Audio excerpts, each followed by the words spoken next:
Good evening, everyone, and good morning to those that'll be listening to this later. I am your host, Jason Miles, and welcome to another episode of This is Revolution Podcast, Year 6. Happy New Year! Well, all right.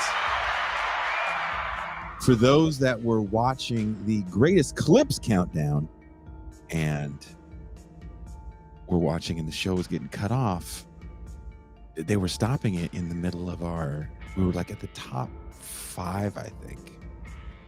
And it was a very long clip. It was like an hour-long clip where we ripped into the Cat Williams Shannon Sharp interview, the most viewed interview of all time. We were talking about it on the show. It was a champagne room clip, but it's a clip that's up. It's up on the channel, and you guys watched it. A lot of you guys watched it. I don't know if you guys watched it more than once. And as I was watching along, even it got taken down, and I immediately challenged it with YouTube, and probably within an hour they put it back up. So that the greatest clips episode is up right now for you to go watch. So if you're watching and it got shut off, you can go watch it and play it and do a bunch of other things because it's like 6 hours long. This episode today won't be as long, but it's still going to be pretty long because there's 3 shows. The top 3 shows that I could upload.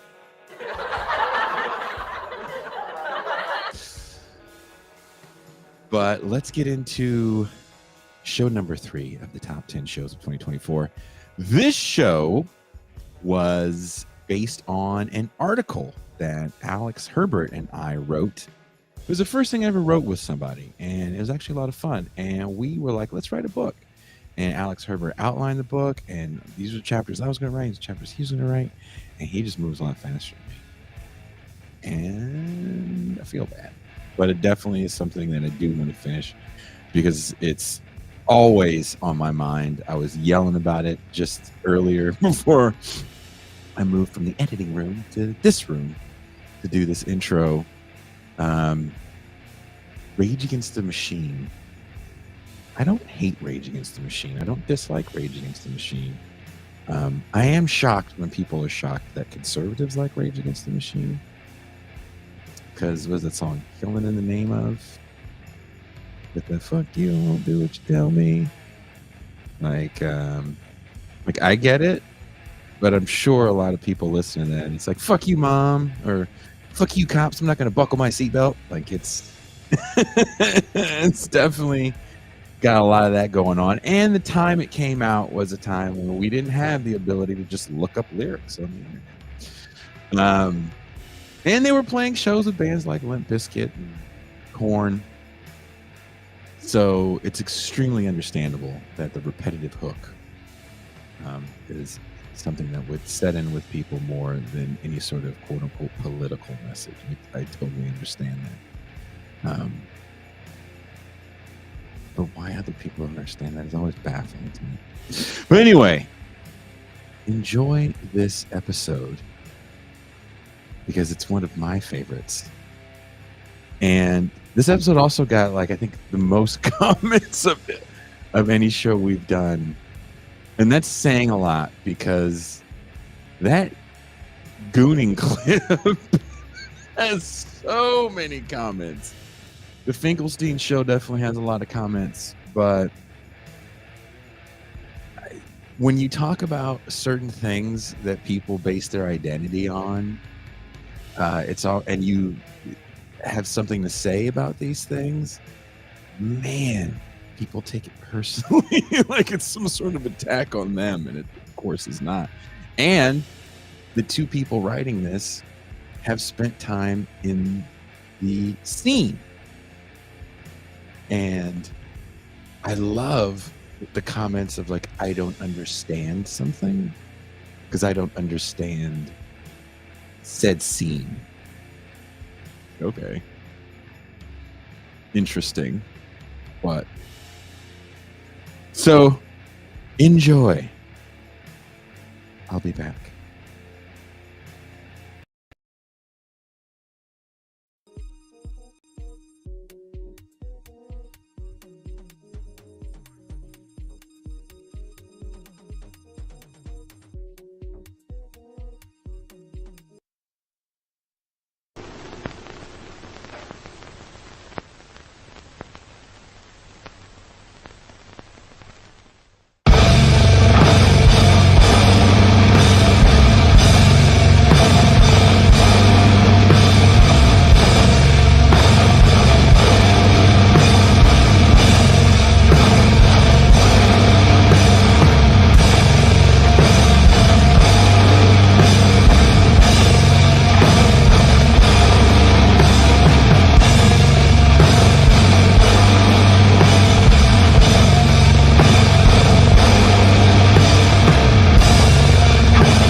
Good evening, everyone. I'm your host, Jason Miles, and welcome to another episode of This is Revolution Podcast.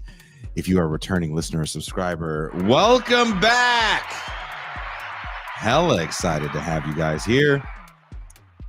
If you're new to the channel, welcome. Hope you enjoy what you are seeing here. If you do like what we do here, please don't forget to leave a like and also subscribe. A lot of you that watch this show aren't subscribing. It is a passive gesture that goes a very long way. If you haven't done it yet, tickets are moving fast, and they have added an upgrade for people that have already purchased a ticket for the Washington, D.C. live show, June 8th at Busboys and Poets. Adolph Reed, Pascal Robert, what, Daniel Tutt, Derek Varn, and me, Jason Miles. I already got my ticket, so I'm excited and nervous. Please say a prayer for me, people. I do not make a lot of money with this show. This is a labor of love, as you guys know. So buying airfare for someone that doesn't have a credit card, a little difficult. I have to bargain shop. And I did this thing on Priceline where I think they effed me. I'm not very happy about it because I'll be flying back on Spirit Airlines. And I am so not looking forward to it. If there's anything I'm not looking forward to, it is the return flight on Spirit. So if you'd like to, in the comments, leave your favorite Spirit story in the comments. I'm sure you guys have a few that'll get me even more anxious for this very long trip back from DC to San Diego, where I'll get back to Mexico. But oof, the Spirit on the way back is just rough. But today, very excited about the topic. It's something very near and dear to me. It's music, and heavy music at that. Come as you are. Neoliberalism and the left. Recently, I co-wrote an article with my good friend Alexander Herbert about our appreciation and our time performing heavy music. We also wanted to draw out a comparison between certain tendencies we see in these fringe genres and the contemporary left. If you've read my pamphlet, I Was a Teenage Anarchist, you know that I discuss two contradicting milieus in hardcore that exist in the left, and that's the culture of authenticity and the culture of deconstruction.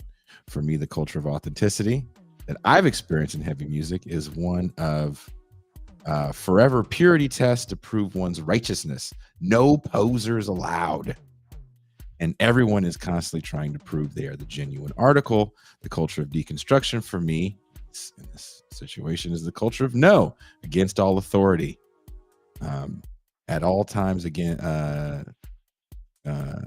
anything, trying to see who is the legitimate. Success is selling out.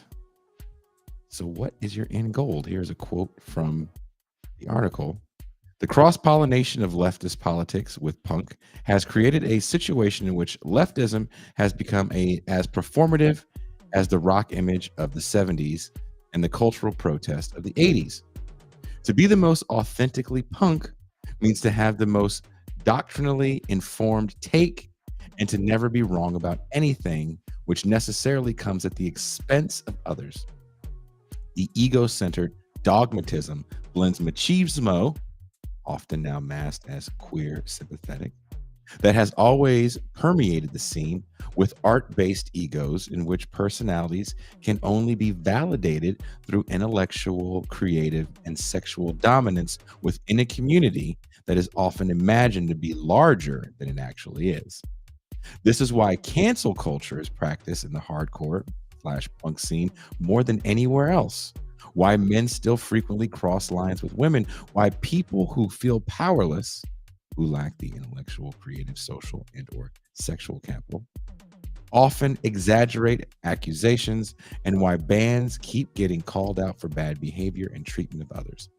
Fragile, truly powerless egos have become tied up in a political projection that feeds into the always present search for acceptance and dominance. It is a toxic blend of ego, purity, performance, misdirected masculinity, and false compassion. Again, that is from the article Come As You Are, Neoliberalism and the Left. Please welcome the co-writer, the man that wrote that quote, Alexander Herbert. Hey! Oh, you got a Punks with Lunch shirt. I like those guys. I can't hear you. You're muted. Well, yeah, there. There you Hey, go. sorry. There you go. Yep. Shout out to Ale of Punks with Lunch, my homies. Great people. I usually volunteer with them when I visit Oakland, which is once a year at least. Oh, I didn't know that. How do you they were in West. They used to be the West Oakland. Are they still the West Oakland Punks with Lunch? Yeah. They Yeah. are still mostly West Oakland. Because they were right by where I lived in Soundwave. And a few of them had bands that would come practice there too. Nice dudes. I really like what they're doing. It's hard to hate on that. Alex, you came to me about a month ago and said you wanted to write a piece about why you don't go to shows anymore. And then you said, hey, I think we should write it together. I definitely drug my feet because I'm a feet dragger. And you started because you are a doer. And this idea of just an article on your Substack turned into a whole book. So what got you started in the first place? Why did you want to write the piece about why you didn't want to go to shows anymore? Well, I mean, put it simply, I just don't really want to go to shows anymore. Like I'm old, it's too loud. That is part of it. I mean, no, I give a little background. We both give a little background in the article about why and how we're coming at this. And for me, like my experience in punk is like, over 20 years, more than half my life. And it's international. It's still international. I'm still engaging with punks in Europe, and particularly in Russia, where I wrote book, and I had to interview people and go to their shows and go to festivals outside. And so, as I write in that article, when I was younger in the early 2000s, and until about 2000, I don't know when that was, 2014 maybe, I went to shows all the time, mostly underground shows in basements and stuff like that, and I loved it. And I really connected with the audience. And then and I even played in bands. The one I wrote about one in the article, but I've been in other bands too that I wouldn't call punk or anything, but still. And you're in your emo phase? No, actually it was bluegrass. And there was always something about the recognition that I got from playing in shows and bands that I really didn't like. And so I kind of went away from it. I moved away from playing, and also like I started um, graduate school, and so I had to sort of make the calculated choice, which was, am I going to be in a band and try to work towards a successful band, or am I going to focus on graduate school and get a degree in, a career? And so I decided for the career, and most of my friends stayed in music and continued doing it. And to their credit, they've stayed really genuine. All of them have, mostly because they're terrible at promoting themselves, but but still. And so I did graduate school, and then I went to Russia to do graduate school research. But while I was doing that, I researched and interviewed for the Russian punk book. And so I became really, really involved in Russian punk, not just Moscow or St. Petersburg, but sort of everywhere in Western and European Russia. And yeah, that lasted for about 5 years. And in those 5 years, I really lost touch with what was happening in the United States, who were the new bands, and what did people really give a shit about. And so when I was done with the book, I considered it as like, all right, I'm done with punk. I have given back to international punk what it gave to me in my formative years. And I still tried to go to shows here and there. And there was a moment, 2018, 2019, where I was going to basement shows again. And I noticed that the younger people in particular, they seemed more politically, politically aware than my generation had. Really? My generation was the late 90s, early 2000s punk. And then for me, it wasn't really that political, mostly because I had grown up around like, more so hardcore and skinhead subculture. And those guys, they're not really political, right? They say that, skinhead is about working class ethics and working class mentality. But that's as far as it goes. If you push them, well, what is working class? They don't really know. They just know that it means that you work for your money. Um, and so when I saw these newer kids, I was like, damn, they're like passing out copies of the Communist Manifesto. Like, this is dope. Like, some of these kids are really into it. And in my back of my mind, I knew that it had to do something with the emergence of social media. I knew it had to do also with the latent, I would say in my generation, it was the latent anarcho politics in punk rock. People still doing mutual aid, like Food Not Bombs was still a thing. Mhm. A lot of people that participated in the Occupy movement were of punk from an anarchist perspective. The environmental movement was more anarchist. So I consider those things to be latent, right? Because they're not really organized. They didn't. There was nobody, at least at the shows I went to. There were people passing out zines, but it was always zines about like their local punk scene or some boring shit like that. Wow. And there was nothing like explicitly political. Like, nobody was passing out copies of the Communist Manifesto.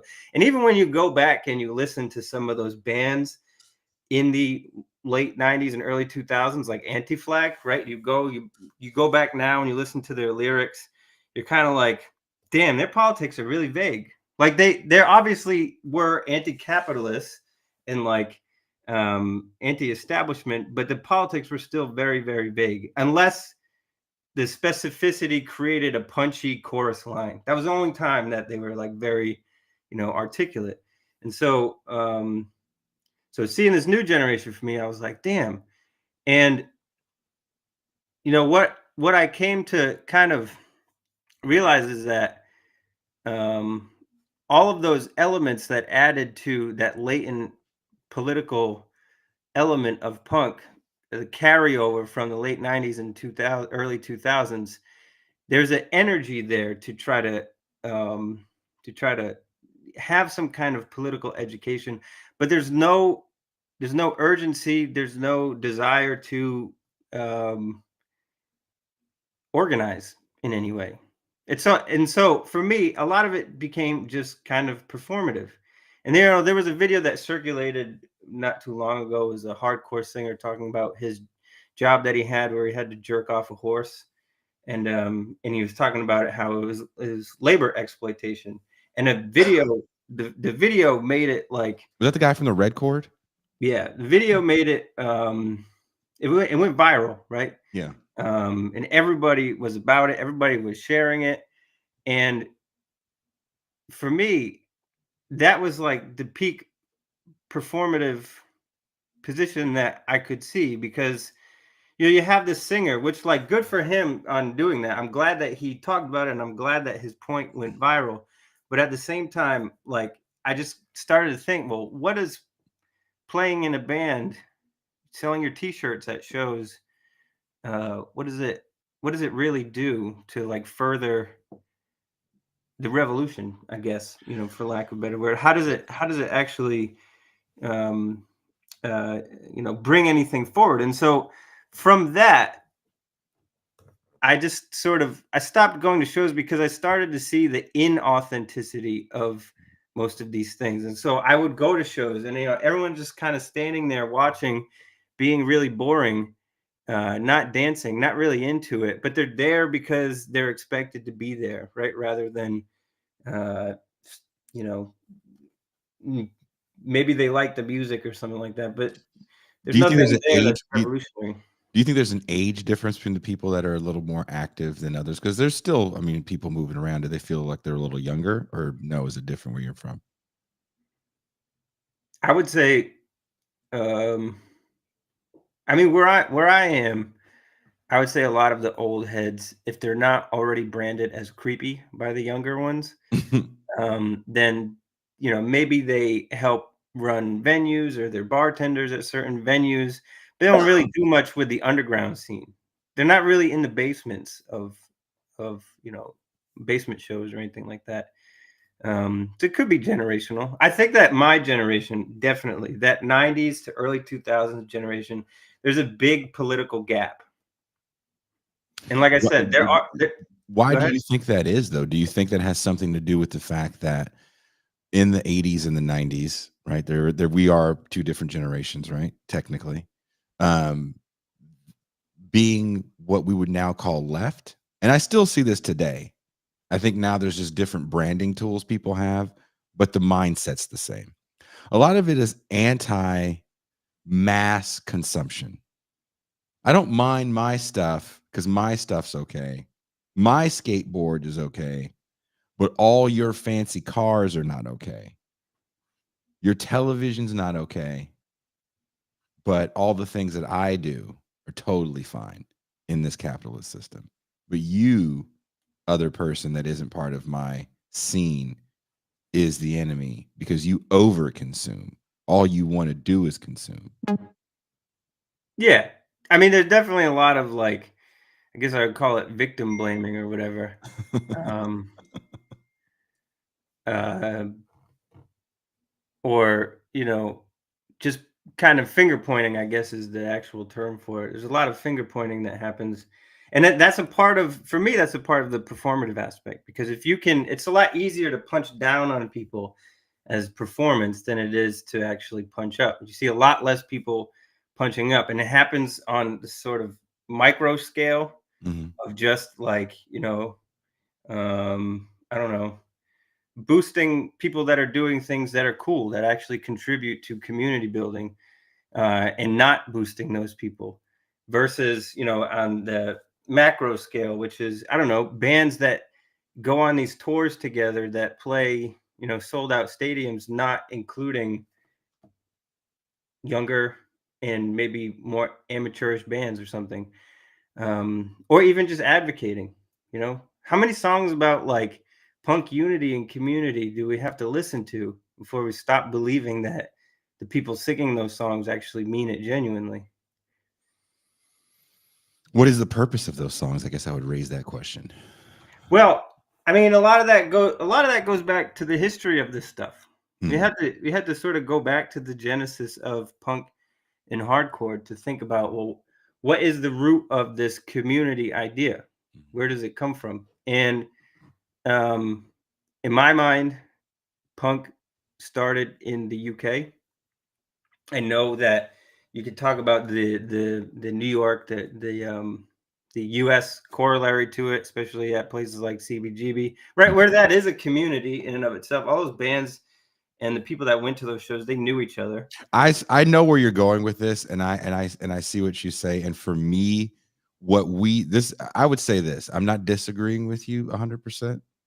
I would just add this. I would say the way we conceive and conceptualize hardcore starts in the UK in the late 70s with the Sex Pistols because they give you the Yeah, attitude, they give you the look.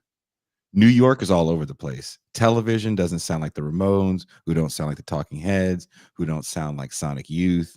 A lot of bands come out of that CBGB's no wave slash punk scene that they're and it's all mushed together, and they don't really sound similar. By the time it gets to the UK, there is a sound, and when it comes back to America, it's the American take on that sound and yeah. look. and look. No, we're not disagreeing. I agree. I mean, for me, it starts in the UK, as I said, and there is the American corollary to it. But what we're looking at is the creation of this so-called this idea of community. I think, or how community is sort of related to both punk and then the sort of leftism that grows out of it.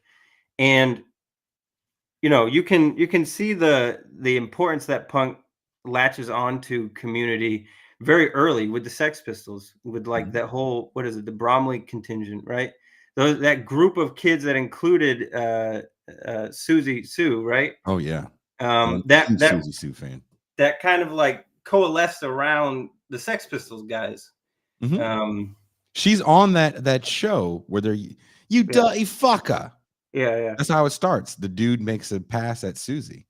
There was one thing that what was it, that FX special got right, which is that it is a community. All these people know each other, right? Mhm. And they're kind of in it together. Yes, Malcolm McLaurin is sort of the mastermind in some sense, but people are independent and they all do have agency to some extent, right? And so we start there with the communal aspect, and we can look at the reason why McLaurin or John Lydon or any of them thought that, or the politics that they were informed by, the politics that they were coming out of. Mhm. Um, but that sense of community, that sense of coming together to try to create something artistic, to kind of send a middle finger to the establishment, begins there, right? It becomes embedded in what punk rock is, and then it just kind of explodes into these other micro communities. Hardcore, 80s hardcore being one of them. 80s hardcore took it to another level, a level where you could go on tours around Mhm. the United States and even to the UK. And you could have places to stay. You could, Mhm. you could play with bands that sounded similar to yours. Mhm. You got to, like, somebody in Boston could be homies with somebody in San Diego just by way of playing the same music. And so you did have this national community that started the sense of punkhood, and that Mhm. sense of punkhood, as you said, a lot of it is based on this idea that you put out there of deconstruction, right, against authority. Mhm. And so by nature it is somewhat political, and it's supposed to be, this is our community against the world. um It's a great feeling though when you're young, right? yeah. Like honestly, when you're a young person and that no future is kind of the motto, I think, to your point about it starting in the UK. The UK gives us all the iconography and the slogans as well. There's really no slogans coming out of New York in the late to mid 70s. But hey, oh, let's go. No, it's no future. That's what it is, especially for Generation X. We can't even name the generation. It's so futureless. It's so hopeless. We just call it X. And the Sex Pistols, for better or for worse, and the music that comes out of that, for better or for worse, gives you the playbook, the script, so to speak. And I think people can project onto that whatever they want. It's a great script Hmm.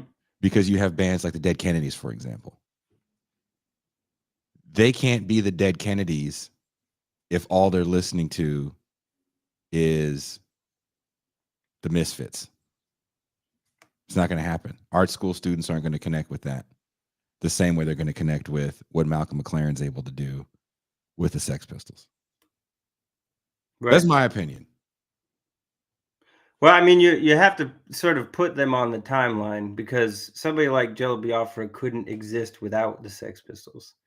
It's sort of the logical connecting thread of politics, and the Clash fit in there as well, right? The Clash Mhm. are the band that actually put a solid geopolitical reading to a lot of their, like the song "Washington Bullets," for example. That was more specific than any song that the Sex Pistols ever put forward, because it was addressing something. Well, they were more serious. Can we admit the Clash were more serious than what we get from the Sex Pistols? No, You don't think so? no.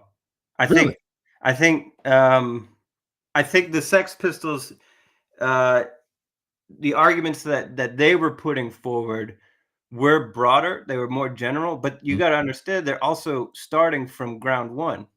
Mm-hmm. You know, they're also starting from nothing, and then it kind of becomes, and we see this today too, the sort of pushing of the line. Well, how specific can we get? How much can we talk about actual politics? I think the Sex Pistols, what they were going for was mostly a cultural critique, right? They're criticizing the rock industry as it was. They're criticizing this glorification, or this, I don't know, British obsession with the monarchy, and the kind of commodification of beauty. Mm-hmm. And they're also doing a whole bunch of wordplay as they're doing it. Like that song "Pretty Vacant," right? It's Oh, I genius love it. because Yeah. it's saying "cunt" in it the whole time, and so that's an offense at the time. I mean, that's why that what is it, Al Grundy? Mm-hmm. That's why the Al Grundy show was so important, because that was the pushing of the line that set the ground um, for what was to come. And then after that, it was okay. Well, how do we push it even more? Well, let's write an entire song about Spanish bombs, for example. Like, let's keep going with this deeper critique, and let's turn it not just cultural, but let's make it explicitly political as well. Mm-hmm. And so there's again, so I wouldn't say that they are like musically a more talented band. So I do take them more serious in that sense, but I take them equally in terms of their specific time, and their emergence, and their place within this history. I take them equally, I guess. But let's be honest. I think you have for someone so young, I think you have a very mature, sober critique of Johnny Rotten that I have the utmost respect for. And your critique of Johnny Rotten made me rethink my maybe reactionary opinion of Elder Rotten. And in doing these playlists for these music shows that we do for the Pop Life episodes, I went back and had to listen to some Pill. I think their first record was like 79 or 84, one of those shows. And it's hard to swallow in a very interestingly artistic way Mm-hmm. that I kind of appreciate what he did with a certain level of notoriety and fame for a minute. So you want to talk a little bit about Johnny Rotten real quick? Yeah, I'd love to. I mean, because he is sort of a critical component of this history and the genesis. Johnny Rotten, as much as anyone else in that period, comes from the disillusionment that happened at the end of the 60s. You got to think, with the student protests going on in 68, and then the kind of precipitous drop in British GDP, in employment rates, that generation was coming up at a time where, like, not too dissimilar to ours, that like things seemed pretty dire, and they seemed helpless. Because if the student revolutions of 68 couldn't succeed, then what makes you think that you're going to succeed, right? It seemed like culturally the box was closed. There's no more gaps. There's no more way to get out. And so Johnny Rotten kind of, for me, and Malcolm McLaren, you can't kind of decouple them at this point yet. Mm-hmm. They articulate that, okay, well, if the box is closed, we got to work within the box. But what we can do is we could try to fuck up the box as much as we can from the inside. Mm-hmm. And that's sort of the idea. And Johnny Rotten is kind of at that young age, he's the perfect agent to do that. He's witty, he's quirky, he's, for his own time, he's attractive, he's a snob, he's an asshole, he's all those things like wrapped into one character that can perfectly epitomize the disillusionment of that generation, the utter helplessness that they all felt, to the point where, instead of feeling helpless himself, you watch any of the interviews of him at that period, he makes the interviewer feel helpless. I can't Mm-hmm. do anything with this kid because he's swearing, or he's not answering the questions, or he's just saying whatever he wants. Like, I can't get anything out of him. So he's flipping the script there. And for me, at that period, that is the best Johnny Rotten. The thing with Pill is that, after the Sex Pistols break up, of course, again, authenticity gets into the mix, especially now towards the end of the Sex Pistols, towards that last show. By that time, there's already other punk bands that are coming up. The Clash is sort of just making its splash on the charts, or in the sort of punk community that they're coming up with. New York New York scene is sort of already kind of generating. So you got to push the line a little bit, but the Sex Pistols project implodes, as it has to. It had no future, really. It couldn't do anything else. It couldn't continue. It was a criticism of the rock industry within the rock industry, which meant that it could not exist anymore. It had to blow up on itself. They couldn't peter out, right? They couldn't make their second shitty album. They had to make one, they had to explode, and that had to be it.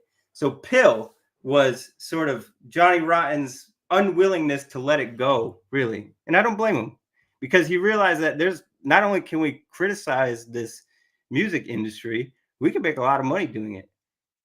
And now that I know the ins and out of it, and I know how artificial it is, I know how arbitrary it is, I know how it operates.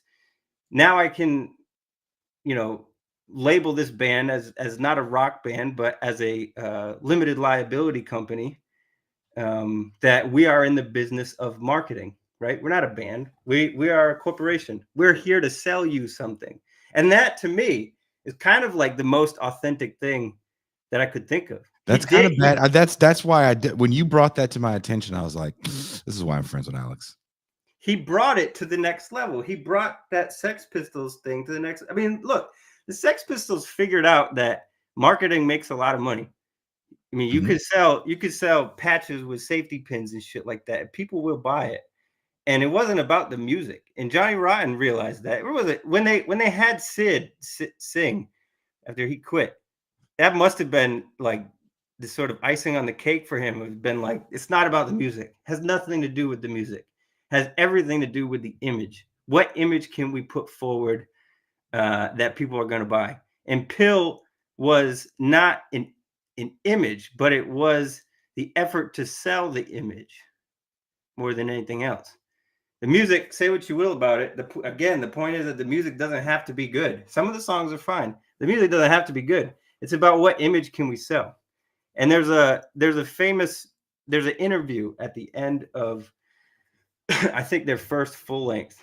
It might be called Religion, or it's the self-titled one. There's an interview from the BBC where John Lydon is on it, and it's one of my favorite like B-side things ever. It's just an interview, and they right at that moment they're doing the Rock Against Racism in the UK, and the interviewer asks him, well, don't you feel a little bad that you're not participating in Rock Against Racism? Don't you want to don't you want to contribute to this cause? And in the most honest, sincere, and like badass way, John Lydon is like, how do you rock against racism?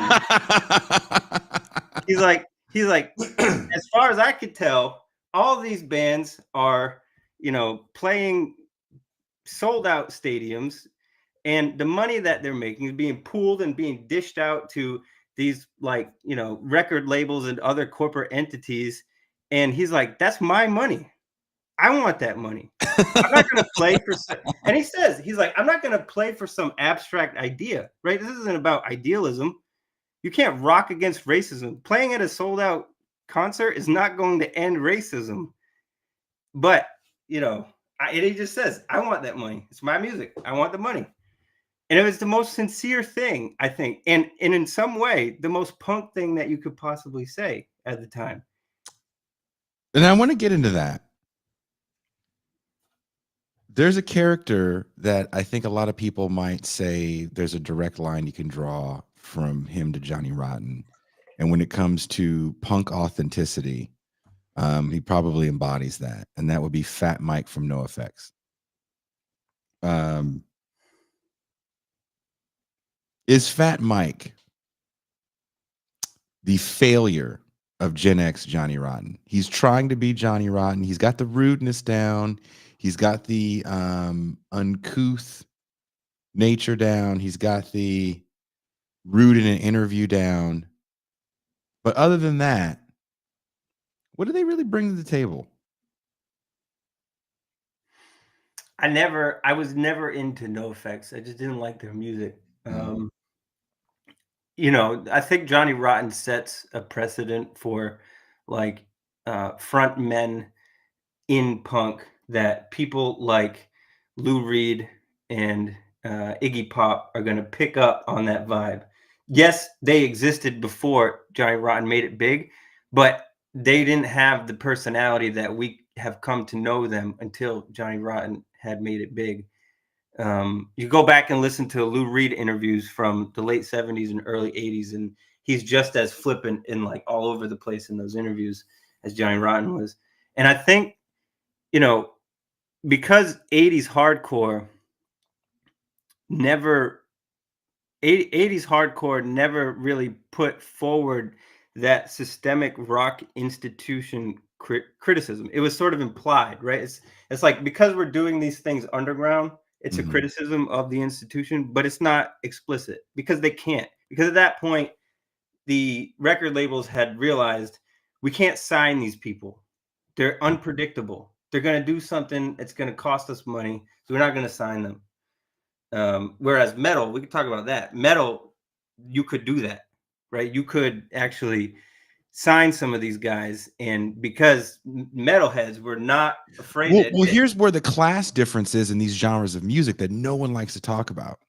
oh yeah, Metal, I've only, from my view, has always been more working class than punk.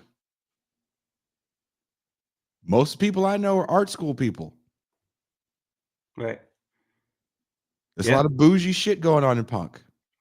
Not to say everybody, and just like not everybody in metal is hardcore, but the music. If you think about it, Ture Reed had a good point one day. He was like, I never got into punk because a lot of the people that were into metal when I was in school were the kids that were like good in wood shop. yeah, They took the craft seriously. yeah. I mean, I would agree with that. I to some extent because punk, you got to understand, after '77, punk branches off into A a whole gajillion bunch. different things. Is Yes. it? Yeah, in the skinhead subculture, for example, Genesis in Britain, the trad skin thing, that Mm. was, and forever will be a working class thing. Even Yes. though, actually, maybe now I think because the uniform is so expensive, a lot I of those mean, you people. got Doc Martens and those expensive Fred Perry shirts. Yeah, now we can say that they're probably more middle class than they were. But at least in the 70s and 80s, that was a thoroughly working class branch offshoot of punk. Um, and I would say that 80s hardcore, yes, they are probably more of the middle class, but it's kind of the lower middle class. Mhm. It's not the dregs that, we like to think John Lydon was from, even though Johnny Rotten was also probably lower middle class more than anything else. Joe Strummer is another one who's thoroughly middle class person. Um, but yeah, so I guess I would agree with that, the sort of So, class. so there's a difference. I can understand to a certain degree this difference in the original metal. Let's go back to Britain again. Let's go back to the UK. Mhm. Metal and punk are really hitting around the same time. If we're looking at 1979, it's around the time like Iron Maiden. They Yeah. don't have their big record, which is Killers, but Motorhead, who's kind of this cross-pollinating group where they have a whole lot of punk speed and attitude, but there's just something a little heavy metal about them. Hmm. Um, of course, by 1980, a lot of the new wave of British heavy metal bands come out that really give a definitive sound to what we're going to call contemporary metal. And they do not get along with the punk people who are more popular. They're getting all the press write ups. It's what everybody's talking about. But they're like, well, why do I want to get spit on in the show? That doesn't seem cool. Who wants that? Why do I want to rip up all these clothes? Why would I want to do that? That doesn't make I any sense think to me. that I think that what happened. that turn of the 70s, because metal has a deeper kind of root in like 70s rock music, Led Zeppelin and all those. Yeah. But I also think that what happened is record labels recognize that these metalheads, if we sign them, they're going to be good boys. They're going to make money because that's what they want. And we're going to make money too. Their fans, that's another question. But the band players themselves, they're going to be good boys. The 80s hardcore dudes were unpredictable. You couldn't hire HR from Bad Brains and expect him to do your bidding, and be a good boy for every interview that Well, he did. you couldn't put them in a. Here's another thing. You couldn't put these people in a studio. Yeah. A proper studio? They couldn't play. They couldn't play. Yeah. And that was a big factor. We're still in the days of like let's rewind a little bit and let's open up everybody's mind for 5 seconds. I am not a very good player. You can cover up a lot of your inefficiencies with editing. Yeah. And punk music let you know off bat, we are not good players. We can't keep time. No one's singing. They're not even screaming in key. It is noise for a lot of people. And to give you an idea, there's rock bands. We had the guy that found Kiss on this show. And what did he say when he brought Kiss to the label? When he was an A&R, they were like, this is the dumbest show I've ever seen in my life. Yeah. Kiss are very competent players. The original guys are very competent players. But even at that, they're like, no, dude, you're dealing with another level. So you're automatically saying, this is a project where we're going to have to get studio guys in here. Are they going to deal with it? Blah, blah, blah. Yes, they are unpredictable. But I don't think they wanted it because they didn't need it. Yeah. It wasn't their way out. Well, think about like Van Halen, for example. Oh, okay. Born, raised, trained with the best music teachers that their father could possibly afford, and then straight to stardom. The record labels knew that these people were going to be, like I said, good boys. They were going to behave. They were going to make money for themselves, for the label, and who discovered it, right? Gene Simmons. Yeah. Kind of to this point, like, hey, I know talent when I see it, and these guys got it. Whereas these punk dudes are so against the grain because that's the thing. We don't want to dress like stars. We don't want to act like stars. Whatever stars do, we don't want to do. Well, you got to ask yourself, is it the chicken or the egg? Did that anti-establishment in punk after the Sex Pistols, did that continue because those 80s kids were excluded from the establishment, or were they excluded from the establishment because they were against the system? So I think that like it was clear with the Sex Pistols, the Clash even like pushed their record label to do some pretty uncomfortable things. Sandinista was not supposed to be a triple album, for example. That really pissed the label off. And I think the record labels had lost so much money on punk in that cross to this from the 70s to the 80s that they were like, we need something else. We need some people that are going to be like, that are going to behave, that are going to do what we need them to do and not push us more. And so I think that because of that, 80s hardcore adopted that anti-establishment, and then it kind of just became a part of the image as well. Yeah, it definitely becomes part of the image. I think the image is just, the middle finger. It's no. The image is no. And with heavy metal and hard rock, because a lot of these guys are pulling from the same sources. It's another thing. A lot of regardless if Jello Biafra knows the Sex Pistols, you know who else he knows? David Bowie. Yeah. He does know who Kiss is. He does know Yes. He does know Led Zeppelin. That stuff was just too big, right? He may not like it. I've talked to him one time in my life. We talked about the Broncos and John Elway. But it is interesting to think that these guys are pulling from the same places, but they're going very different directions with it. Yeah. I do dig that to a certain degree. I think so. Yeah. I mean, 80s hardcore is unable to replicate any kind of deep systemic criticism of the industry because it doesn't have access to the industry.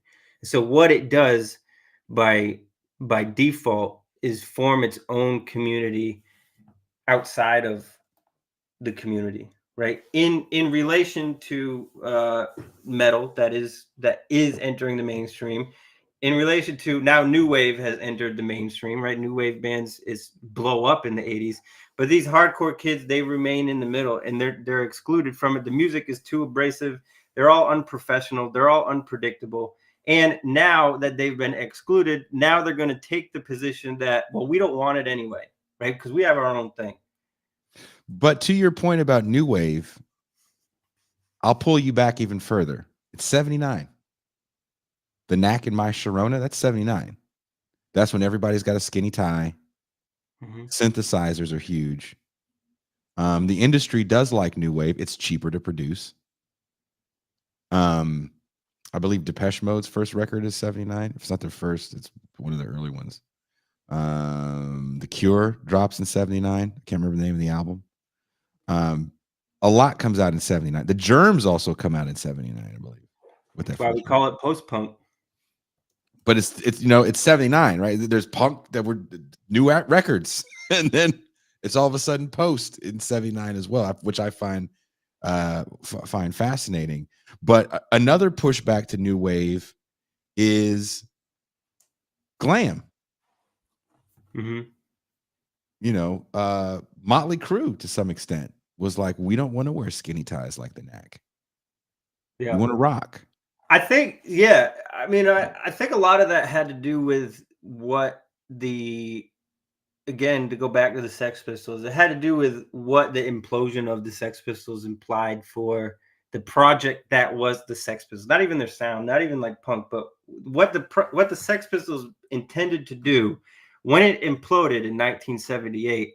The people, I mean, because you look at a band, a lot of these like new wave bands that will come out of Britain after 78, all of them are directly influenced by the Sex Pistols. They grew up worshiping the Sex Pistols for the brief 2 years that they were really around. And so I think that implosion signaled briefly punk is dead. It died with the Sex Pistols at, what is it, Winter Wonderland or whatever in San Francisco. Winterland, that's the name of it. It died there. And even the Clash, they have their first album, the self-titled. They don't play punk after that. Mm-mm. You tell me another other than that one maybe brief one that was really shitty when most of the band quit except for Joe Strummer. Forget what the name of that album is, but they didn't play punk anymore. They switched genres, which is what makes them, I think, more versatile and stuff like that. But everybody gave up punk briefly after 1978. Again, it was unpredictable. The record labels weren't having it because of what happened in Winterland. It wasn't viable music. It just wasn't viable because you weren't going to fix it in the studio. You got to remember this. Take a record like the Germs' first record. I'm so mad that people are so mad about intellectual property that if we played 5 seconds of that record, the show would probably come down. But that record, if you shine it up, still sounds like a turd. I know there are people that love it.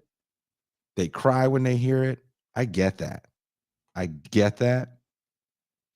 But you can't take those guys to a big studio and get a cleaner version of that. Yeah. I think they actually recorded it in a decent sized studio, but it is what it is.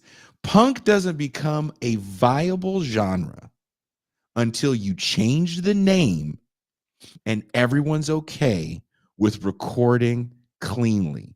You Yeah. call it grunge, Hmm. you put Nirvana in a big ass studio, and they sound phenomenal and sell 11 million records. We stop calling it punk after that. If you Well, think because the whole Nirvana thing was punk is dead. We are the harbingers of punk's death.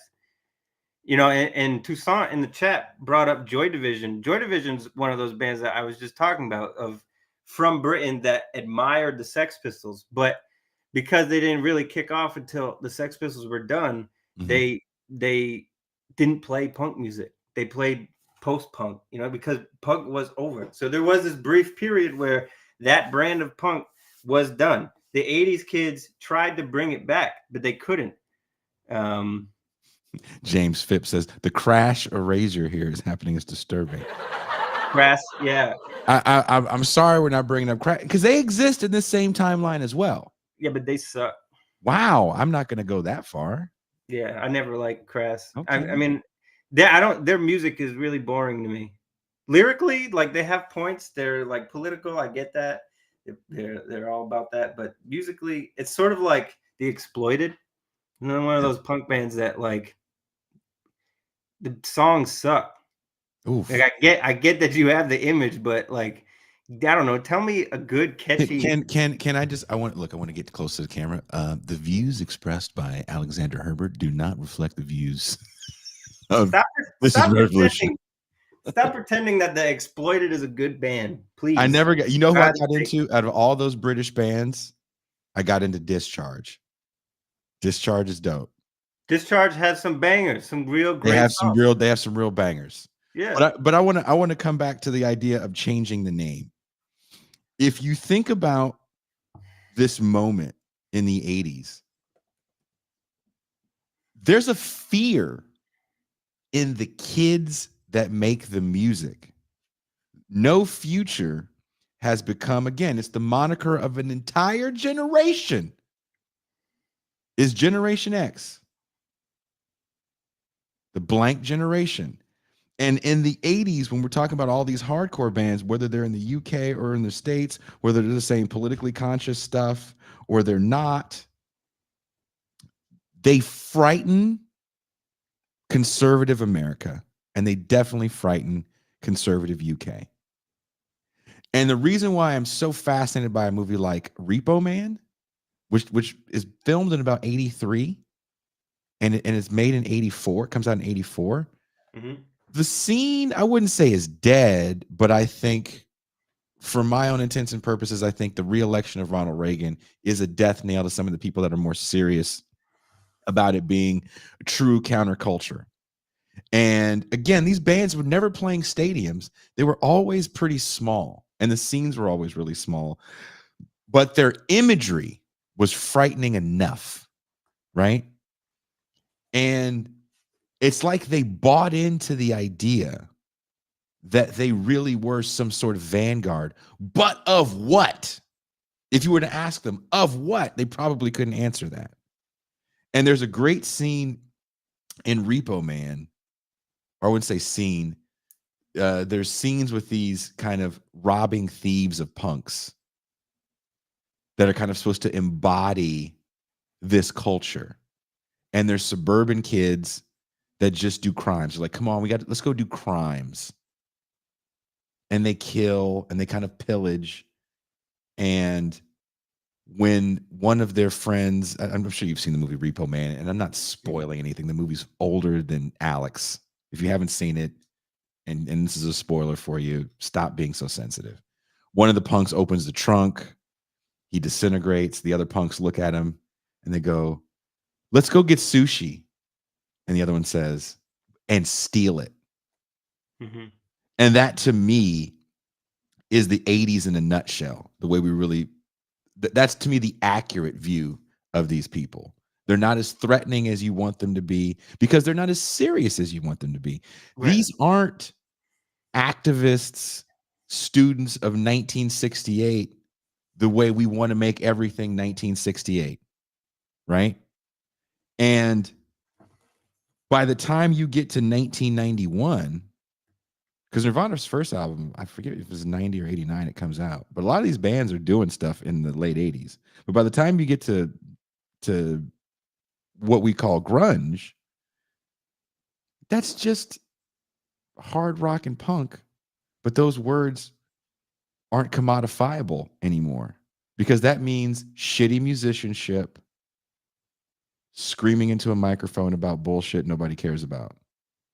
Mm-hmm. And in Penelope Spears, and I'll jump ahead to this, Penelope Spears makes a third Decline of a Western Civilization. The first one is a very serious movie about what she was seeing in the hardcore scene in the early 80s, how it was so antithetical to all the rock and upcoming metal stuff. You know, Lemmy's in the first Decline of Western Civilization.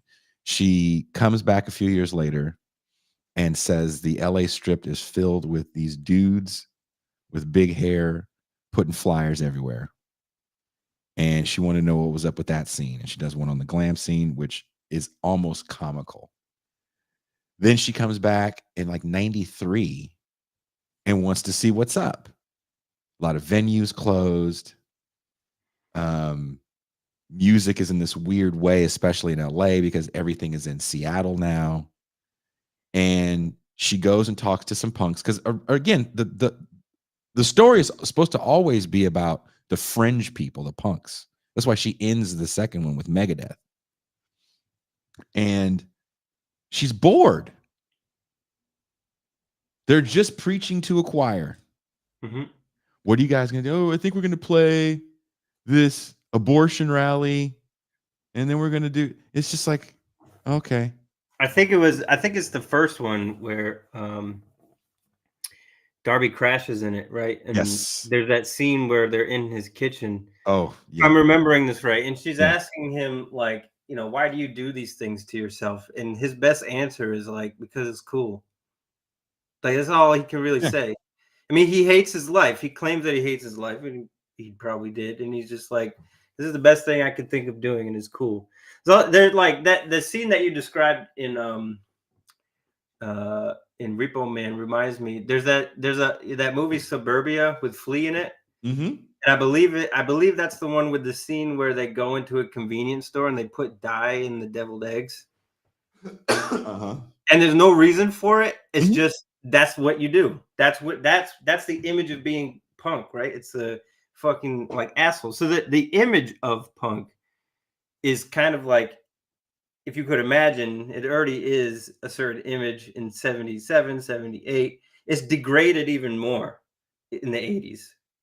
The mainstream hates it so much that even in the movies that it appears in, it's a joke. These hardcore kids, you know, these the germs and circle jerks and all those kids, like, first of all, they're kids. Second of all, they're just troublemakers. They don't actually have any like coordinated political ideology, organization. They're just against the world that their parents raised them in. Right, and that's an important part because it's suburban. That's why the movie's called Suburbia, right? The kids are rebelling against what their parents are about, and they're kind of masking it as, this is my political protest, and I have. But again, go back to the beginning of the conversation. The important part is this is a community.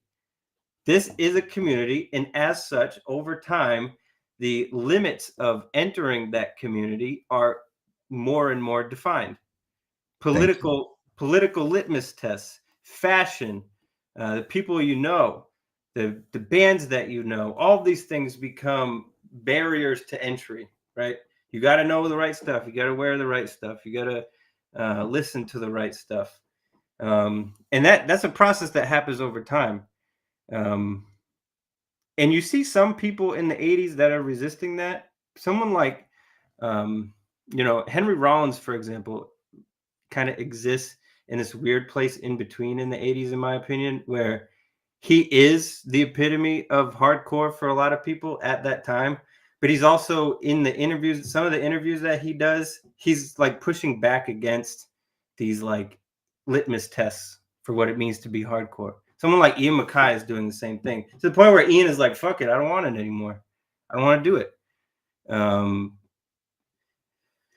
And that's again partially why I think, to get back to Nirvana and this whole grunge thing, is why I think again it's more financially, socially, culturally appealing for the people that make money, for the people that profit off of this. And that's why it was easy for grunge music, people like Nirvana, for example, to come forward and say, "We are the death of punk." The Red Hot Chili Peppers, punk, even Flea is in that band, right?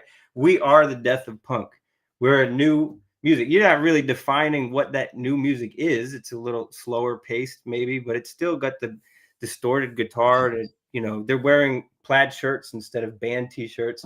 There's like, okay, you're defining a new genre based on a slight change of sound, but what you're actually do is you're challenging the legitimacy of this community, which is only going to force it to close in on itself even more, right? So by that time you get like youth crew hardcore, super closed in. You got to shave your head, you got to wear the Chain of Strength t-shirt and the youth of today, right? You got to be all about those group chants and stuff like that.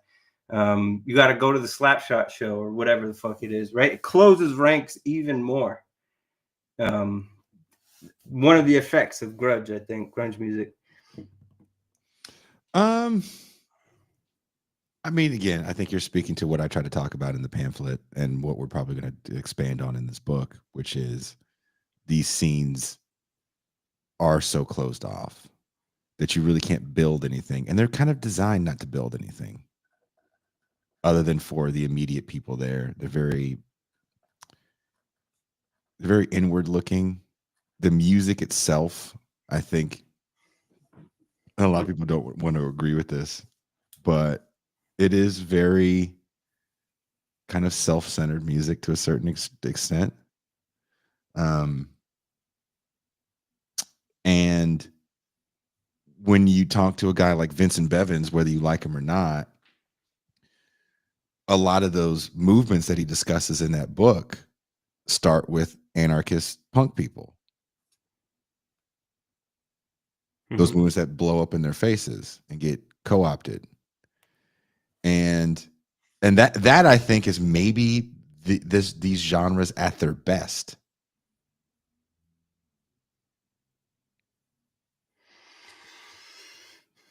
Yeah, maybe. You have to. So after you've gotten to the point where you're willing to concede that by the mid to late 80s, punk or hardcore or whatever, it sort of closes, it becomes this kind of closed community, closes ranks, it limits who's allowed in. It becomes exclusionary in a lot of ways. It becomes ego ridden. You have to take that reality, right? I already mentioned that, in my opinion, in the 90s and early 2000s, there's a sort of drop off. You get pop punk, right? The furthest that the establishment will go in punk is rancid, right? But for the most part, you get pop punk. It's more palatable to people. It's funny. Blink-182, Sum 41, all those bands, they're not singing about politics. They're singing about being goofy white guys.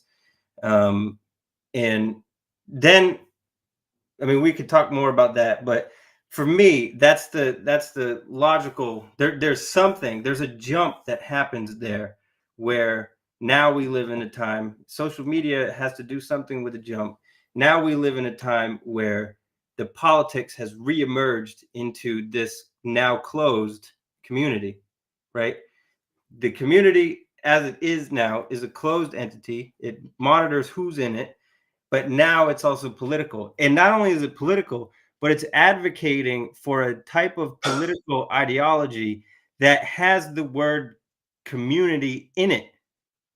Communism is community.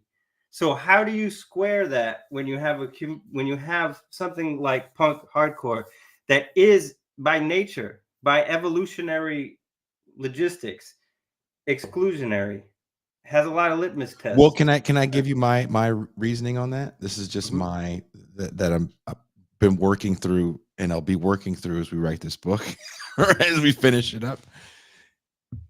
84 is an important year because Reagan is reelected in the landslide, and I think a lot of the dreams of this counterculture or this burgeoning counterculture are squashed. Bands break up, people die. The scene, of course, still persists, but not like it did before. It becomes parody. This is when the 80. That's another reason why record labels don't want to fuck with these bands. They're just parody at this point. They're a joke on Saturday Night Live.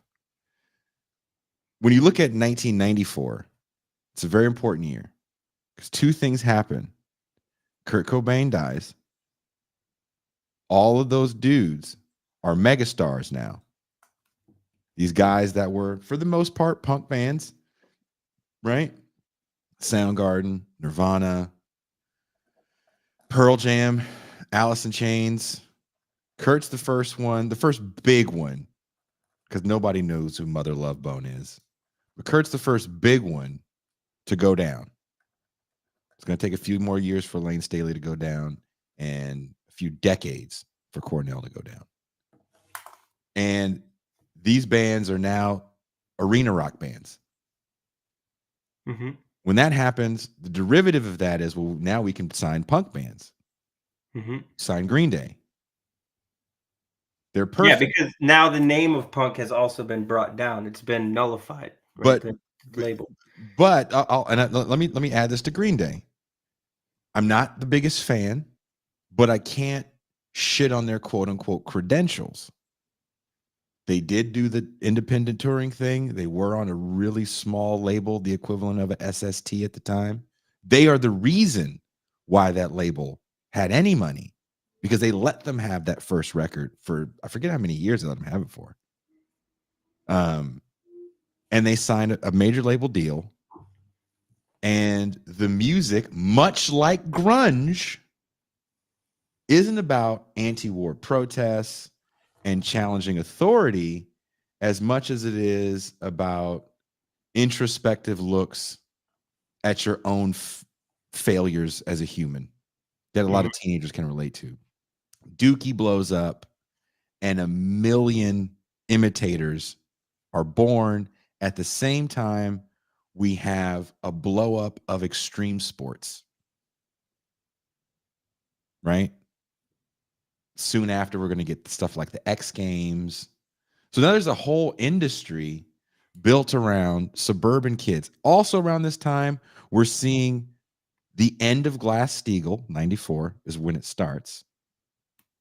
And we're getting a lot of financial deregulation that's allowing all this cheap credit to flow, or easy credit to flow. And the suburbs are being built out. Mall culture is on a whole nother level. So unlike we got in the post-war World War II, where it's the state helping you achieve these capitalist dreams, the market's helping you achieve these capitalist dreams. So it's very short-lived. And the Blink-182s that are a derivative of Green Day and all the other bands that follow, just kind of cater to this new, massively large industry. To, at the end of the 90s, you get stuff like Avril Lavigne. We never would have thought in 1989 that we see a punk rock princess, if you will, like you see with Avril Lavigne, with her first song, right? She kind of abandons that thing a little later. So pop punk, to me, was the perfect marketing that they couldn't do with grunge. Grunge was brooding and important. This music was frivolous and silly. It's perfect to sell shit for. It's perfect to sell shit to kids for. And kids now had buying power. Look at all these music festivals we get in the 90s as well. There is a massive industry around this shit. And it's, to me, a lot of that was forgettable music. Yeah. I don't know if it stands the test of time. No, yeah, I agree. I mean, so, one thing that we didn't bring up about that also really emerged in the 80s, but it was always present in punk, and probably doubly so in the 70s too, but that has never really existed, and is also in contradiction with the communal aspect of punk, is the topic of nihilism, right? Um, something that we didn't talk about, because the whole, the Sex Pistols, No Future, right? The sense of hopelessness that is both individualistic, I think, nullifies the efforts that are made later. Like, as I mentioned, I think earlier in the episode, like mutual aid is one of those things that stays within punk, especially through the 80s, when, it becomes meshed with environmental activism and animal rights in the 90s. And mutual aid is one of those things that also kind of stays with it. But again, like, how effective is mutual aid if it's not politically directed towards any cause, except for some broad sense that, well, we have to feed the homeless, right? It's not a political project. It could also be a sort of demonstrative thing as well. Because when you couple those things with nihilism, I think they nullify each other. I don't know.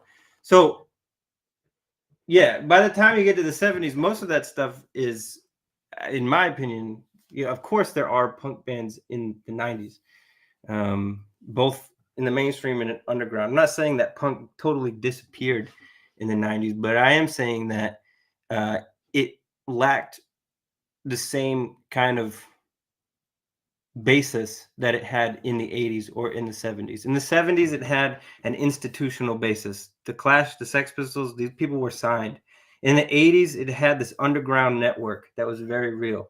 In the 90s, yes, there are big bands that are signed. Yes, there are underground bands that have the underground network, but it's no longer anything with political potential. It's no longer powerful, and it's contradicted by the underlying nihilism that is also feeding into this individualism that we're talking about. Um, and so all the efforts of mutual aid becomes not a political mutual aid, but mutual aid just for mutual aid's sake, almost, in my opinion. Give me an example. Food Not Bombs. Mm. I mean, that's the best example. They're still at it, right? Mhm. They really come about in the 90s. But what is their political program? Feeding the homeless. That's not really a political program. That's a social cause that you're devoted to. That means a lot to you, but it's not a political program. It's not really organized. Altruism. Yeah, and a lot of those organizations collapse too, because they're like anarchist, anti-authoritarian, right? And so they don't have any internal structures of organization, so they just sort of collapse on each other.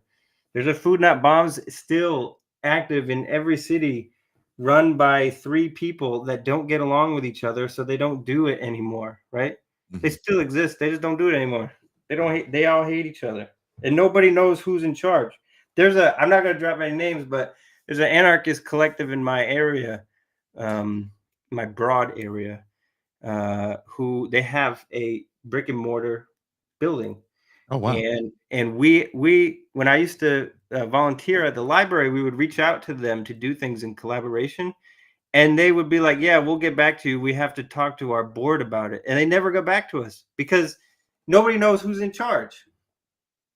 And most of these people are involved in the punk scene, and so that, like, somebody got the text message and was like, "Okay, I'm gonna bring this up at the next meeting." They either forgot to bring it up at the next meeting, or they brought it up and it led to a debate within the meeting. No, we shouldn't work with these guys, or yeah, we should work with these guys, and they just went nowhere because there's nobody that could just say, "Yes, we need to do this. This is a good idea." And that's kind of the case with most of these, like, mutual aid initiatives that exist that continue through the 90s, and it even trickles into the political punk of the 90s too. The whole, like, in the 80s, the whole, like, street punk, British street punk movement, anarcho movement. That's where you get the leather jackets with the studs and the spiky ass hair. Is where it starts. What is that doing politically? I want to address this. This person, James Phipps, has been, doing backflips in the chat because you're not talking about his favorite bands. This is the problem that I think people like this don't understand when you talk about the culture of authenticity. First of all, when you're talking about a movement or music on a mass scale, if I start getting into the weeds about people that no one really knows on a big level, people that never really got to the stadium level, that's a conversation you want to have with your friends, right? We're trying to explain broader things, and you want to have the friend conversation, first of all. And to act as if music and small organizations that do fold very quickly, there's proof in the pudding. James, where were you when all these big protest moves were? I didn't see any James Phipps posts when Vincent Bevins was here talking about all of the failures of these anarcho punks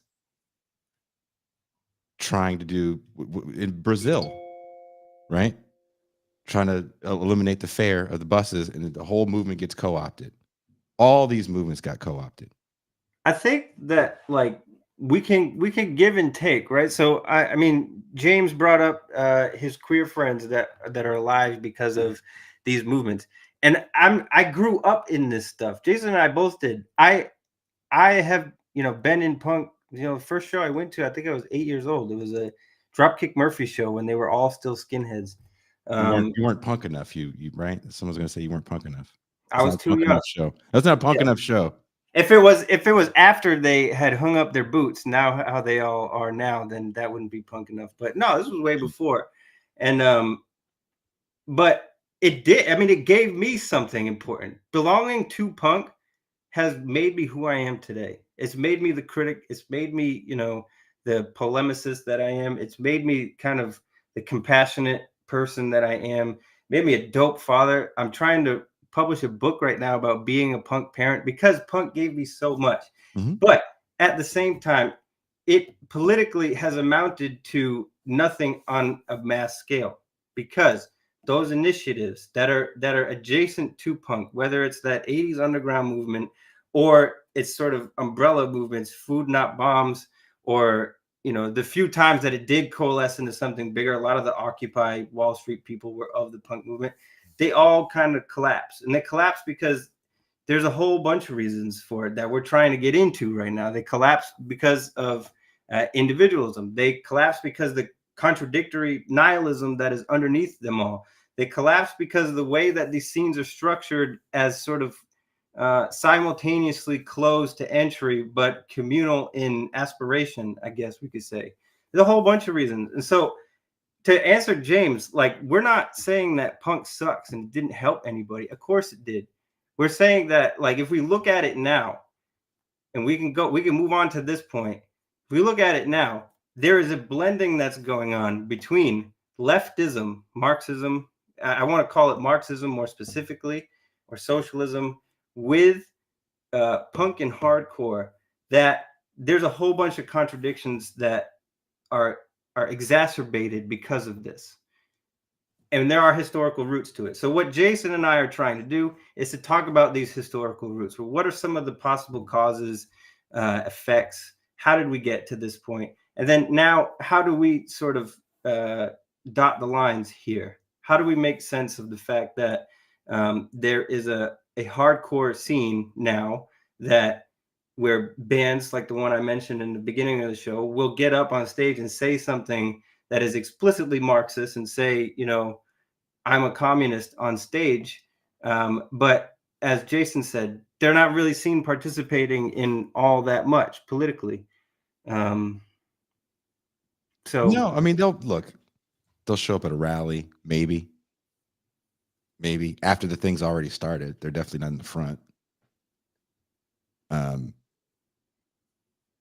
I just don't know if I look to music the way I did as a young person as a force for change. that's the conclusion that we're coming at, because I think that because in social media, and this goes back to the story that I told at the beginning, going to the underground show, seeing somebody handing out copies of the Communist Manifesto that they had printed on their own home printer. For me, that was wholesome. And that was something that, all right, in the Communist Manifesto, they argue explicitly, you need to join an organization. You need to be a member of a party. That's how you fight this system. So for me, seeing that, I was like, oh shit, this is something. We have 100 people in this room right now. If all of them read the manifesto and this fucking Ricky Dink printing of it, then that's 100 more communists in the city that I live in or wherever you are. But it doesn't happen that way. Instead, because it doesn't happen that way repeatedly, the only logical conclusion from there is that a lot of it is performative. Because when it comes down to it, it's, these bands are also trying to sell. They're trying to sell tickets, they're trying to sell merch. And so you even have like people on social media who they have the punk aesthetic and they sell t-shirts with the hammer and sickle and some like quote from Marx on it, right? And for me, it's all related. It's again that kind of culture of inauthenticity, this DIY ethics, which is another thing we didn't talk about, blending into the political theater, Marxism.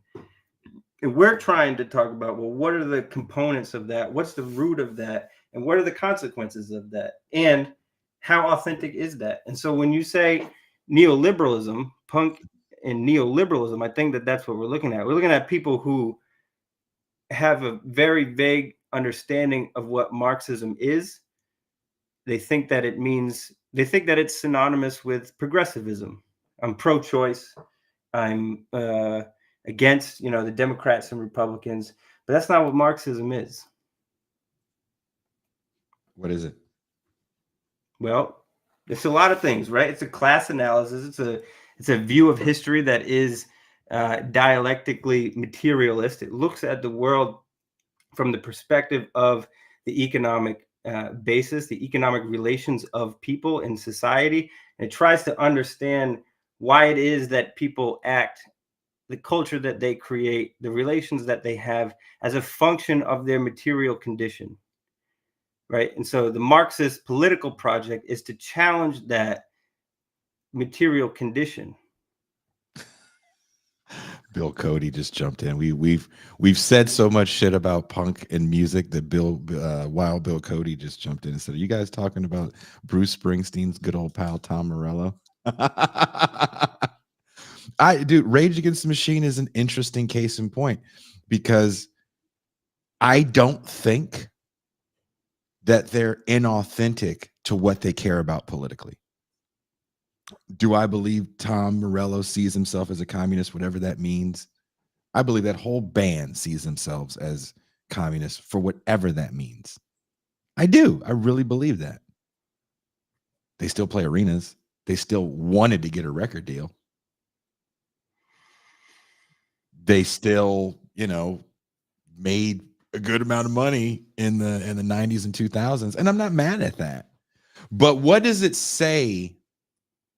Because I think it's bigger than them. What does it say when your music is so explicitly communist that all people get from fuck you, I won't do what you tell me, is just fuck you, mom. Fuck you, dad. It feels like that's all people got. When Paul Ryan is like, oh yeah, I loved Rage Against the Machine. I didn't know they were political. What do you mean you know they were political? There's hammers and sickles everywhere. There's stars everywhere. There's videos of Shining Path behind them while they play on stage. And people are like, I didn't know they were political. Battle of Los Angeles album cover? You didn't know they were political? Let's shut down the New York Stock Exchange with a camera crew. You didn't know they were political? I think, you could commodify radicalism and no one cares. How many was it you talking about this, or was it Bert? I can't remember who was talking to about this morning. But the fact that there's so much talk anti-communist or anti-capitalistic talk. There's so many movies. We have Oscar-winning anti-capitalist movies. Capitalism really is, as Mark Fisher said, like the monster in the thing. It just keeps changing shape. And the only thing people can see is this kind of neoliberal solution, or neoliberal solutions, if you will. The foundation world, private interest can save us, not politicians. Yeah, anti-capitalism has become catchy. It's that argument that the capitalist realism argument of Mark Fisher, right? That it's easier to imagine the end of the world than it is to imagine the end of capitalism now, and that is most realized, most vivified, I guess, by the fact that you have bands like Rage Against the Machine that say things that are explicitly anti-capitalist, but it's not internalized as such. As you know, I watched a video. I shared a video recently of um, Tom ranting on stage. I forget what he was talking about, but it was like a criticism of the state. It was a criticism of religion, criticism of politicians, but he didn't drop the word capitalism once. Mm-mm. And you know, this also happens in academia, because as a environmental historian, I talk a lot about climate change and stuff, and you see a lot of um, uh, established, really great historians criticize capitalism because of what it has done to the environment, but they'll never criticize capitalism explicitly. They'll say, we need a new way of thinking about nature. We need a new relationship to it because the one that currently exists is wrong. We need new institutions and new laws and blah, blah, blah. But they'll never say that we need capitalism to go away. It never gets there, right? And the same thing is I think the case with music. That's what I meant when I was saying earlier. You go back to bands like Anti-Flag, and yeah, they have some things that are anti-capitalist that are catchy, but they're not part of a party. Imagine if a band like Anti-Flag, with their influence and their clout in the late 90s and early 2000s, imagine if they were members of the Communist Party and they were out about it, Mm-hmm. and they were public about it. Do you think that they would have gotten as much recognition? And do you think that they would have also netted a whole bunch of people to join the party with them? Probably, but they don't. And why is that? Is it because saying that you're communist is dangerous? Saying it explicitly is dangerous, but performatively suggesting that you are communist, that's okay. Because culturally, people will just accept it. Just go along with it. But to say so explicitly is another story. I mean, to say it in the 80s and 90s was a little dangerous. You're edgy. I think people still see it as something edgy today. It's not as, but it's still a bit edgy. But you know, I'll quote something I wrote. How arrogant of me. Either you're raging at the machine, against the machine, or you're raging to be a part of the machine. But the machine always exists. Yeah.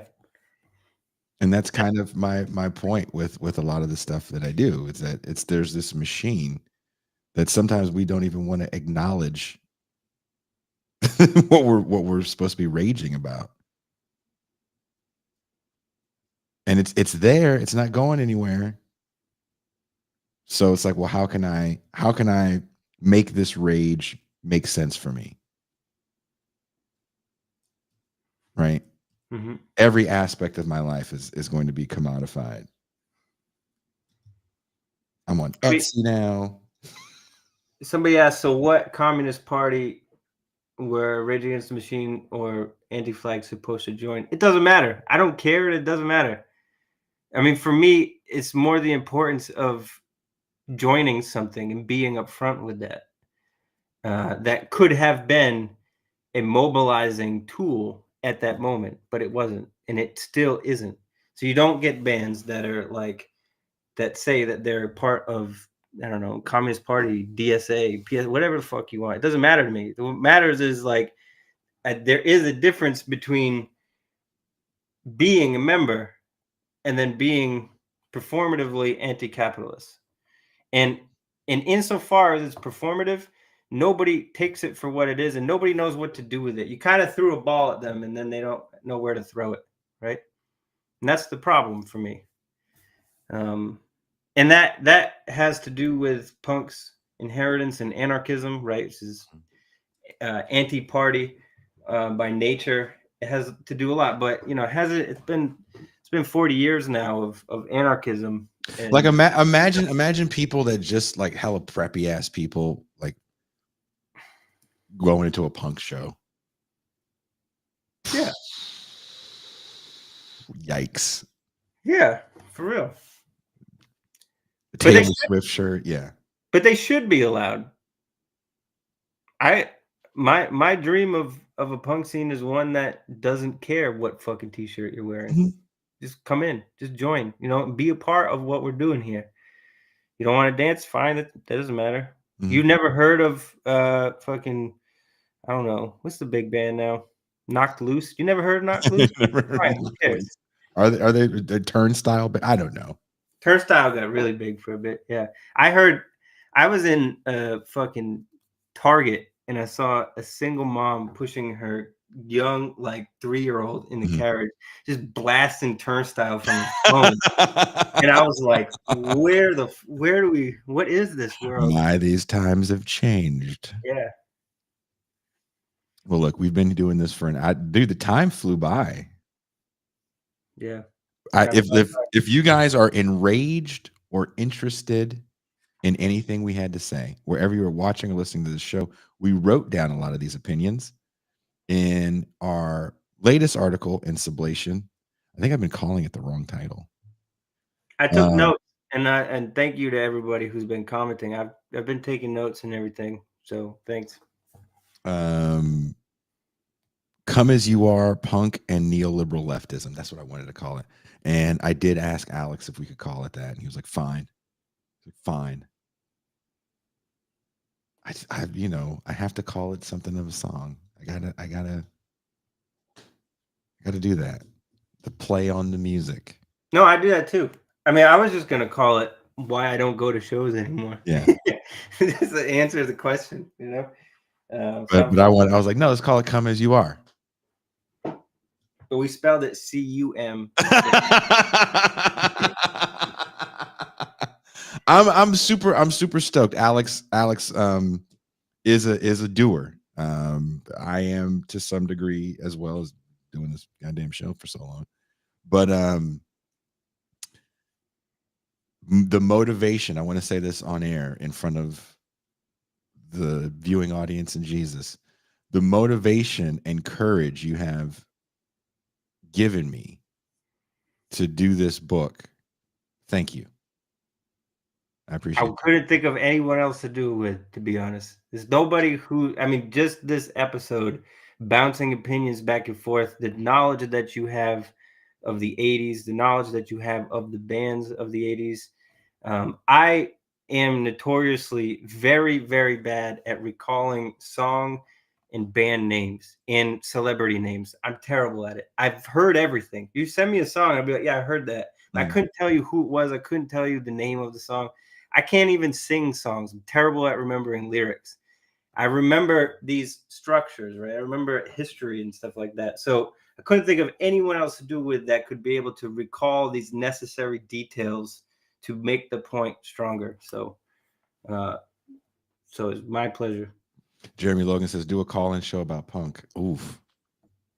I I will. almost did tonight. I was real close to doing it tonight. And then I was like, I don't know if I hate myself that much. Just kidding. If you guys are down for a call-in show about punk, that can be arranged. I'm booking out June right now. If you want Alex back on, I can try to arrange that. Well, no, maybe I can't because you're leaving in June. You're doing your promotion for your documentary, right? Yeah, I'll be in Europe all June. Why don't we?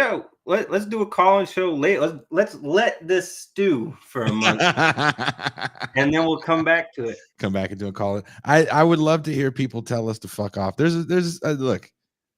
I appreciate the Jameses of the world that push back. I appreciate that. If you don't get that pushback, then your arguments aren't sharp. So Well, also, like, I don't know about you, but I've discovered more and more, especially, the whole Israel-Palestine thing that's going on now, the genocide that's going on now, and feminism questions about feminism that I've brought up on my like personal page, I've found that people get really, really passionate about things that they themselves care about and they identify with. So uh, I had criticisms of the sex industry, for example, and I never got so much pushback by people who were tangentially involved in the sex industry before because it mattered to them. And so I expect the same thing here. So people like James, who like me probably grew up listening to punk and really took a lot from their participation in punk communities. Mhm. There's a extent to which when you're engaging with these things, you have to kind of suspend that personal bias for a second, and you got to be able to step outside of it and be like, huh, I didn't realize that some of that stuff is right, even though I love it, even though I'm about it, even though I don't know any genre better than punk music, with the exception maybe of classical music. um you have to be able to suspend that stuff and be like, all right, let's criticize it from the outside, and it's hard to do, but um Did you see what Mercutio wrote about you? I won't read it out loud. uh, yes, yeah, for real, that's true. Well, we're going into the champagne. Are you joining me in the champagne room? Yeah, I'll be in there for a bit. Do you want to, can we have that conversation we were having before the show started in the champagne room about this white Yeah, lady? yeah, Okay. I would love to hear what people have to say about this. I'm sure you guys have maybe read about this. It happened about a month ago. A suburban mom got caught with a multi-million-dollar theft ring where she had people in various states stealing things at different Sephora's and lens crafters and Ulta Beauties and then reselling it on Amazon. I went off a little bit when I heard about this, and I want to get your guys' opinion on this. Alex and I were having a conversation about this before the show started. So should be an interesting champagne room. Thank you guys so much for all the comments. I know I'm going to get, I hope we get some good comments for this show. Again, there's going to be a lot of people that don't agree with what we say. They're going to be correct us. Like, in actuality, that record came out in 80, not 79. Don't be that guy. If I can remember that something came out around that time, Jesus Christ. 46. Thank you guys. And we are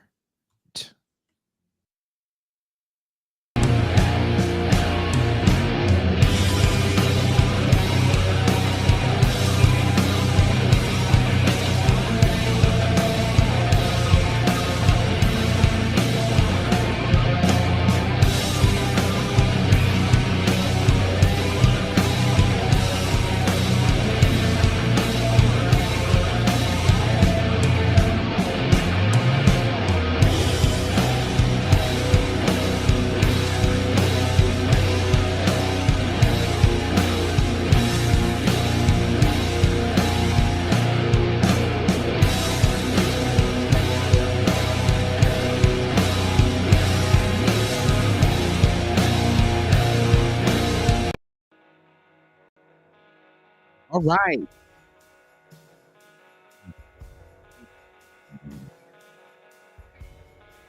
Just love hanging out with Alex, and I was really proud of that article. It really was. If you haven't read it, go check it out.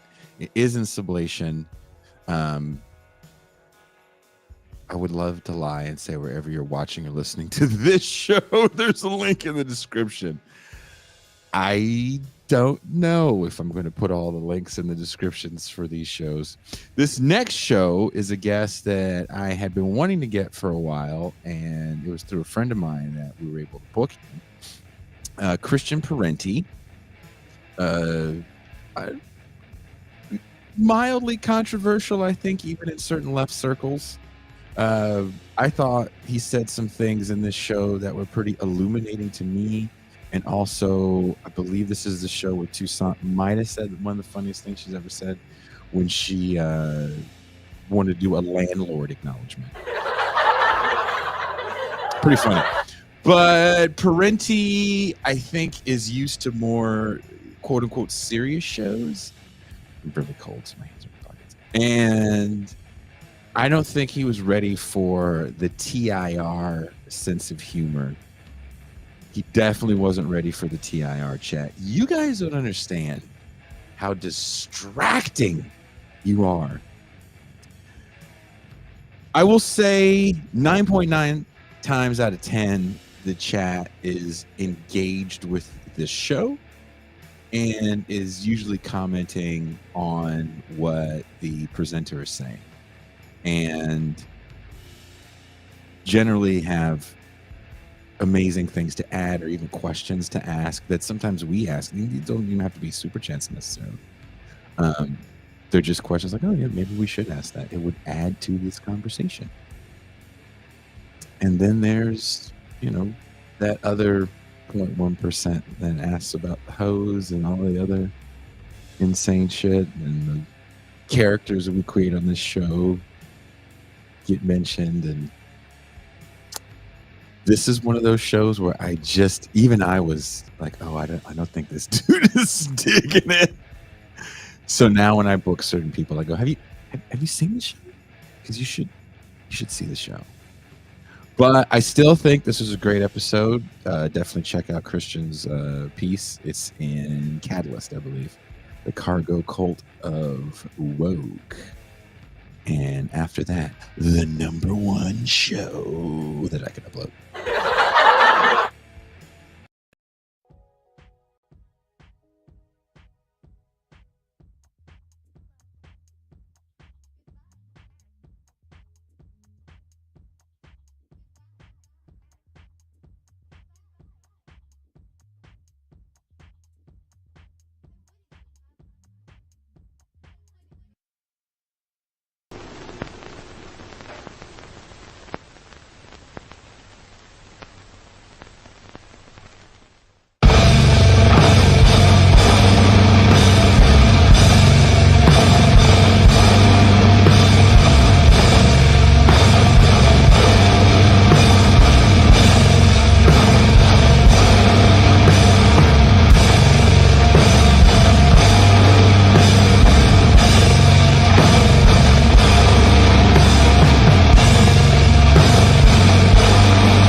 Good evening, everyone. I'm your host, Jason Miles, and welcome to another episode of This is Revolution Podcast. If you are a returning listener, subscriber, so glad to have you back. If you're new to the channel and you dig what you hear, please hit like and subscribe on your way out. It is a passive gesture that goes a very long way. Let me bring in my co-host, my homie, my dog. He is the man of the Mau Mau Hour. He is the Pascal Robert.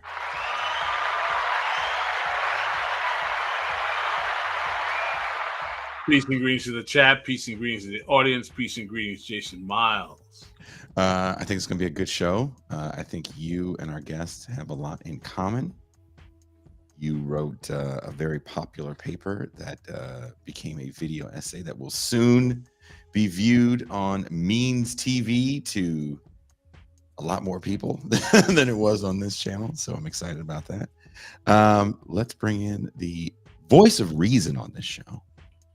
Maybe the moral anchor, if you will. Please welcome M. Toussaint. Hello.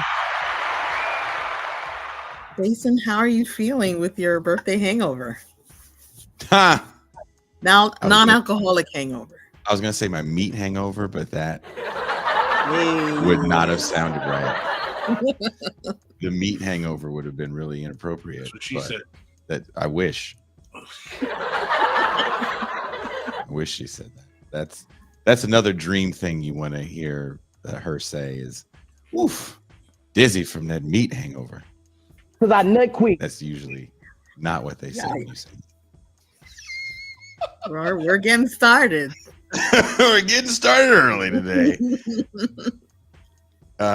There's been a lot of scuttlebutt on the internet about the new patron changes, because if you subscribe to the iOS system, Apple is charging an extra fee to people that sign up for Patreon. Did you know that? No. So Patreon is getting pimping people. Apple. Apple is pimping. Apple. Yeah, it's Apple. Apple's charging an extra fee.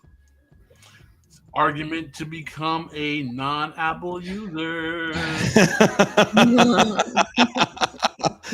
Only Pascal would mess up the group chat. Just mess up the group chat. Nobody wants the green bubble, dude. It's like a scarlet letter in 2024. But if you are a YouTube paid subscriber, you do also get access to the Champagne Room, and you get access to a new feature that we're rolling out here at TIR, the Crisis Papers. It is a weekly or bi-weekly articles that will only be here on TIR. They will not be anywhere else. And we have 2 issues up. And the latest one is the longest one so far. It is called Ill Communication, Why I Hate AAVE.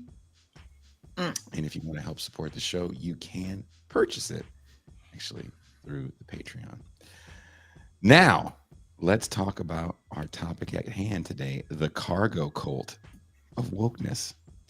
8 years ago, the term woke was popularized in mainstream culture through Childish Gambino's hit song, where it signaled an awareness of social injustices, particularly those perpetuated by systemic racism. Stay woke meant staying alert to the potential dangers posed by institutional powers. However, in recent years, woke has undergone a significant transformation, morphing from a call to consciousness into a shorthand for a new kind of political correctness, one that gives off a radical sheen, but is without true class politics. In his latest article for Catalyst magazine, The Cargo Cult of Woke, Christian Parenti examines how this shift in meaning reflects broader cultural and political changes.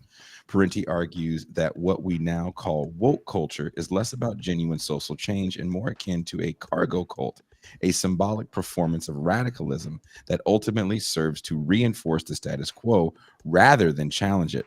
As Parenti writes, woke politics is not the politics of emancipation. It is the politics of submission disguised as resistance.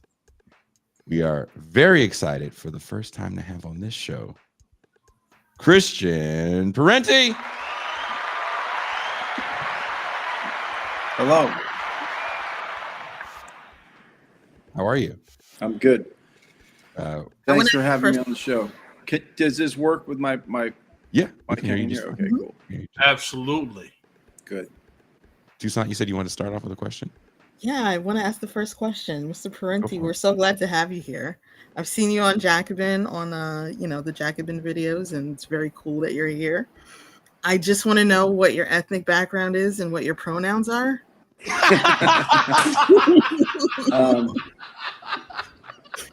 I'm not going to dignify that.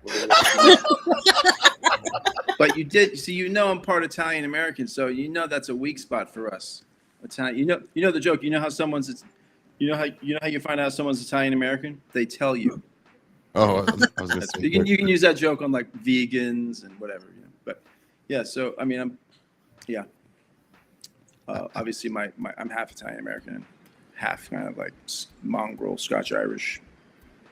That's awesome. And my pronouns are whatever you like. My pronouns.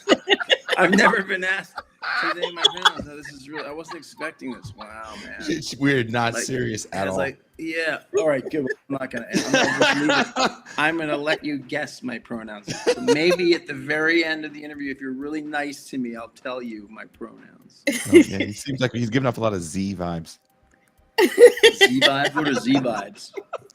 Z. You're not a him, her, he. Oh, Shim, okay. or Right. Z. That was a pronoun joke, so I didn't even get it. Okay. Yeah. One of the beauties of You being hip young people having fun at the expense of an old man. Oh no, we're probably gonna get yelled at for making fun of that. Don't trust me. Can't read the comments. I'm not reading the comments. Oh, good, because I'm not. good. Good. Good. I'm definitely. So if you're writing things to me, I can't see them. Sorry. How did the meaning of woke evolve from a term associated with social justice awareness to a form of political correctness? Does it begin for you with the failures of the civil rights movement, as you talk about in your piece? Well, I think more importantly than how the term becomes, comes into use, is what the term signifies. And I think what the term signifies, as I laid out in that article, is like, it's a kind of self-consciously left oppositional culture that is very concerned with identity politics, but also very wrapped up with like the therapeutic turn and psychology, and it politicizes drawing. I mean, it's an echo, a reverberation from the new left, right? You get the American left is attacked. I mean, the class-based American left that emerges out of the labor struggles of the first half of the 20th century is really hammered hard by Taft-Hartley, which limits what organized labor can do, but it also limiting stuff like secondary boycotts and sympathy strikes. It undermines the practice of class solidarity and therefore undermines the development of class consciousness among the working class. And so that's like the first blow. There is at the same time a concern in the foreign policy realm, particularly in Europe, among the American occupiers, with the problem of a strong European left. And there are direct attacks on the Italian and the French Communist parties that are very powerful and did a lot to fight fascism, and so had, through their own efforts, had a lot of credibility with the people in those countries. And then also because of their association with the Soviet Union, which did, despite its, many problems, basically won the war, saved the world from fascism, because it, 8 out of 10 German soldiers died fighting on the Eastern Front. 20 million Russians died in that war, right? And so like the vast amount of the suffering of that, and the labor of all that fighting against Nazism was done by the Soviet Union. So a lot of people in Europe looked kindly towards socialism and the Soviet Union. And the European occupiers realized that they could not simply stamp out the left and turn all of these European kind of politicized workers, and particularly also the intelligentsia. I mean, they used repression and corruption against the Communist Party, worked with, former fascists and the mafia to use violence against the French and Italian Communist parties and beat them at elections and possibly steal elections. But what they realized was that they were going to have to make an accommodation with the left. And so they sought, this is the military occupiers in the late 40s, they sought to cultivate a non-communist left in Europe, right? And that was the term of art that developed in the State Department and the CIA in the late 40s and through the 50s, the idea of the non-communist left, the compatible left. And this is dealt with in Francis Saunders' book, The Cultural Cold War, which I often bring up in interviews, and The Mighty Wurlitzer by, I'm spacing this guy's name, Hugh, I forget, whatever. Look up The Mighty Wurlitzer. And this is about like cultivating a left that was at least anti-communist, and there was the use of culture was very important to that. The European leftists would challenge the American occupiers and say, well, why should we listen to you? Like, you don't let black people drink from the same water fountains as white people in America. Like, what makes you guys so great? And the explanation, well, that's like, we have American federalism and that's Alabama. That's not Massachusetts. Like that's, lost some people. So they realized, okay, we can't win these arguments. Let's bring in jazz bands, and modern art and like try and make America at least seem cool, which they did. And so, that's I think a deep taproot of what becomes woke. This idea of like elite cultivation of the kind of left that they can live with. And this logic goes back, in fact, to Federalist 10, Madison's Federalist 10, in which he says, look, he's speaking to elites who are concerned that the new Constitution, which allows potentially everyone to have a vote, right? There are no federal restrictions based on race or gender or property qualifications for either holding office or voting. States were imposing all of those at the time. But a lot of elites were like, well, wait a minute, you're going to give potentially like everyone the vote? Like, what's to stop them from voting themselves into power and taking all our money? And Madison's answer was, you have to have faith in the fact that there's always naturally arising in society faction, divisions, right? Different interests. And he says, the danger of political democracy turning into economic democracy only occurs if the vast majority of people who do not own property come together in a single faction and then use political democracy.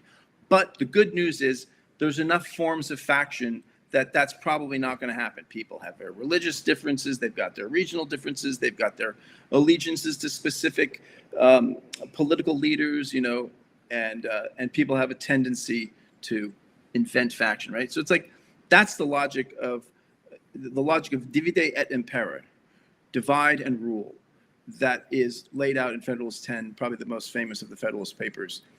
And that's the logic that from the end of World War II on, a certain element of the American ruling class and the American political class cultivate quite consciously vis-a-vis the left in Europe and the left in the United States, and indeed the left all over the world, even as they're applying rather significant helpings of violence on the left in the global south and some violence on the left, class-oriented factions of the left in the global north. But there's a lot of this project of co-optation is huge. And along the way, you have McCarthyism, a further blow to the class left, and in the growing vacuum of the class left, and it's not all, the class left suffers also from the revelations that, the Soviet Union had engaged in these bloody purges in the 30s, and that a lot of, heroes of the revolution were killed by the revolution. And then the Soviet invasion of Hungary turns a lot of people off to this. And so, there's some self-inflicted wounds there as well. But in the vacuum that increasingly develops where an increasingly battered class-oriented left is withdrawing, flows funding from the federal government and from increasingly the philanthropic foundations to cultivate other forms of grievance and concerns, right? And so you have the war on poverty is structured around these block grants that turn all these different social movements that are seeking to unite into national coalitions of like tenants groups and this sort of stuff. And that block grants are thrown at them to, one, turn them into managers and keep them divided, and very explicitly turning up the volume on identity politics. This is best illustrated in the case of the Ford Foundation, where McGeorge Bundy, who was Kennedy's, Johnson's national security advisor. I forget whether it was Johnson or Kennedy's, but I think it might have been Kennedy and Johnson. But then he leaves the Johnson administration in '66 to head the Ford Foundation. And as Karen Ferguson lays out in her book, Top Down, yeah, it's like race was the whole focus of Ford, right? And so that like the mission in a nutshell at Ford was, African Americans are angry. They are, the civil rights movement successfully ended de jure segregation, and now people are moving towards class questions, even though King is soon killed. when trying to basically transition the civil rights movement, which was victorious with the the Voting Rights Act and the Civil Rights Act, into a poor people's movement. It was, Ford was about like funding cultural understandings, cultural analysis, Black nationalism, and cultural solutions to economic problems, right? So the whole thing became like, don't make sure that angry and increasingly organized African American communities have better housing, better jobs, et cetera, et cetera.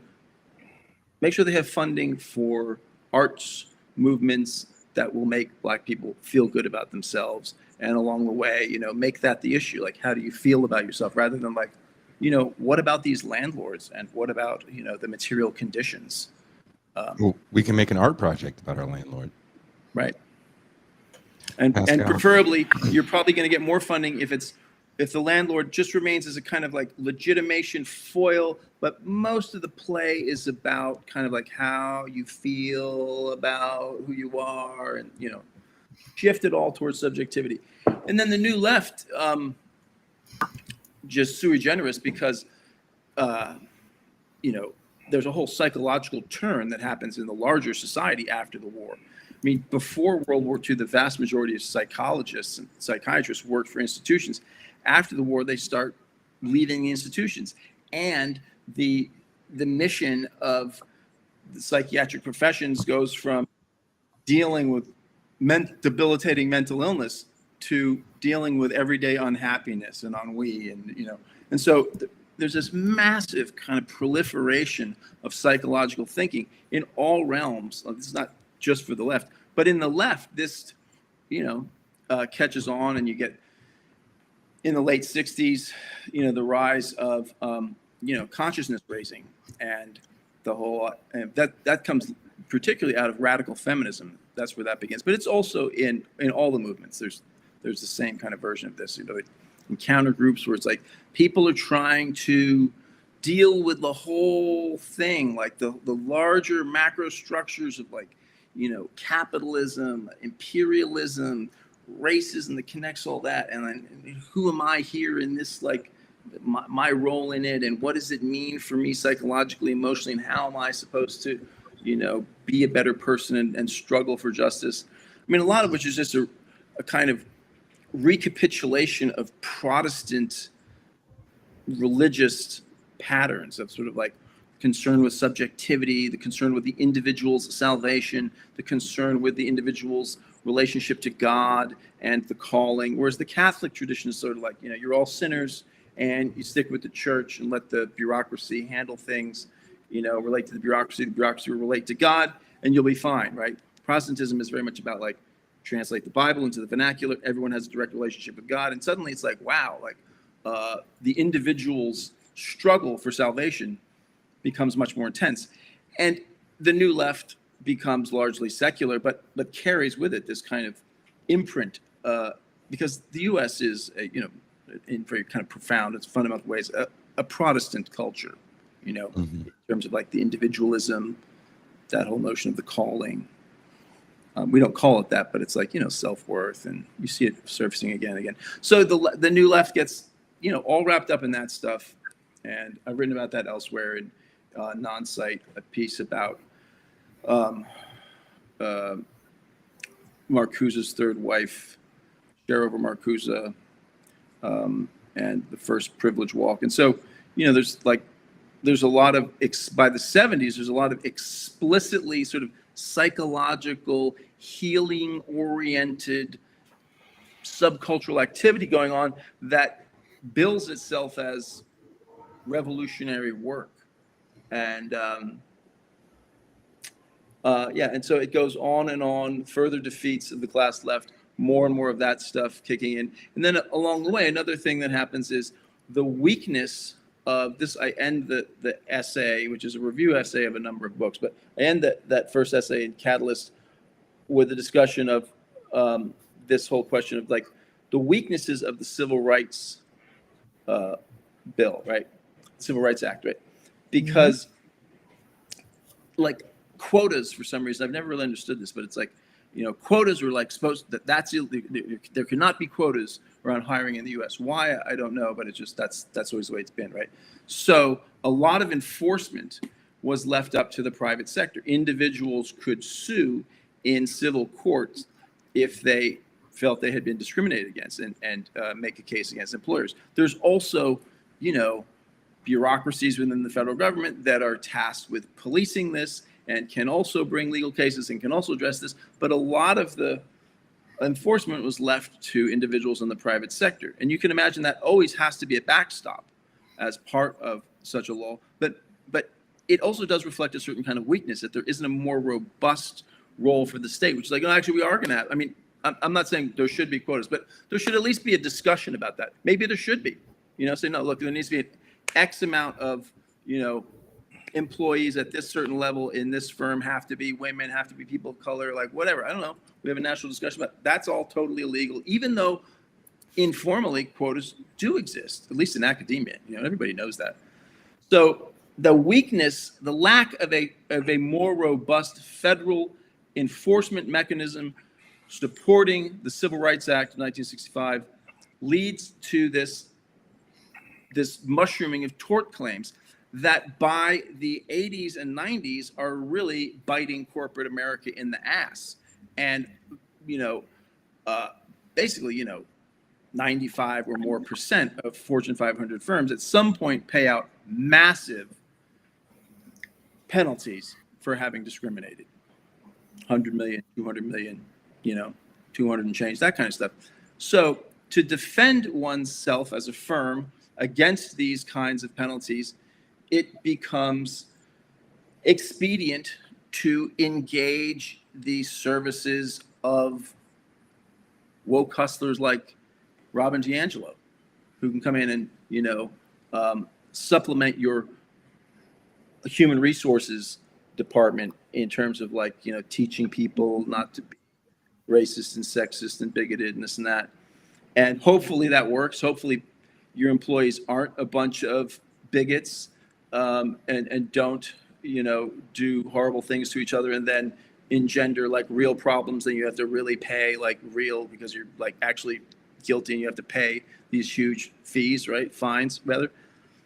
Hopefully it has that effect. But if it doesn't have that effect, at least you also have a defense. You can say, look, these are the actions of this one jerk, not us. The culture of this firm is inclusive, and we are not sexist. We are not racist. We do not discriminate against people's religion or national origin, right? And we have the receipts to prove it. We have expanded our human resources department by 200%. We've called in the best DEI trainers. We've done all this stuff. 75, 80% of our managers have been trained once or twice in this stuff. We take this seriously. This is not our firm, right? So that's a very important material incentive for this industry of pushing these ideas, these woke ideas that everyone is a racist, racism is everywhere, that there's this endlessly receding horizon of oppressions, and, on and on. Can I ask you this question? You do bring up Abercrombie and Fitch in your paper, because they did get a very massive lawsuit in the 2000s because they were pretty bad with the way they treated their employees of color. I don't know how familiar you are with the lawsuit. They had a mandate. I'm not that familiar with the lawsuit, and I'm not taking issue with any of the cases. The point is about whether or not the law relies on government enforcement versus private sector enforcement. Because by relying heavily on private sector enforcement, it means there's this massive kind of unregulated, unintended sort of flow of resources into this discourse of feeling, subjectivity, discrimination, right? Which is the essence or part of the essence of wokeness. So it's not the only key thing, but it's an important part of where this comes from. Universities are also very important in all this, right? It's the intellectual class getting ahead and having it both ways, being radicals, but not talking about class, right? Talking about oppression, not exploitation. But I interrupted. Go on. Well, my whole thing was I'm not disagreeing with anything you're saying, but there are these instances where people face actual discrimination. Absolutely, yeah. And I think there sometimes, not all the time, there's a tendency in some of these left circles to be almost dismissive. And I mean, I think you bring Well, up I a am good not point. dismissive of them, to be clear. Pascal, do you want to add something to what Christian said? Yeah, I wanted to talk about the fact that what is the role of postmodernism. You talk about that a decent amount in the paper, but how trends in academia that come out of the collapse of the new left and its retreat into academia result in this new development of the new kind of Foucauldian thinking that ends up helping facilitate this type of woke ideology that takes away from concentrating on structures as the means of oppression and focuses on the individual, things like post-colonialism, post-structuralism, and how all of that comes together to facilitate this thinking. Yeah, well, I mean, it's part and parcel of this story of like, you know, red baiting, anti-communism, and then filling in the vacuum with alternative radicalisms.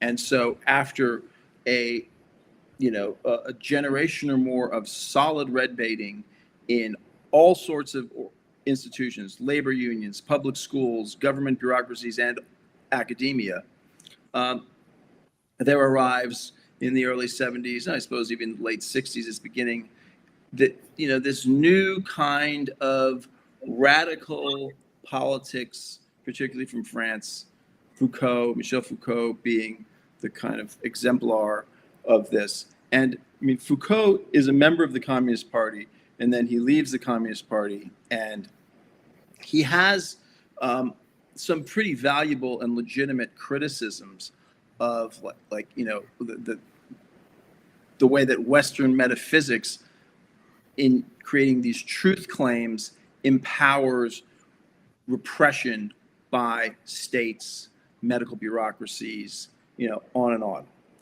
And Foucault felt this personally because, you know, Foucault was gay, and, you know, through most of his adult life, that was considered a mental illness, and people could be subjected against their will to like barbaric and horrible forms of essentially incarceration and forced treatment for that, right?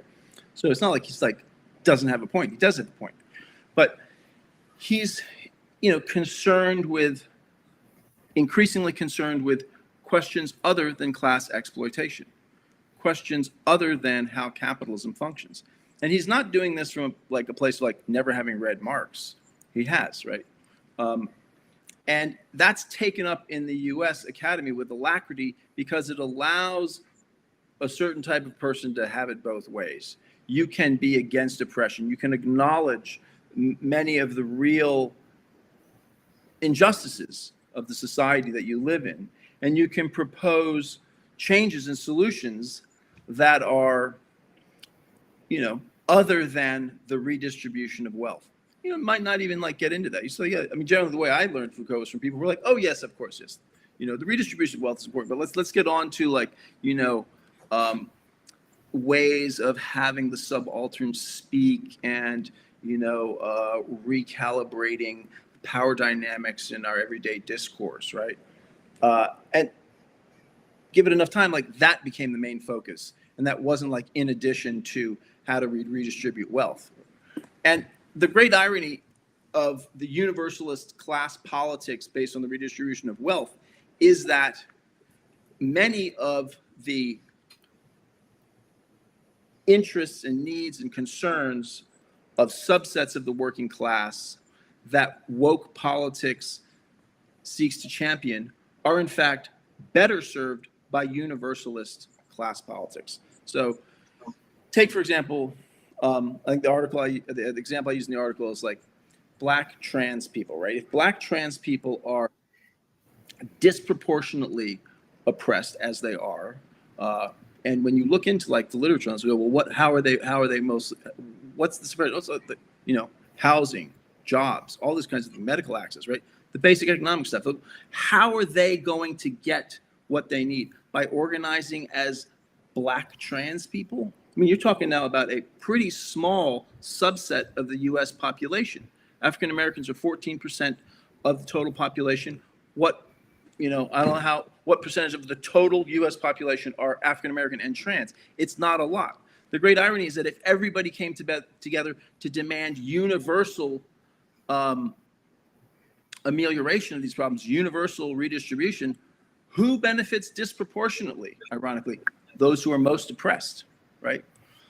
And so part of the bait and switch of woke politics is to make these legitimate cases about, like, oh, look who's most oppressed. Shouldn't we hold them up first? It's like, okay, you have a moral point there perhaps, but you know what? It's not going to work, right? What works historically are universalist demands. One, because you need everybody to come together to put enough pressure on the elites to get redistribution.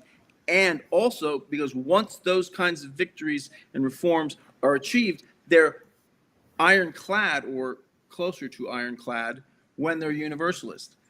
The means tested, implicitly racialized social welfare programs that come out of the war on poverty are fundamentally dismantled by the Clinton administration in the 90s, right?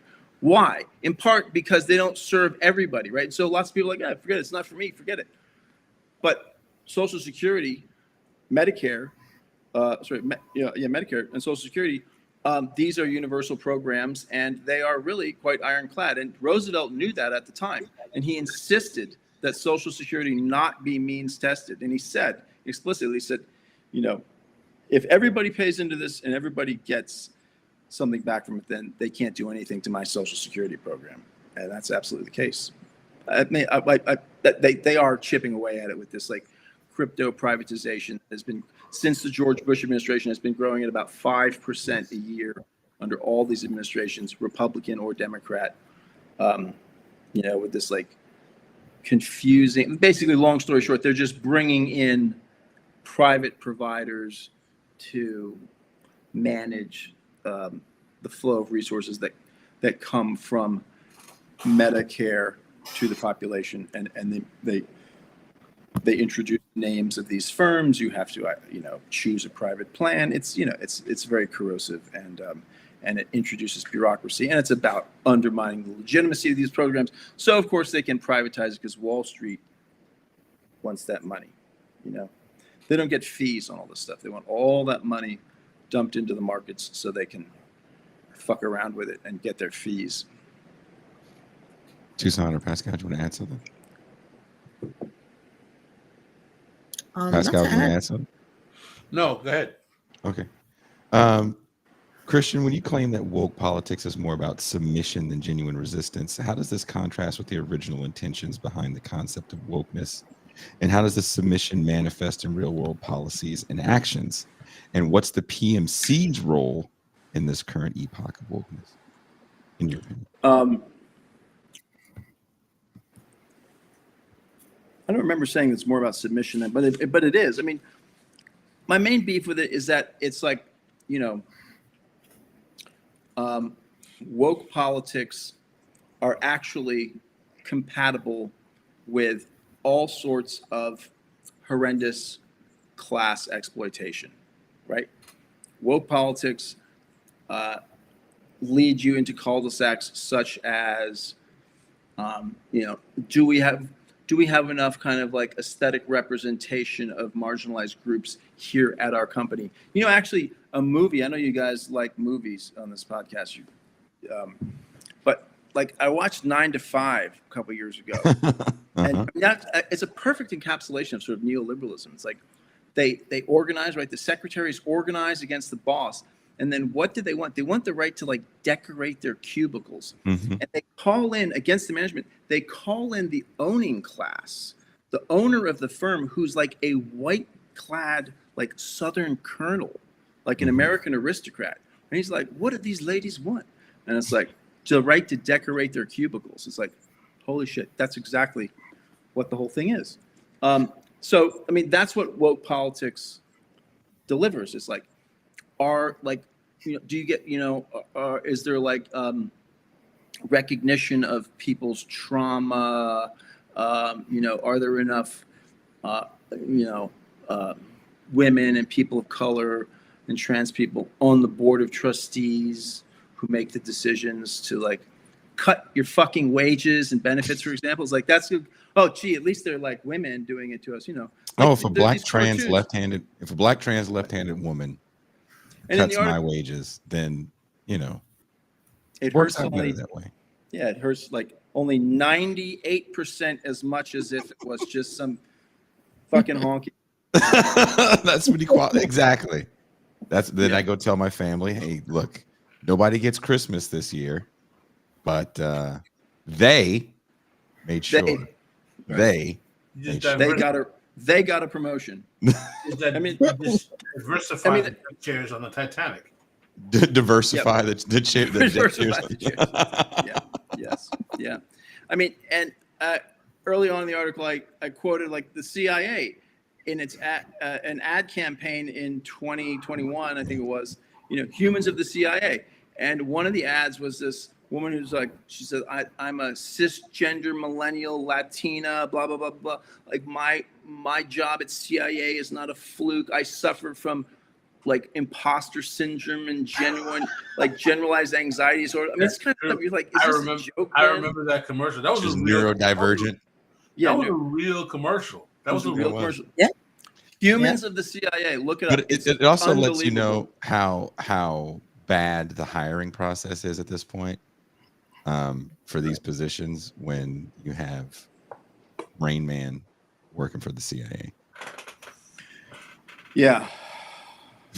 So, but I mean, it's totally compatible, right? And Jamie Raskin, who's, you know, not the worst politician by any means, but, you know, he was justifying the war in Ukraine, sending money to a government that has actual Nazis, right? There are actual Nazis. The Azov Battalion fight as part of the Ukrainian army now.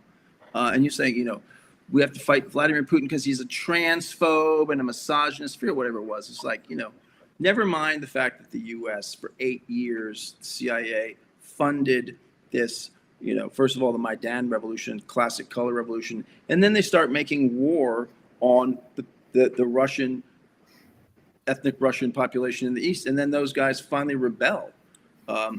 And there's this war where it's the Russian population that's getting the worst of it for 8 years, and then Putin is like under pressure. People here, we're getting off the topic, but on the Russian thing, people here are like totally deluded. They think that like the opposition in Russia are a bunch of like Western liberals. No, the opposition in Russia are a bunch of like communist Slavic nationalists and like far right Slavic nationalists who are like, this fucking guy is letting Russians die at the hands of Nazis. He is like no good. He's a wimp, and so, you know, Putin's like, we got to move, we got to do this, and also he's like, he does, like, the West is like, yeah, we're gonna like incorporate Ukraine into NATO, man, and then we're gonna like, you know, maybe we'll put missiles there. Maybe not now. One of the things that I wanted to talk to you also about wokeness is that how much it's really based on leveraging grievance to maintain capitalism. In other words, it turns grievance almost into a t-shirt to maintain the function of capitalism. For, as you said before, it simply diversifies the hierarchy of the management tier without actually redistributing the wealth and the resources, because it's so PMC centered. And this is even worse because of the fact that the foundation world is so in tune with this type of discourse. Can you talk about the role of the foundation world relative to the language? Yeah. Well, I mean, the foundations are essential. But first, the PMC, right? I mean, the PMC, professional managerial class, which at one level you could say, well, it's not in the classical Marxist sense. It's not a real class because they're just, you know, privileged workers. They sell their labor, but they're a real constituency, you know. And like, as the petty bourgeois, the old petty bourgeoisie is kind of absorbed into the PMC. If the grandfather ran a general store, you know, the grandson is probably, you know, part of a management team for Walmart, and the general stores are gone, right? And so the PMC really emerges and grows right at the same time that corporate America in the late 70s, early 80s is, as the PMC is really coming into its own, neoliberalism is increasing the pace of creative destruction, capitalist creative destruction, the precarity of the PMC increases. So there's, more mergers and acquisitions. Firms are like rising and falling, and and so the position of this class is precarious. And so the PMC have, over recent decades, increasingly, in their struggle for posts, in their struggle for positions, turned to the woke discourse as a kind of armory, an arsenal to defend themselves and attack in their struggles for posts. And so that's part of how the PMC kind of volunteers its labor power and its life force to promote this worldview. In terms of the foundations, the foundations are absolutely essential to the left. And it seems to me that they really begin, to some extent, with the CIA's encouragement. There's a little bit of foundation funding, like for, Booker T. Washington got some foundation funding, but foundations didn't make political donations that much prior to World War II. They start making investing politically increasingly after the war. And part of this has to do with the CIA recruiting them and using them as cutouts, but then also they have foundations just in the kind of anti-communist hysteria of the late 50s, volunteering. For example, I think it's called the Welch's Foundation, which is connected to Welch's grape juice. The head of that volunteers to the CIA. He's like, look, what can we help out? And the CIA gives them some pointers, and they start funding Norman Thomas, who's an anti-communist American socialist who ran for president and stuff like that. Who's a stalwart, member, a pillar of the non-communist left that the State Department, the CIA, and the kind of chattering classes in Georgetown were all in favor, and very explicitly in favor of supporting, right? This term, the non-communist left, I believe, tracks back to Cord Meyer, who was an early CIA guy whose wife actually was banging Kennedy, and she was really into LSD. Yeah, Mary Pynchon Meyer. She was a very good painter too. She has a painting in the National Gallery. Anyway, but yeah, so she apparently smoked weed with JFK. And according to the son of a CIA guy, Janney, who wrote this book, Mary's Mosaic, he speculates that she and JFK might have done acid together. But anyway, whatever the case, she gets killed shortly after Kennedy gets killed, and her diary is seized by Ben Bradley, editor of the Washington Post, and James Jesus Angleton, who's counterintelligence at the CIA, and they burn her diary. So we don't really know what the real relationship between her and Kennedy was, but they were definitely romantically involved. But I digress. So anyway, Cord Meyer, those early CIA guys were very interested and concerned with not just crushing, but co-opting and managing the left. They realized that under capitalism, that really under any class society, opposition and dissatisfaction due to poverty and exploitation and alienation is a chronic condition. You cannot cure it, but the system can learn to live with it. The system can learn to manage it with appropriate strategies. And, and that's ultimately kind of what woke evolves out of. Wokeness is like the fruition of that. And then you also got to throw in the internet.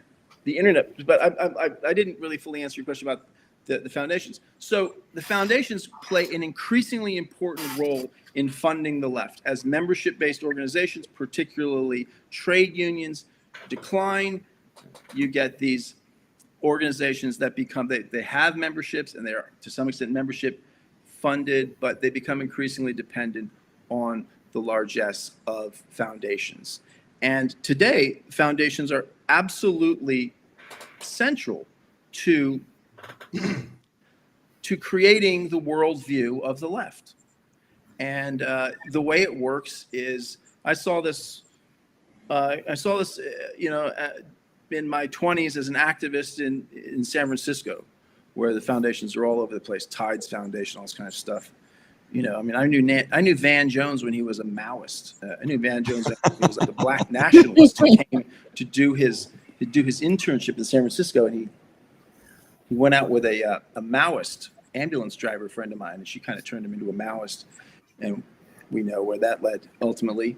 Nothing against her; she's a good. Were you at good Cal? person. No, I wasn't. I went to the New College of California for about a year and a half, which later collapsed under hilarious circumstances. But it was like a small, inexpensive, groovy, weird little. It took over Antioch's branch there. It took me a long time to get through college. I graduated from the New School for Social Research in New York. But I asked because I'm a Bay Area native, and I had some friends that went to Cal around. It sounds like around that same time where Van Jones would show up and kind of co-opt their protests. Yeah.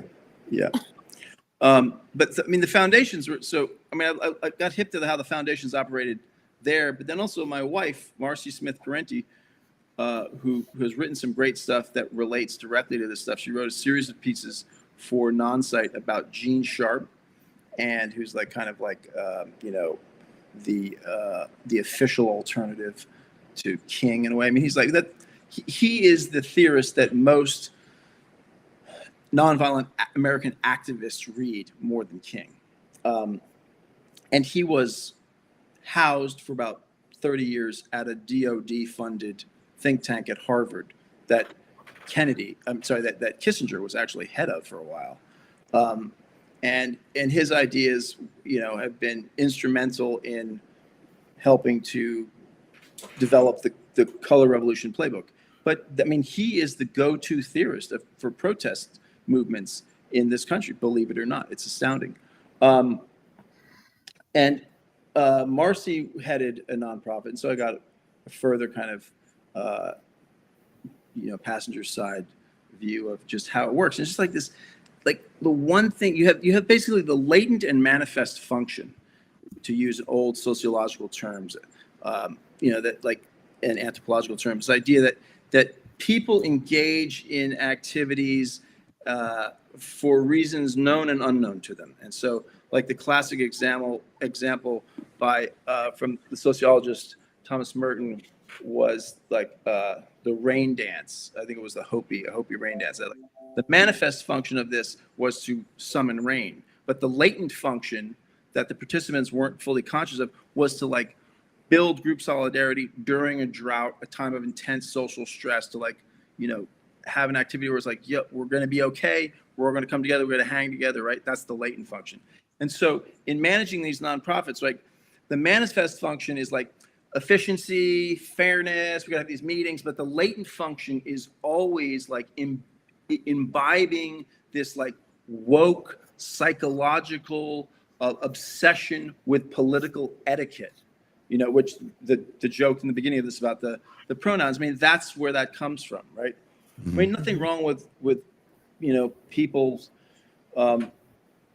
wanting others to use their preferred pronouns, but it's like the obsession of it, and it's like the ritualistic incantation of it, and the normalization of this kind of stuff, foregrounding of it. I mean, a lot of that tracks directly back to the foundations, because the nonprofit gets its paltry little grants, and immediately they've got to do reports on this and reports on that, and they got to have meetings with their staff, and the staff has to have meetings with the foundation. Just endless meetings about nothing in particular, just a bunch of bullshit.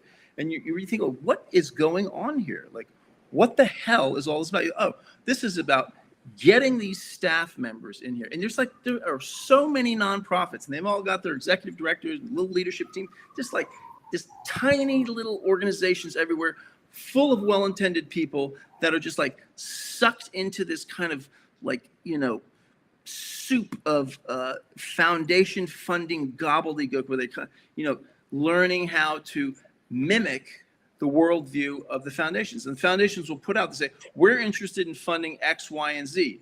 The conceit is that, oh, we're interested in funding what you do and what you're interested in. You're an organic grassroots organization. You bring things organically from the grassroots, and then we want to fund that. But that's not really what goes on. What really goes on is the foundations say, we're interested in funding this. We're interested in funding fossil fuel divestment. We're interested in funding this, right? And if you don't then parrot that back and say, hey, we have a plan to campaign on this issue that you have announced you're interested in funding. If you come up with something, hey, we have a plan to campaign on something completely different, then you don't get funded.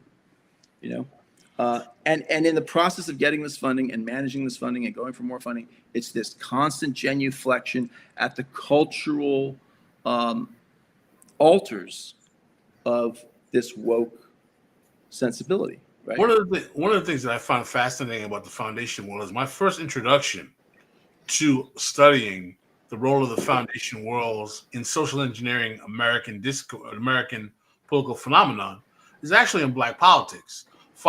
In terms of 19th century higher education and universities through Booker T. Washington, as well as historically Black colleges, as well as the leadership tier of the Black political class of the early 20th century, from people like Du Bois, going back to but Du Bois didn't get foundation funding, did he? He did get some foundation. He did funding. some. Yeah, from the Rockefeller. I always thought it was sort of like Booker T. Washington got the funding and won, and well, he got the lion's share because he was the titular head of all Black thought. But the thing is, though, a lot of the arguments they had between each other was about funding. I mean, there are a lot of different iterations of what Du Bois was. I mean, he meant a lot of different things at a lot of different times. But the author of the Black Bourgeoisie, his name is E. Franklin Frazier. E. Franklin Frazier. Yeah. I was reading the biography of E. Franklin Frazier. He talks about how these foundations, going back to the 19th century, have been corrupting Black politics and Black political thought for years. And when I see how they've had a role in the left, it's a similar kind of fact. It's basically capitalism's way of creating a social engineering of a leadership tier to focus on how they dissect what they want done politically in society. And I've said for years that you cannot have any kind of independent functioning left as long as you have the foundation tier financing it by normal capitalist funding. Would you say that that's but the best example of that might be Black Lives Matter in the last 8 years? It's a perfect example. What say you on that, Christian? I mean, I don't know if it's the best, but it's a powerful example. Yeah, for sure. I think a lot of people really looked at that as a real left movement, especially in 2012 when they kind of come to be after Trayvon Martin. For whatever reason, that slogan really resonated. It gets a little quiet. Michael Brown, it stirs up a little bit more, but 2016, it's really on the scene in a big way politically. And it seems like it's radical because it's pointing fingers at Hillary Clinton, which, right, we didn't think we were going to see people point the finger at the Democratic candidate. And it's useful against Bernie, right? I wrote a paper on that in Damage. I think it was very useful. I feel like I read that paper. Okay, yeah. It kneecapped Bernie Sanders in 2016 to the point where he had to kind of reconfigure things in 2020, and it was just a mess. That reconfiguration, because there's two things, in my opinion, going on, and this is actually one of the things I want to ask you.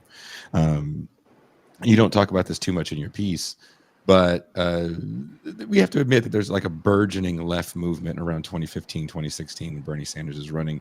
We're finally saying words like socialism and communism.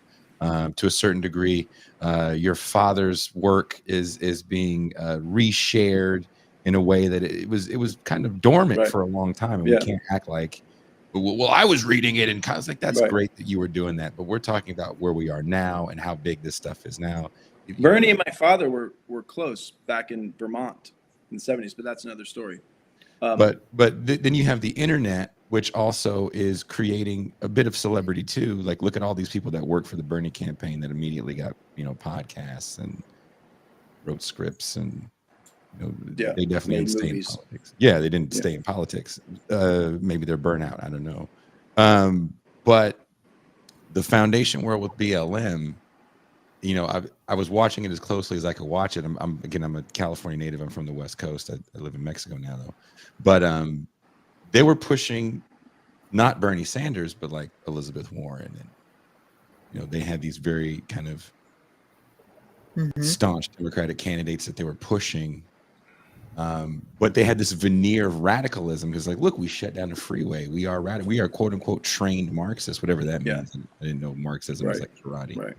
But those two things seem to me pretty powerful right now. This idea that the foundation world is a left movement, and a lot of people getting their information, and I don't want to say collectivism, but a lot of just internet presence. The internet intelligentsia is pretty important in a way that I don't know if it was this important 30 years ago. We actually had to be in spaces and know people. Yeah, the internet. I mean, first of all, I mean, like the internet with mobility, right? When smartphones come out, that's really key. When the internet is no longer left on your desk but comes with you on your phone, that's like 2006, 2007, and like the whole culture of the thing changes, and it's absolutely essential. It's something that Yashka Moak talks about in his book that I reviewed in that essay, and I think it's very important for understanding the real takeoff of woke. Right, you've got like a critical development phase, and then like with that proliferation, the internet culture really takes off. Yeah, I mean, and let's not forget the perfect kind of illustration of what it's all about is when Bernie Sanders is debating Hillary Clinton, and she says, "Well, breaking up the banks won't end racism." Yeah. Yep. You know. Yep. Which you could also say, and diversifying the banks won't break them up either. Won't do anything for, having representative boards of trustees isn't going to do anything. But it's back to the black left-handed trans CEO that just cut the Christmas bonuses. Yeah. Yeah, that doesn't make it better. Yeah. So and the important thing to be said is that, I mean, this is all very effective because these are not made up issues. This is not, I'm not arguing that like, oh, all these identitarian issues are fake and bullshit. That's not what I'm arguing. What I'm arguing is that somewhat counterintuitively, the more boutique your subgroup's concerns are, the irony is that you're probably only going to get anywhere if you're fighting as part of a universal movement where the solutions are delivered universally. And the vast majority of what everybody needs is the same stuff, right? It's like healthcare, like education, and not like corporate, insane industrial medicine healthcare, but like, healthcare that starts with like clean food and clean environment, work, education, safe and affordable housing, et cetera, right? And like, that's the vast majority. That's not everything. Then there's like, the last 5 or 10% of stuff. But like the vast majority, if you dig into like, well, what is it? Like when you say like this group is like more oppressed than like most other groups, it's like, well, how so? It's like, oh, in terms of like healthcare, housing, work, blah, blah, blah, right? So I'm not saying these issues, that these variegated and particularized expressions of how people suffer are false or illusions. No, they're real, but they're better served, or they're better addressed through universalist class movements, and they work as distractions, and they work as a discourse of division precisely because they are real, right? When elites completely gin up an issue and it's totally like fraudulent, it frequently doesn't work that well, Interestingly, there's a history of anti-immigrant xenophobia in this country. It's sort of the record is rather mixed. In California, in the 1870s, there was a kind of a racist socialist movement, the Working Men's Party of California. They were white supremacist socialists who were anti-Chinese. Mm-hmm. And when their Tribune went back east, Kearney had this whole plan to like campaign among the working class and the unions of the East. It fell apart. It ended actually in North Adams, Massachusetts, among shoemakers, as he was talking about like, bashing immigrants. And they were like, what is this guy talking about? It's like, go back to California, man. Like, what are you talking about? We're dealing with Boston, And I remember in the 90s in California, late 90s, Pete Wilson, who was the governor of California, and he was, passed Proposition 187, this, virulent, xenophobic, anti-immigrant, racist, and it had some traction. That was a different California. That was like the tail end of kind of white red, supremacist California, right? Gray Davis, California. Yeah, it had some traction in California, and he went national. People were like, "What is this guy talking about?" I actually think that to some extent, like the kind of decline of Trump right now, like I think he's floundering.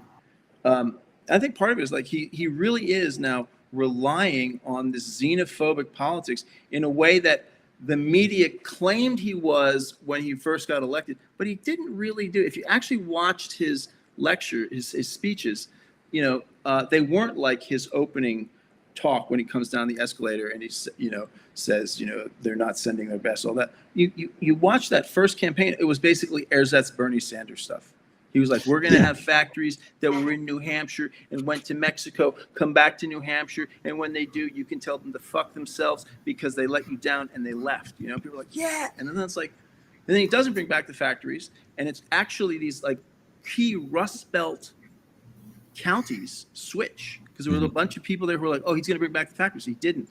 And the only group that he lost, that where his share of the demographic went down, was white men. There was a lot of these kind of like Reagan Democrat Union, industrial towns, the Rust Belt guys who were like, he's going to bring back the factory. And then when they didn't, they're like, this guy's full of shit. And now he's just really laying on the like the border hysteria. And it's like, I mean, it works for people who were already racist. Yeah, but it's no, like, I agree. It's not what I mean. The thing is, the other problem that discourse has is that people. This gets to the inherent kind of contradiction of this kind of racism in American history. People deal with immigrants, and a lot of us are descended from immigrants, right? And in people's actual dealings with immigrants, frequently like, well, these are fine people. Who's going to take care of my parents when I shove them in the old folks' home? If you're gonna shut this border down? No, I feel like what he did in 2016, and I don't know if you agree with this, because I wrote about this 2 years ago, because I didn't think that he was going to do anything 2 years ago, because I felt that A, the proof was in the pudding on what you got with him, and B, if all you can give people is just playing the hits, which is just your racist stuff. I agree with you that he was on a bit of a populist kick, kind of taking Bernie Sanders' talking points and putting his own spin on it. And then he got the gift that kept on giving, which was running against Hillary Clinton, who was a woman that a lot of people never liked. They never liked her as Secretary of State. They didn't like her when she was Bill Clinton's wife. So, he gets to play the wrestling guy and be an anti-hero against the heel, which some people thought it was the other way around, but it's like, no, he was an anti-hero against a heel. And he can't do it this time around because Kamala Harris is, to use another wrestling term, kind of the best baby face he's ever really been against. He also was like, he was the real fake. I reread Umberto Eco's book of essays, Travels in Hyperreality, from like 1989. He travels, Italian like critic and essayist and playwright, novelist, and maybe not playwright, novelist. He travels around the U.S. looking at like wax museums. I mean, there's a whole bunch of stuff in that book. It's like all over the place. Stuff about the Red Army faction and Italian politics, but a lot of it has to do with like America. And he's traveling around America. And he's like, what is it with Americans and fake stuff? Like they love wax museums. They love all this like fake landscapes and fake stuff, but like they're not fooled by it. And he doesn't quite use these words, but his conclusion is like Americans are connoisseurs of the real fake.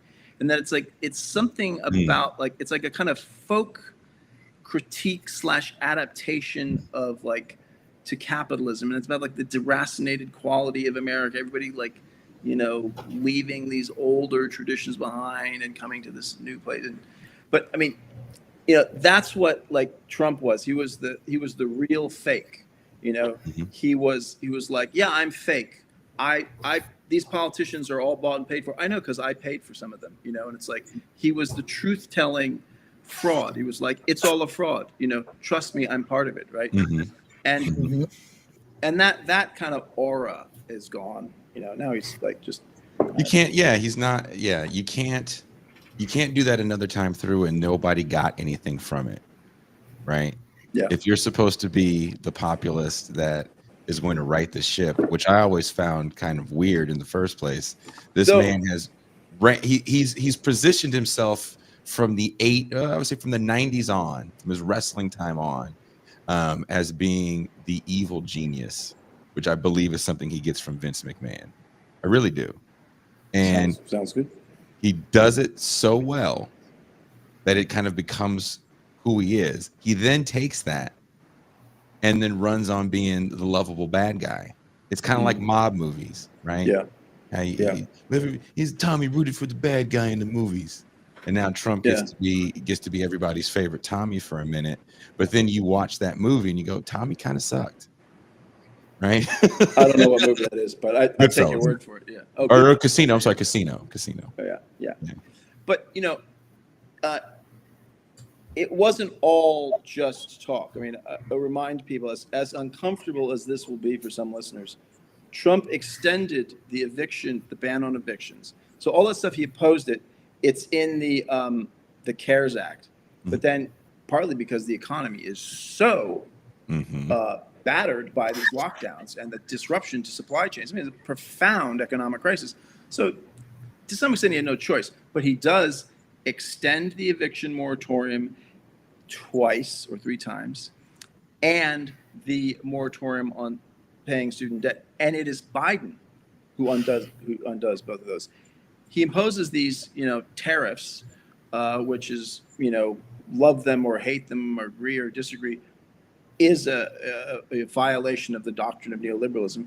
He kills outright the Trans-Pacific Partnership, which was supposed to be it was sort of the culmination of the free trade agreements. It was going to encompass much of the Pacific. It dwarfed NAFTA in its ambitions, and it was the kind of the Obama administration's non-military kind of response to Chinese influence, and he just destroys that. So he did. And he also didn't start any new wars. And he also attacked openly the intelligence services and the generals. He did it not for the reasons we would do that, but he did it for his own weird ADHD, idiosyncratic, whatever reasons. So he did do some things that people saw and experienced. And I think that no new wars and that hostility to the not the military industrial complex, because he was always throwing money at the military. The deep state. You see that now. He's wants to build this Iron Dome, just obviously just a massive boondoggle. He's saying no new wars, but yes, a massive boondoggle, jobs, profits on the public dime for sure. But yeah, against the deep state and against the military elites. I mean, he was called in 6 months into his administration. But the Joint Chiefs of Staff, he went to the tank at the Pentagon, and they're trying to explain to him what the American empire is and how it works. And he interrupts them halfway through. And he's like, you guys are babies and losers. You can't win wars anymore. And he says, where's the fucking oil? Where's the free oil? He says, we spent $7 trillion in the Middle East. They should be giving us free oil. It's and they realize, wow, this guy fundamentally does not get how the world works. He doesn't understand what the nature of U.S. hegemony has been since the end of World War II, and how, trade agreements and soft power and military deployments and troop deployments, how all of this fits together. And Trump was like, if you're going to have American soldiers in your country, I want cost plus 50%. He thought it was a security company. Yeah. And imagine if you're high up in, the Defense Department, the CIA, the State Department. You're just this guy is total an idiot, a madman. He does not get it. He's a vandal. He's he's ready to wreck this thing because he doesn't know the first thing about how it actually works. I mean, I think some people saw that and were like, hey, that's cool. Fuck those people. those generals and those CIA agents and those regime change specialists, etc. I mean, those are the people that did him in ultimately, and why he's got Craigslist ads damn near for people to be in his cabinet at this point, because he can't deal with any Washington insiders. We just can't trust him. I think he's done. I think it's going to be Kamala Harris, but who knows? Whatever. Well, our mutual friend Teray Reed owes me a meal, if that's the case. Because if it's Kamala, yeah, I said that before. Teray Reed put you up to this, didn't he? He was the one who recommended. Yeah, he said you should talk to my friend Teray. Christmas Parenti. I said I've tried to email him, he never gets back to me. Really? No, that's not true. Did you really? I'm sorry if that's the case. Some of these sound effects, I'm like, oh, what does that mean?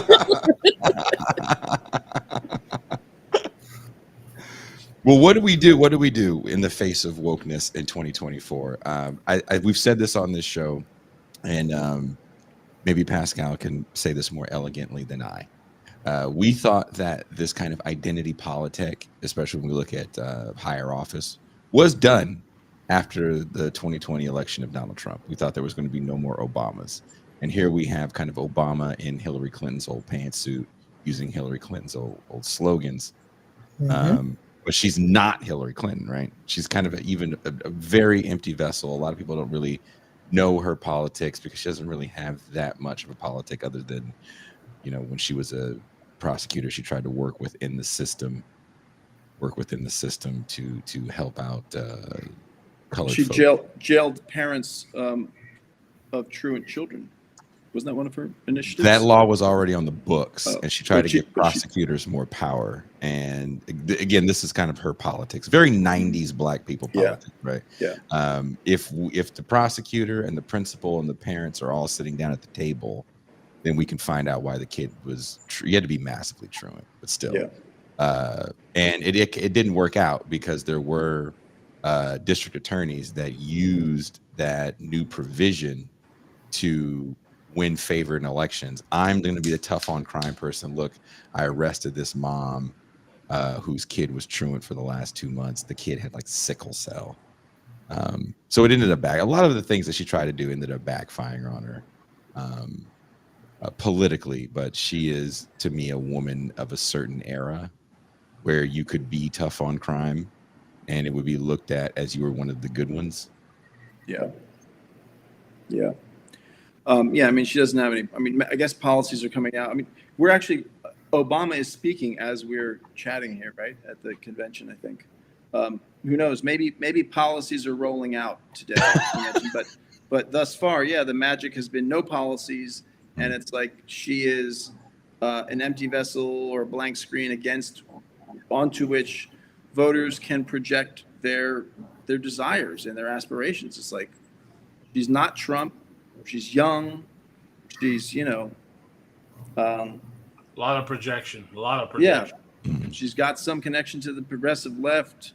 She's, she's good looking. She's like, I mean, she's got a lot going for her, but like, yeah, no policies on it. But it's like, there's enough there to be like, yeah, this is the next generation. This is we've been delivered, Another thing I think that's important in this whole surge around Kamala, this is one of these things that a pet peeve of mine that the left can't deal with. The Biden family, come on, man. They are super fucking corrupt. Okay. Sure. Sorry to swear so much in your podcast. No, this please, was something that sure. I was surprised at the number of truly radical friends of mine who were like, oh, the laptop, that's nonsense. Well, no, it wasn't nonsense. It's real. And never mind the sex and the drugs. It's on there are emails that show that there was definitely influence peddling going on by Hunter Biden. And people know that. People pick up on that. Certain kind of swing voters, diehard lefties and Democrats might just say that's just right-wing disinformation. But a lot of other people realized it wasn't. And that, along with Biden's age, was a real turnoff. So these guys are self-dealing scum. And say what you will about Kamala Harris. I mean, she has not engaged in that epic level of corruption. There's nothing like that in her background. I'm sure there's other problems we'll find out about, but nothing quite like what was on Hunter Biden's laptop. First of all, because not many people leave laptops to be discovered, Good point. You know, Yeah. not many people smoke that much crack. Yep. Be surprised how many people love the crack. You haven't done that. I read part of Hunter Biden's biography, and it was like, and then also, it was his biography. I was just reading up on it, and I like people are like, oh, this lazy rich kid. I don't think so, man. It's like he was the classic like hardworking addict. He'd be up all night. Like when Burmissa like hired him for $1 million a year, $83,000 a month, to influence his father to call off these prosecutors. That wasn't the only thing they were doing. They were constantly trotting him around, and he'd be up all night partying, and then up at 9 like to be trotted out to be like, look, this is the vice president's son, and he's like, hasn't slept, Spun out of his mind. it's like, and in the end I was like, wow, this guy has worked really, really hard for this dirty lucre of his. The whole Hunter Biden thing was interesting to me too, because in certain circles it almost seemed like he became another kind of anti-hero to people, because there was so much there's so much kayfabe in politics that I think you said that I was reading something somewhere, I think it was your paper, that if a Republican says it, then it's automatically like taboo. And when Republicans were saying, look at Hunter Biden's laptop, then there was all these people on the other side going, well, Hunter Biden's just having a good time. I want to hang out with Hunter Biden. I was like, you want to hang out with somebody smoking crack? Like, that doesn't sound like a good time at all. Like, I've been around crackheads. Or people I knew were just saying, well, that was in the New York Post, and that's a right-wing paper. And, and it's also massively censored by, all the social media companies. And so, it was a dirty play by the Republicans. That was their October surprise, and then there was this counter move that shut it down. And but then you have the left, not treating it like it's a real thing. It's like, oh yeah, no, this president is corrupt. This guy, Joe Biden, is corrupt. His family is very, very corrupt. And people knew that, and that's part of why he had to resign. He was the senator from MBNA. Yeah, the senator from MBNA became the vice president with the black president, even though that when he was a senator, he didn't care about black people's backstories or how they got effed up in the first place, and wanted to lock everybody up. Yeah, and he had been wanting to lock everybody up for a long time. It wasn't like that was a new thing that he just came to him in '94. Yeah, and all that gets ignored in 2008, and it definitely gets ignored again in 2020. And he retired from politics. In 2016, he was chilling. And the party felt, and this is where I think everything is just really interesting to me. But for the party to go, let's go get Joe from the grave and roll him out. Well, he's got dementia. That's fine. Yeah. We'll just give him some of, Hunter's Jesus juice. I mean, all that was all about also defined by just the paramount concern of shutting down Bernie. Yeah. Destroying Bernie. And then it's all South Carolina with Claiborne, that kind of the fix was in. Not the fix, it wasn't fake. It was like, but it's Biden invested heavily in South Carolina. One of the blackest states in the country, in a region where, my wife, a Southerner, pointed out to me at Yankee. She said, well, you got to remember the history of violence in the South, and, Biden was the Democrat who was there in South Carolina, and, saying like, I'm the barrier between you and these racist nuts. And so it's like that one victory, then the whole thing, all of Super Tuesday follows that, and it was like, it worked out perfectly to crush Bernie. And Buttigieg did his little tricky thing with the app in Iowa and all that. But the whole thing is I don't know. I find it all fascinating. How far we've come. Yeah, Christian, in closing, how do we solve wokeness? I think it's to make the case for class politics, and in terms of the immediate utility of a universalist struggle for universalist demands, right? That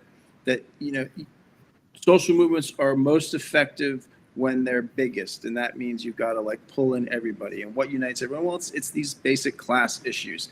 Not only are victories more likely when you have a bigger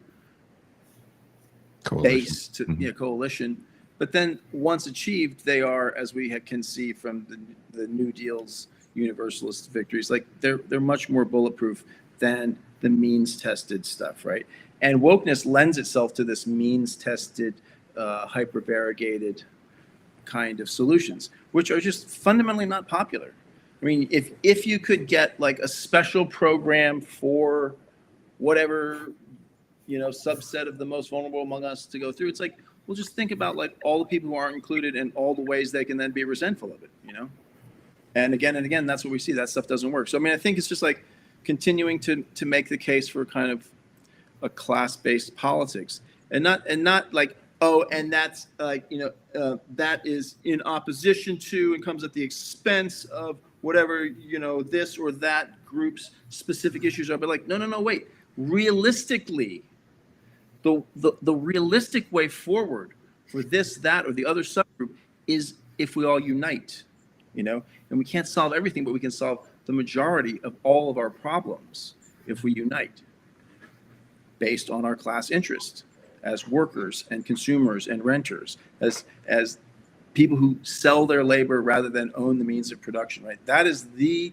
key political division that has to be understood by Americans and articulated by activists and politicians and political movements if we're to change things for the better in this country.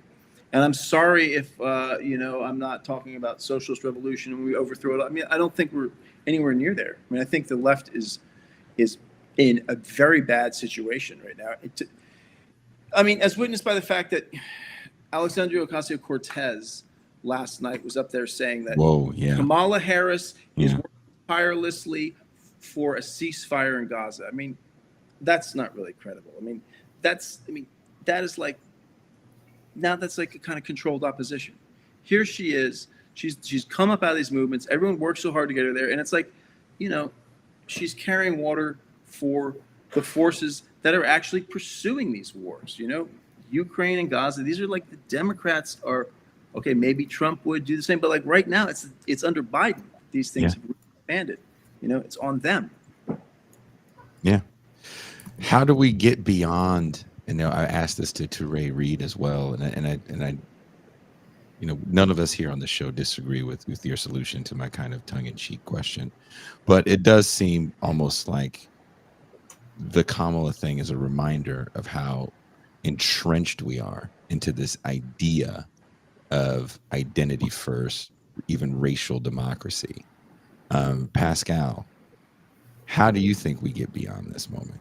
Because it seems like we're stuck in it. I don't have the answer to that question, man, because I was one of those people who thought it was over when Obama left office. And now that they've resurrected it with Kamala Harris, it's a trick.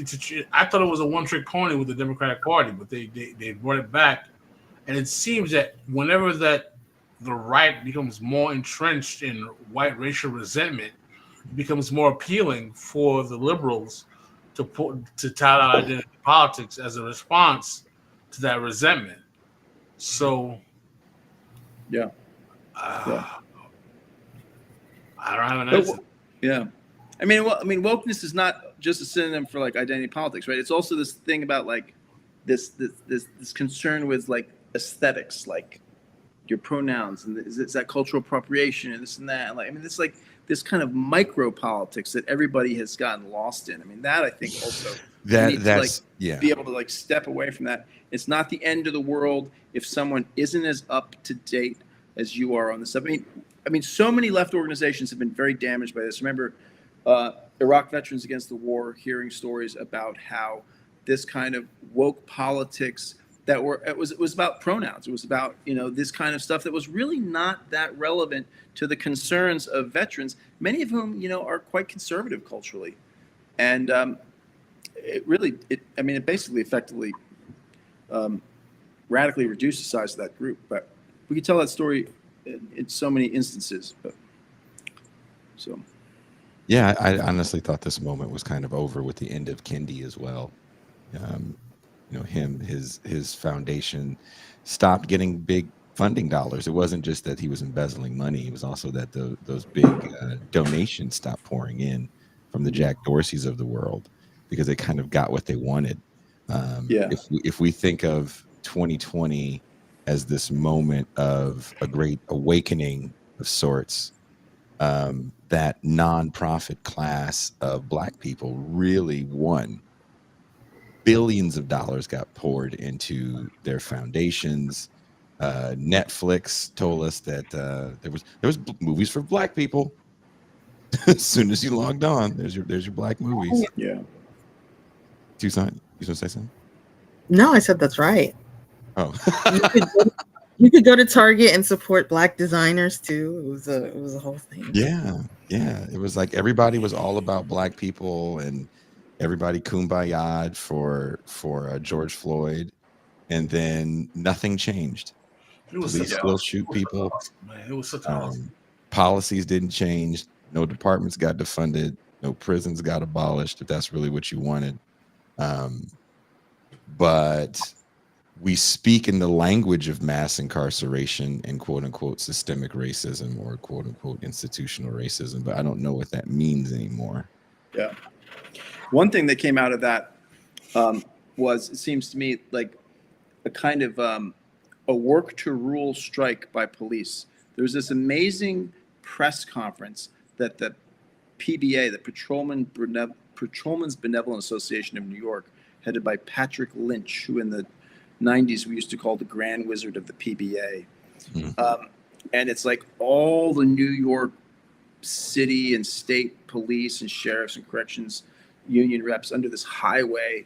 And it's like they basically say, like, okay, you want it. First of all, Patrick Lynch, the NYPD has changed a lot since the 90s. And he says this one thing, he says, we're the most restrained department in the country. I was like, that is bullshit. I looked up, well, he was right, actually. It's actually Utica, New York is the most restrained. And then, but actually, like, I mean, the NYPD have like changed a lot since the days of Abner Louima. But it's basically like the subtext is like, okay, have it your way. You guys hate the cops? Good luck. And that's another thing that's come out of this that's helped gin up this kind of return of tough on crime stuff. Because like the police, ask around, people, I mean, in city after city, I hear these stories where people are just like, the cops are now like, okay, yeah, well, you know, there was an assault, yeah, we'll get to it, you know, we'll be there. It's like, I don't know how organized it is, but I really feel like it's a cultural thing among cops, and like, but there's no way to talk about that, you know. No, I will. I believe there was a legitimate backlash. If you look at laws that are happening not on the federal level, but on the local municipal level, there's more protections for armed security and private security now to carry weapons and kill with impunity. Mm-hmm. So you don't need police. Yeah, it's RoboCop, right? I don't know if you've seen RoboCop, but I always say a good kind of entry-level course to neoliberalism, if you don't want to read a book, is watch RoboCop. You know, it's about the defunding of the police, and we're going to have privatization of the police. Yeah, we're thank you, and we're going to have a robot police force. Well, you don't have a robot police force, but you do have a bit of a mildly vigilante police force with private security, armed private security. And when citizens call for it, you know, because to your point, you got to pay. Yeah, we're gonna get to that when we're gonna get to that. Sorry, not our problem. You guys complain. That's what I've literally been told, that you guys complained. So we'll get to that when we get to that. Yeah. So I don't know how to end on a happy note. Tucson, give us some good news. Wow. Maybe we should all have some therapy to discuss the trauma that we had. Can you give a land acknowledgement for your area of the Bronx right now? The landlord acknowledgement. I'm the landlord's land. Right. I'm speaking from the the current land of the Blackstone Investment Group that owns Right. every day a larger percentage of the housing stock. I don't know if you guys know Tyler Austin Harper. He does some writing for The Atlantic, and he wrote something on Twitter today. Is he up in Maine? Yes. Like yeah. Yes. He's a friend of ours from Maine. He said he's a fisherman. He's a big time fisherman. And he said, I was once watching a fishing show where these guys caught this massive salmon. And as they caught the massive salmon, the camera pulled in on it, and they looked at this beautiful fish. They were talking about how majestic it was and how proud they were of it. And then another guy pulled out a hammer and then beat the shit out of it. Because that's how I feel when I hear a land acknowledgement. Yeah, I mean, I don't know. I'm one level like, yeah, that's like, it's nice that, that these groups that were, in many cases wiped out, but in many cases not wiped out and still hang on, like get some acknowledgement. But like, you really want to do something about it, like let's have let's give some of the land back. That never comes up. Like, I'm actually speaking to you from Western Massachusetts, Okay. and there was a group of Native Americans, the Stockbridge, Algonquin group, I forget, but they're basically in the 1830s. They're moved out to Wisconsin, and you've got a certain kind of like Ukrainian flag, Black Lives Matter, nice house, Volvo driving liberals in this part of the country. And it's like, they never have meetings about like, hey, maybe we should actually offer some of this land back to the Stockbridge Muncie band in Wisconsin. Though I must say, though, I actually know some people who did do that. There was this school in Athol, Mass, a farm school that I kind of mocked. I had a friend who worked there, and I was like, oh, this is like ridiculous. But they actually like gave some of the land back to the Nipmuc, who are an Algonquin group who still, I don't know if they have federal recognition, but they still exist. They have a tiny little kind of reservation piece of land, and they're actually doing it. It's like, it's a small scale thing, but it's like, it's totally unlike what you normally get with this kind of stuff, like land acknowledgements. It's like, what about redistribution? I'm in favor of reparations for everyone, and that is socialism, because it's like the vast majority of people are descended from people who were exploited.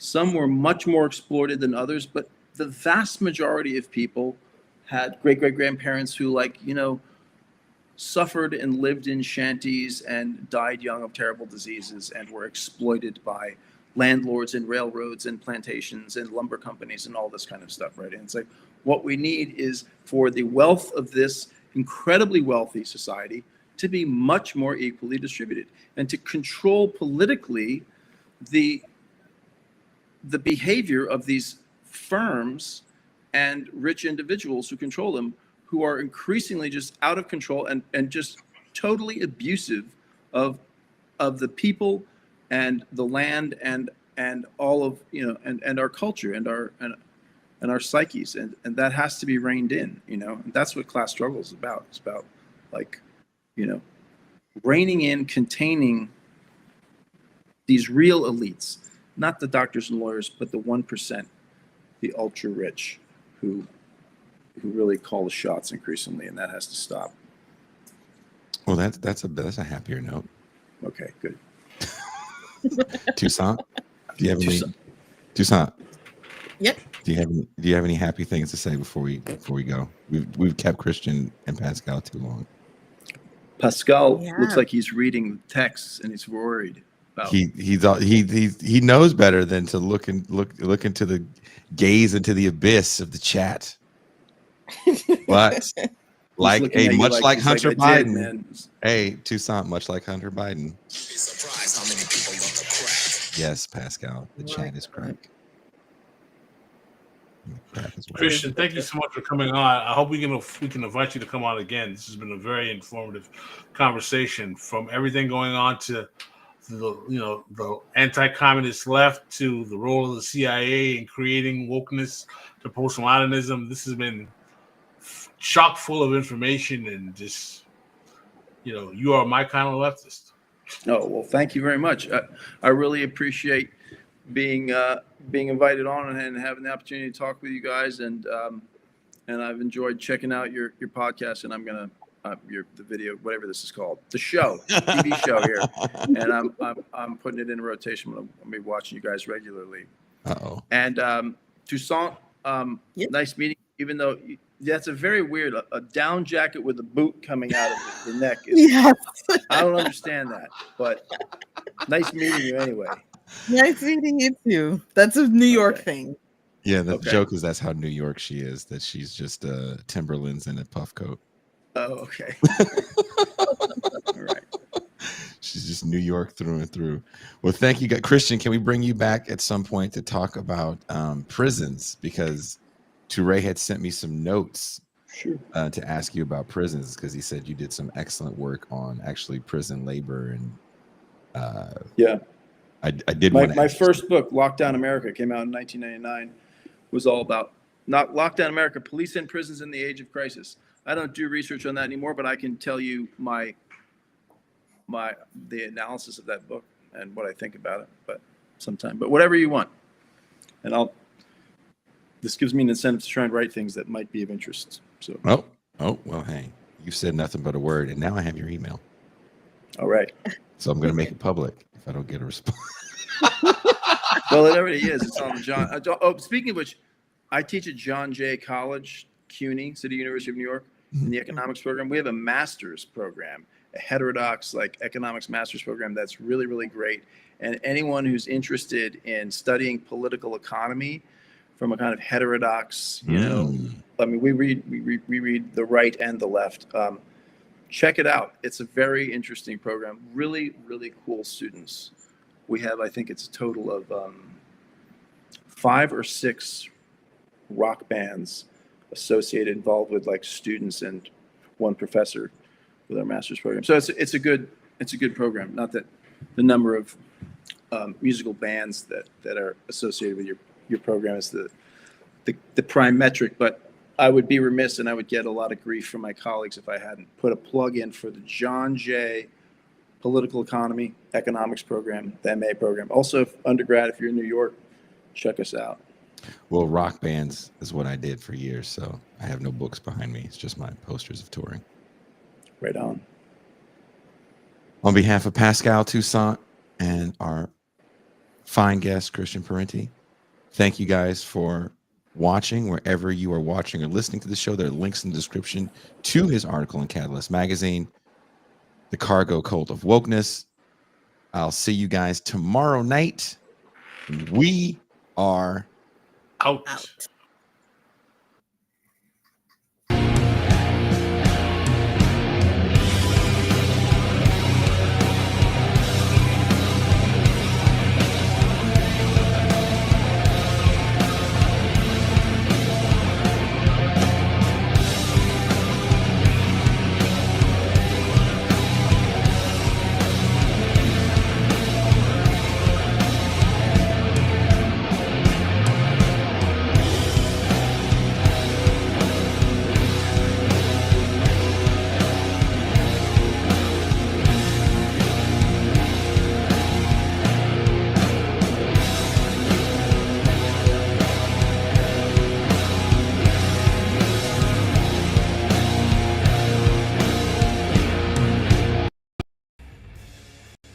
all right. Here we are, the #1 show that I can upload from 2024. Who do you think it is? Guess. Wait. 2024, not of all time. 2024. What do you think it is? Nope. Nope. You're all wrong. You're all wrong. It's Catherine Liu.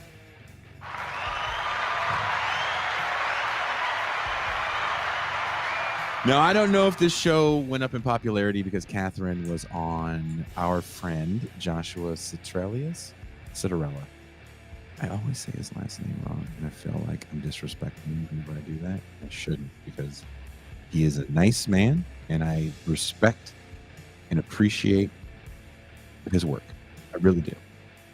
So, Josh, if I'm saying your name wrong, I'm not trying to be disrespectful. I have said people's name wrong on this show and been totally disrespectful on purpose. Totally. Oof. I mean, you guys watched those clips. We were just ruthless. But Josh, not trying to be ruthless. But Catherine's show on his channel garnered tons of views, and I wonder if that's what made people go back and watch this, if it showed up in algorithmic like searches or something. I don't know. But this was a fun show. Every time we hang out with Catherine on air, it's fun. I've gotten to know her in real life, and she is just a hoot. And I love her family, and you definitely hear me talk about how much fun we have at her house. So check out the #1 show from 2024. Have a very fruitful and prosperous 2025. And we will be live. I won't be on air, but the show will be live Saturday with some guest hosts. Anders Lee from Pod Damn America, right? It's Pod Damn America. I get them and Pod Save America confused all the time. And that's two things I shouldn't confuse. I really shouldn't. And he's bringing some of his New York podcasting friends. So it's going to be a East Coast podcasting good time. And be nice to Anders because he is a Minnesota Vikings fan. And I am all in for the Vikings this year. I appreciate Sam Darnold. And if you watch the Red Zone, then you know that inside joke. So thank you guys for making 2024 another great year. That was year 5. We are going into year 6. Got some cool stuff coming up. Can't wait to see you guys live again. Can't wait to go back to the Champagne Room again. Again, clip shows up. And then you know what sucked even more? The Champagne Room, there's a special surprise. I'm not even going to say it on air for the patrons in that we did a special Champagne Room on New Year's Eve. And YouTube took it down. That's how I feel that YouTube is doing for me right now. They're after me. It's not fun. But I was able to get the video up. The audio is up. So if you're a patron or paid YouTube subscriber, those things are up for you to see. Very special surprise for you guys that are patrons and paid YouTube subscribers watching that Champagne Room. And there was only there was a very small amount of people. It's New Year's Eve. I just wanted to do something I knew that there would be a handful of people at home.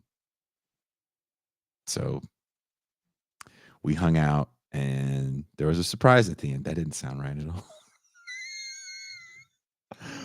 Not even gonna press a button.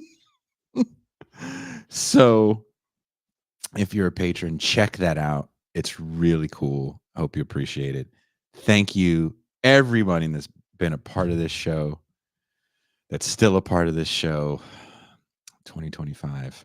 Man, this is going to be one hell of a season. So I'll see you guys sooner than you think. I am out. Enjoy the #1 show.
Good morning to most, good afternoon to others, and good evening to the viewing audiences across the pond. I am your host, Jason Miles, here for another episode of This is Revolution Podcast. Also, real quick, I do want to thank everyone that joined MT and I. Well, actually, it was pretty much the whole gang and I, but MT and I went the longest on it. Thursday night champagne room, 3.5 hours of some interesting insanity. As one person left in the comments, when all of them are there together, it's like the C-SPAN of TMZ. I thank you for that comment. We all thank you from the bottom of all of the Central Committee's hearts. We thank you for that comment. If you are new to the channel, thank you so much for joining us on this lovely Saturday morning. If you're a returning subscriber, welcome back. So glad to have you here. All of us here at TIR would like to send a big thank you to all the subscribers on all platforms. Without you, we couldn't do this. For those that don't know, this is the Saturday free show. There is no bonus champagne room. It's our way of allowing you guys to get a glimpse of what goes on beyond the velvet rope of the TIR VIP. We had a great week of shows, kicking off with Dr. Jack Rasmus discussing the current economy and the problem with labor stats. Then I got to talk scumbaggery with music legend, bit of a mentor to me as well, author and journalist Eugene Robinson. And Thursday, we had the entire TIR Central Committee, that is myself, Pascal Robert, Deep State Cuba, and me, Jean Bajlan, in the house to talk geopolitics, technology, and loneliness. So, now that we have that out of the way, let's talk about what you guys came here to listen to today with my very esteemed guest, someone I am extremely proud to say is a friend, also a bit of a mentor.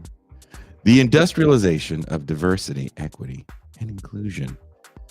Now, being the Chief Diversity Officer and CEO of TIR, I feel a lot of pressure to get a balanced and equitable workspace. As you know, we are a very colorful bunch here at This is Revolution, and we even have a woman. And get this, she's Black, and sometimes we even allow her to speak. But in all seriousness, the business of diversity, equity, and inclusion is big business that is backed by venture capital. It's a $7.5 billion industry that will double in size by 2025. But who is it benefiting? According to an inequality.org, the United States exhibits more wealth inequality than any other developed nation in the world. Is DEI helping close that gap? Racial, gender, and religious discrimination occur in the workplace, but is DEI decreasing its occurrence, or is it teaching us to mask it better? Does DEI help create a safe, comfortable work environment, or does it create one in which everyone is scared to speak for the chance of offending someone by uttering a microaggression that can lead to a talk to HR? Yikes. What happens to work and learning environments when a multi-billion-dollar industry is created around making hypervigilance? I was so happy when I wrote that. I can't even say it. Making hypervigilance of policing everyday office or classroom conversations as discrimination and offensive. Today, we'll be speaking with author and professor of film studies at the University of California, Irvine, Catherine Liu, about the industrialization of diversity, equity, and inclusion and what that means. Please welcome our very esteemed guest who is playing sick today. Just so you guys know, she said, Jason, I'm feeling a little under the weather, but I'm going to come through anyway. So this is like Terrell Owens in that Super Bowl where he played on a half-broken leg. Please welcome the Catherine Liu.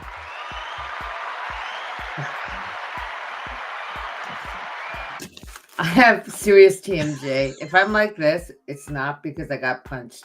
It's because I actually have a serious jaw thing. Anyway, good to see you, Jason. It is very good to see you. Thank you so much, Dr. Liu, for taking the time to join us today. Now, this is a topic that you and another member of the show, Mean Jean Bajlan, feel very strongly about. Why Do you have a problem with DII? Why do I have a problem? Okay, that's hilarious. But first, I want to give a shout out to my friend Jennifer Pan, who's writing a book on this topic. So we're all going to be looking forward to that. But since Jason and I are BIPOC and we care about inequality, it would seem that the industrialization of diversity, equity, inclusion is like a slap in the face of every leftist worth their salt. But people go along to get along, and there are very few people who are willing to publicly speak out against it. But I'm going to give you a little bit of history about how I've experienced it as an employee, as a worker, right? So I come into the university like 30 years ago at graduate school. I'm like the only Asian American woman for miles around, not in an Asian American studies program. And things are, I get hired in my first job. I refuse to do Asian American studies. I do what I do. I get a PhD in French. My first job, I actually get hate mail from what I think is an older professor who knows my file and accuses me of being an imposter and a sham. And because I got like multicultural grants, because in the 90s. You got Claudine Gade a little bit? What? You got Claudine Gade a little bit? I don't pretend to be as fantastic as she is. No, I was just this little assistant professor and an older white guy professor who I slipped a piece of hate mail under the door when I got tenure. And, when I was talking to a lot of women and people of color in academia, including Touré Reed, we found that we all had similar experiences. Like in the 90s was under Clinton, 90s, early 2000s. And there was this top-down imposition of multiculturalism at that time. And people were really mad about political correctness and stuff like that. And people like Touré and I are just coming up in the world. We want to get our work done. And we have these experiences. They're fairly unorganized. But in the 2000s, when I moved to UC, we started to have to do sexual violence and sexual harassment training, SVSH, because California has very, very strong Title IX rules for its universities. And Title IX is the federal law that was passed in the early 70s to outline sex discrimination from any university or institution that took federal money. And in those early days, like the sexual violence and sexual harassment training prevention program, that's a mouthful, was done by like employees in our Office of Equal Opportunity. I remember the woman coming, giving us lectures, and that was its earliest iteration. I just did one like a month ago, 2 weeks ago, 3 weeks ago. It took 3 hours. And what I found, and it was online. A lot of this stuff moved online, as you'll recall, because of the pandemic, but also because people couldn't handle, the Office of Equal Opportunity couldn't actually handle the workload anymore as diversity, equity, and inclusion was included under sexual violence, sexual harassment prevention training. And what used to be this kind of like homemade training that an administrator would do for the faculty is now farmed out to a company called Vector Solutions for the UC. Now, I didn't have time because I just finished this training and Jason and I started talking about this. I didn't have time to do the deep dig, and I don't think the UC would let me know. I want to know how much my employer is paying this company, which is based in Ohio, Vector Solutions, to do this elaborate, very corporate, I'm not even going to say like basic corporate training program to prevent discrimination. So it's now called like anti-discrimination prevention and discrimination, anti-sexual violence, sexual harassment prevention program. And it took 3 hours. And if you're trying to speed through it, they'll like ding you, and then you have to start over. Oh, so you can't like fast forward the video No. to be like, hey, you don't know. Oh, No. wow. And Okay. this is the first time I've taken it in this vector solutions format. So I started looking up vector solutions. Vector Solutions is a company based in Ohio. So you're like, oh, yeah, that's good. No, it was backed by a private equity company called Golden Gate Capital, which is based in San Francisco. And I started thinking, like, they're based in San Francisco. They're probably like donors to the UC. There's probably some like serious skullduggery going on there.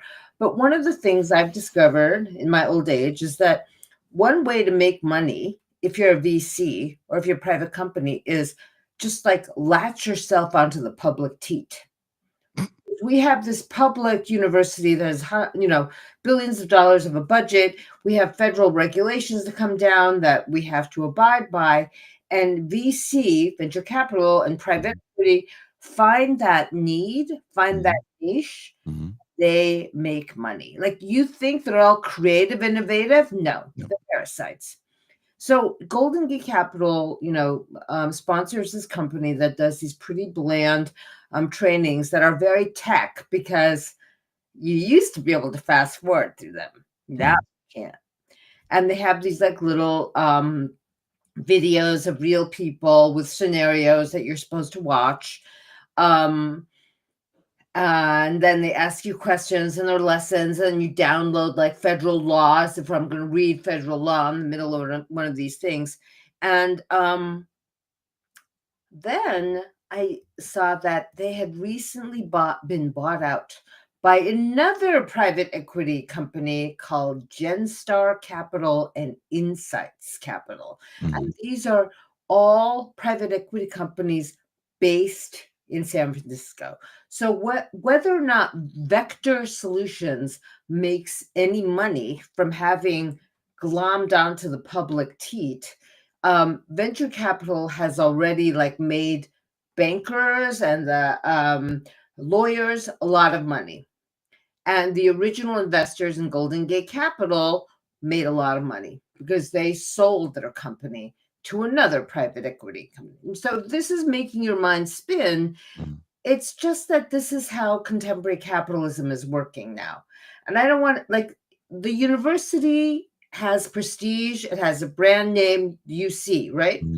And we're the workers who work. We're not in a factory. It's not like pure Marxism where we're producing products or values. But let's say we're providing services, which is a top flight education, right? And it used to be that the state of California would fund most of the operating budget of the University of California. That all went down. They started going down the drain in the 70s when Ronald Reagan, Governor. 60s, late 60s, up to early 70s, when Ronald Reagan became governor, and he said, oh, you little fucking ingrates, you're all like protesting the war. I'm going to introduce this thing called student fees. And the student fees have just gone up and up and up. And we now we take a lot of out-of-state students who pay full tuition, the amount, like the UC was a private university. It's still a great deal for Californians if your kids can get in. It's harder and harder to get in because we want the full fee-paying students. So then, the UC, like spokespeople will say to you, but we give Pell Grants and scholarships to the most needy Californians. They can pay down to zero. It's the middle class and the international and out-of-state students who subsidize this, and it's really great. So you think about that for a moment. They are these kids who are on full scholarship are getting Pell Grants from the government, which comes into the UC operating budget. Everyone's tuition dollars gets mixed up, and some of it is going right to private equity in the form of more and more farmed out activities. Like the building of our dorms is now built by for-profit company based in Texas called American Campus Communities. I don't have time to do all this research because I'm writing a book, but you just scratch the surface, and the UC is a behemoth with private equity incrustations all over it, sucking it dry.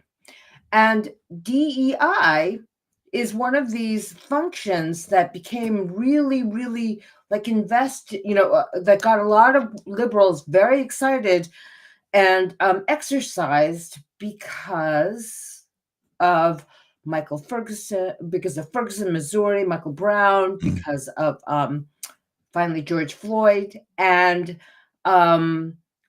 the administrators. We have an African American chancellor. They were very, very eager to show that the UC was like on board with creating racial justice.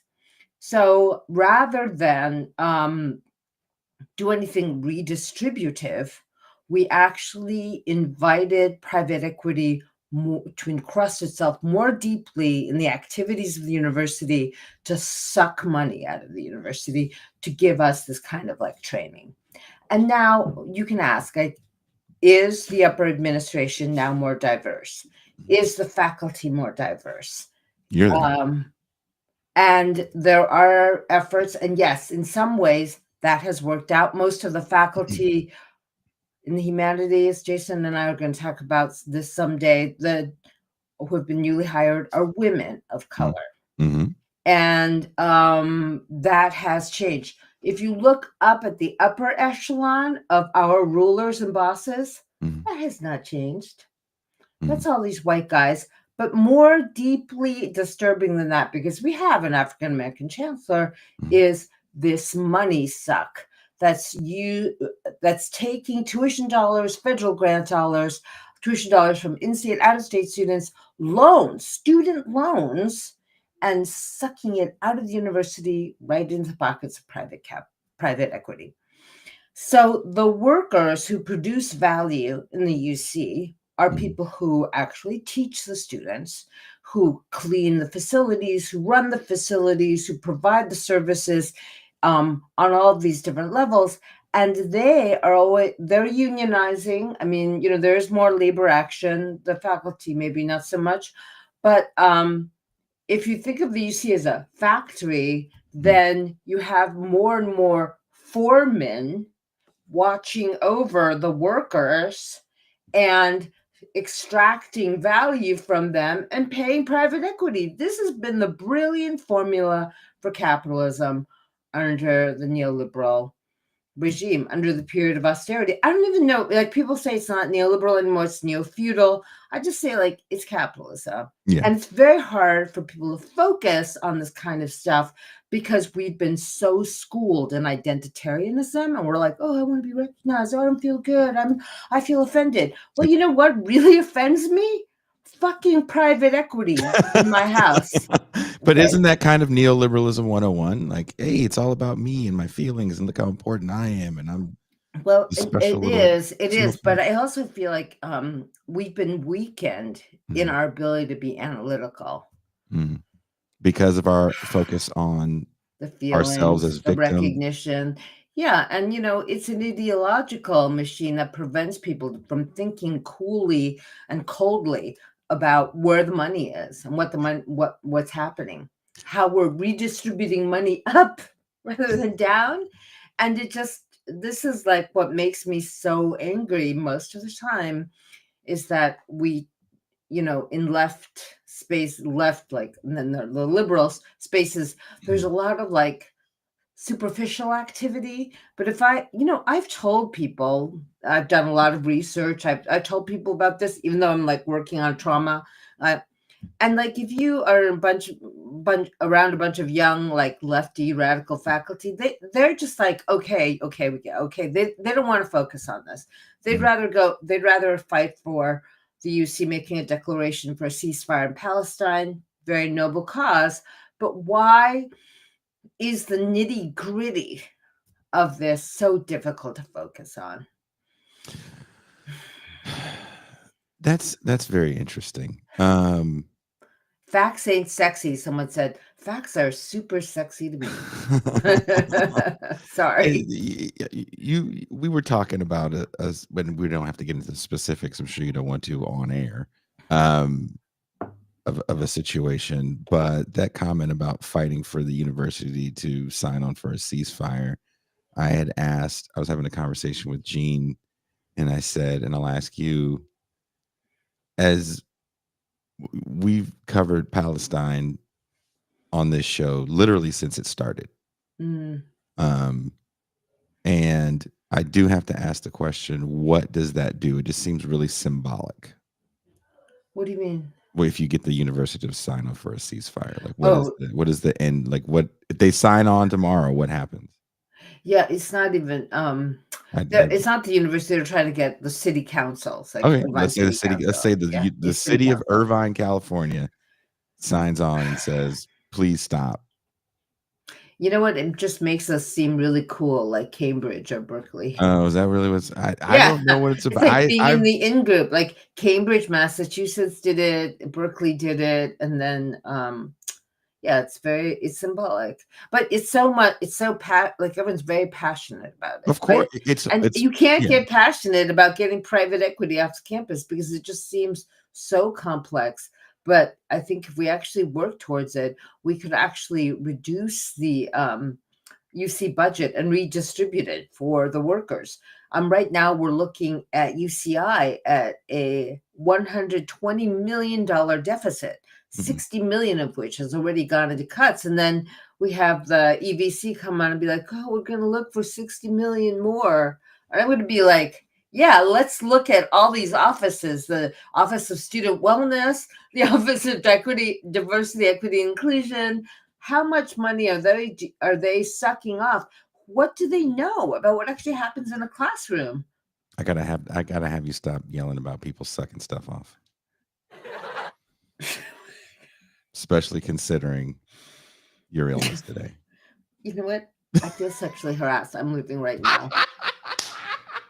My lawyer will talk to you. Hey, and TIR, I am HR as well, so I'll have to talk to myself. Can I speak to your manager? Hello. Was that color still acting up again? I feel very sexually harassed by your host, and I think he hasn't done enough training. Considering the show we did Thursday night, oh my God. Okay, so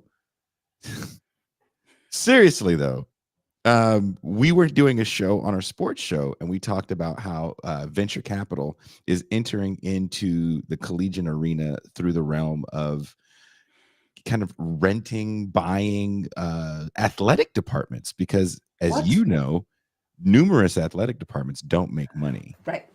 And a lot of it has to do with Title IX. And there's a lot of sports, a lot of sports don't make money. Mm-hmm. And you're hearing more and more people talk about, hey, football and basketball make all the money, and women's volleyball, why are we paying for these buses and these facilities for these sports that they cost us money? Okay. And private capital is coming in, and right now they're not really making that much money, and there's only a handful of schools they have their hand in. Mm-hmm. Mm-hmm. But it's being looked at as like maybe they're taking the tax deduction because it's a loss, and they're using this investment today as a loss, but is the long game to come in and like totally privatize. So we also had another talk about when I was with you at UCI about student housing, about how there was some private equity involved in student housing as well, right? Yeah, the American so one way of looking like you're cutting the budget is actually farming out the building of student housing to private companies. Mm-hmm. So someone just said that we're being reflexive cynicism here. I'm not cynical about this issue.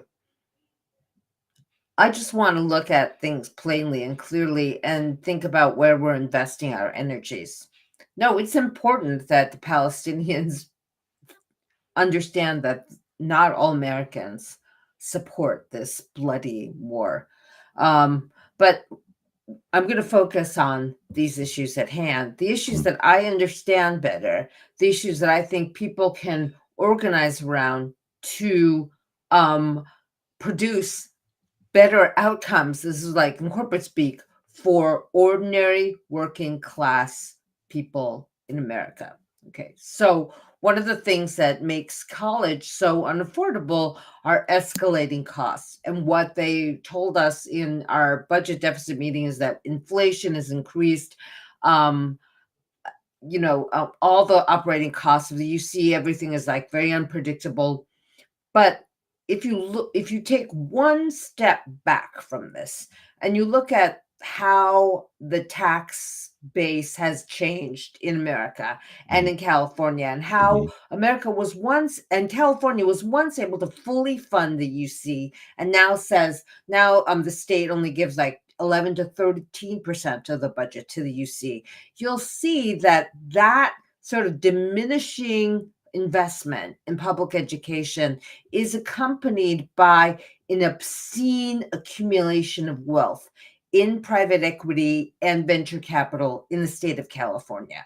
And this has to do with Silicon Valley, with the model of disrupt, burn it, fail fast, accumulation of monies and extraction of value from companies that then reorganize themselves not around a product or anything else, but as pure financial instruments. So all of these private equity companies that are in California have accumulated wealth at the cost of the actual worker. And this obscene accumulation of wealth is looking for good investments. So it's going into different sectors, like the college athletic sector. They look at ventures they think can make money that are losing money. So that's like a perfect, college athletics is a perfect thing for them. I don't know what they'll do to that sector, but they're obviously looking at that closely to try to change it. DEI training, another sector. They're like, how can we make money from this? Here's another area that private equity is in right now that you're going to be looking at: urgent care centers. Private urgent care centers are popping up all over California. And my friend says New York City too. Like a mini mall closes its hardware store and suddenly there's an urgent care there. That's funded because there are huge amounts of money controlled by very few men, most of whom are white, most of whom got MBAs in the Ivy League. So all this DEI stuff is bullshit to them, but they can run their company very with like underlings that are very diverse, and they are going in to fulfill needs that the public infrastructure is failing to do so. So like hospitals, doctors' offices are overburdened, right? So right now, if your kid has an emergency, like in my neighborhood, I've heard this from my friends, they say, take him to urgent care down the street. That urgent care will then charge insurance, no problem. That urgent care is a for-profit urgent care office. It's very slick, it's very beautiful, and it's funded by private equity. I don't know if they're making money yet, but they also like hire doctors and nurses who are overworked in the larger hospitals, larger practices, give them allegedly, better working conditions, but they're in every mini mall now. So that's another area where, like, with the failure of public health in America, you have this insertion of this service provider funded by VC. The other area a friend of mine Helene Olin is writing an article on is veterinary services. Really? Yes. Okay. Well, you know that during the pandemic, everyone got pets, and we're all like super attached to our pets. We adopted a doggy during the pandemic, and there were these little there are these animal hospitals that I saw all of a sudden they had the same logo, and it's called Veterinary Care of America, VCA.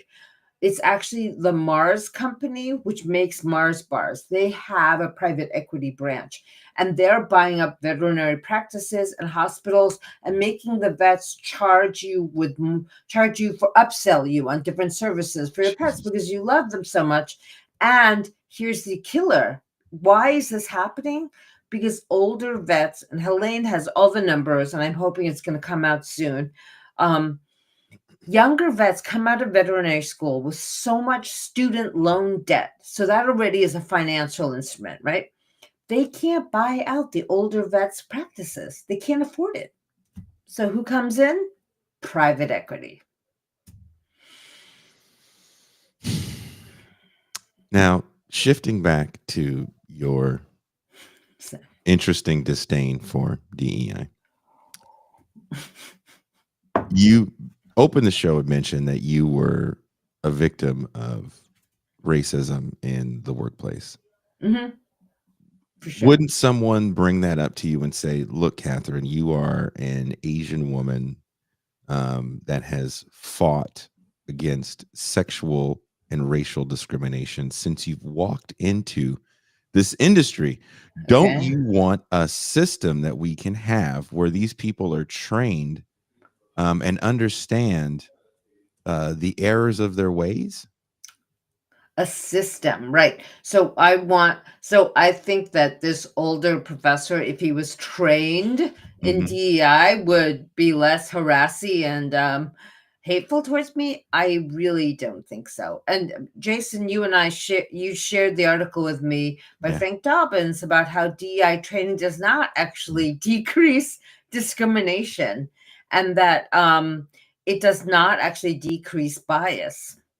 I just don't think that a top-down managerial solution is the right thing to do, a right way to proceed. I survived it. I'm like more successful and well known than that asshole. And I wish that I had been able to tell him off directly. But when I went to, and we had the multicultural services office or something, everyone told me, do not talk to him directly. Do not confront him. And I think that that is part of this managerialism. Someone talks about the PMC, where you have a professional manager try to mediate conflict. And I think Touré and I talked about this too. It's like that intervention then blocks a very human confrontation. I'd be like, I want to go up to him and go, you know what? You can't treat me this way. You can't treat the chair of my department this way. You're an asshole. Like, whatever. Was he going to hit me? Okay, he was like 6'4". I'm not afraid of him, but it was all these different levels of professional managerialism that said, no, you can't talk to him. Someone's going to take care of this. We're going to have an investigation. Zero happened. I don't even care about the investigation. I feel like, because I grew up in the scrappy schoolyards of the tri-state area in New York, like I could handle myself. I could totally handle myself. So you're saying They didn't let me handle myself. You're saying let's get rid of DUI and just get the UFC octagon out there and you guys settle this shit like fucking gentlemen. I don't know, Jason, but I do feel like DEI and PM and the managerial style just like kills any like human interaction possibility, makes it a logarithm, makes it a training, puts all of this interface between you and the other person and what you're confronting, and just alienates people further from each other and makes the conflicts between people more and more like technological. Let's say today is technological. Well, someone says in the comments that sometimes conflict just needs to happen. I agree, because sometimes you don't even understand what you did until a certain amount of conflict happens. But do you feel there's a fear like, hey, that's just not what we do, it's not professional, quote unquote, then you get a reputation of being hard to work with? Yeah, the professional managerial class hates conflict, hates direct conflict. It is in conflict with the interests of the working class, so it has to mask conflict. It wants to manage any kind of conflict into this kind of harmonization. It has something to do. Yeah, I am. It's true.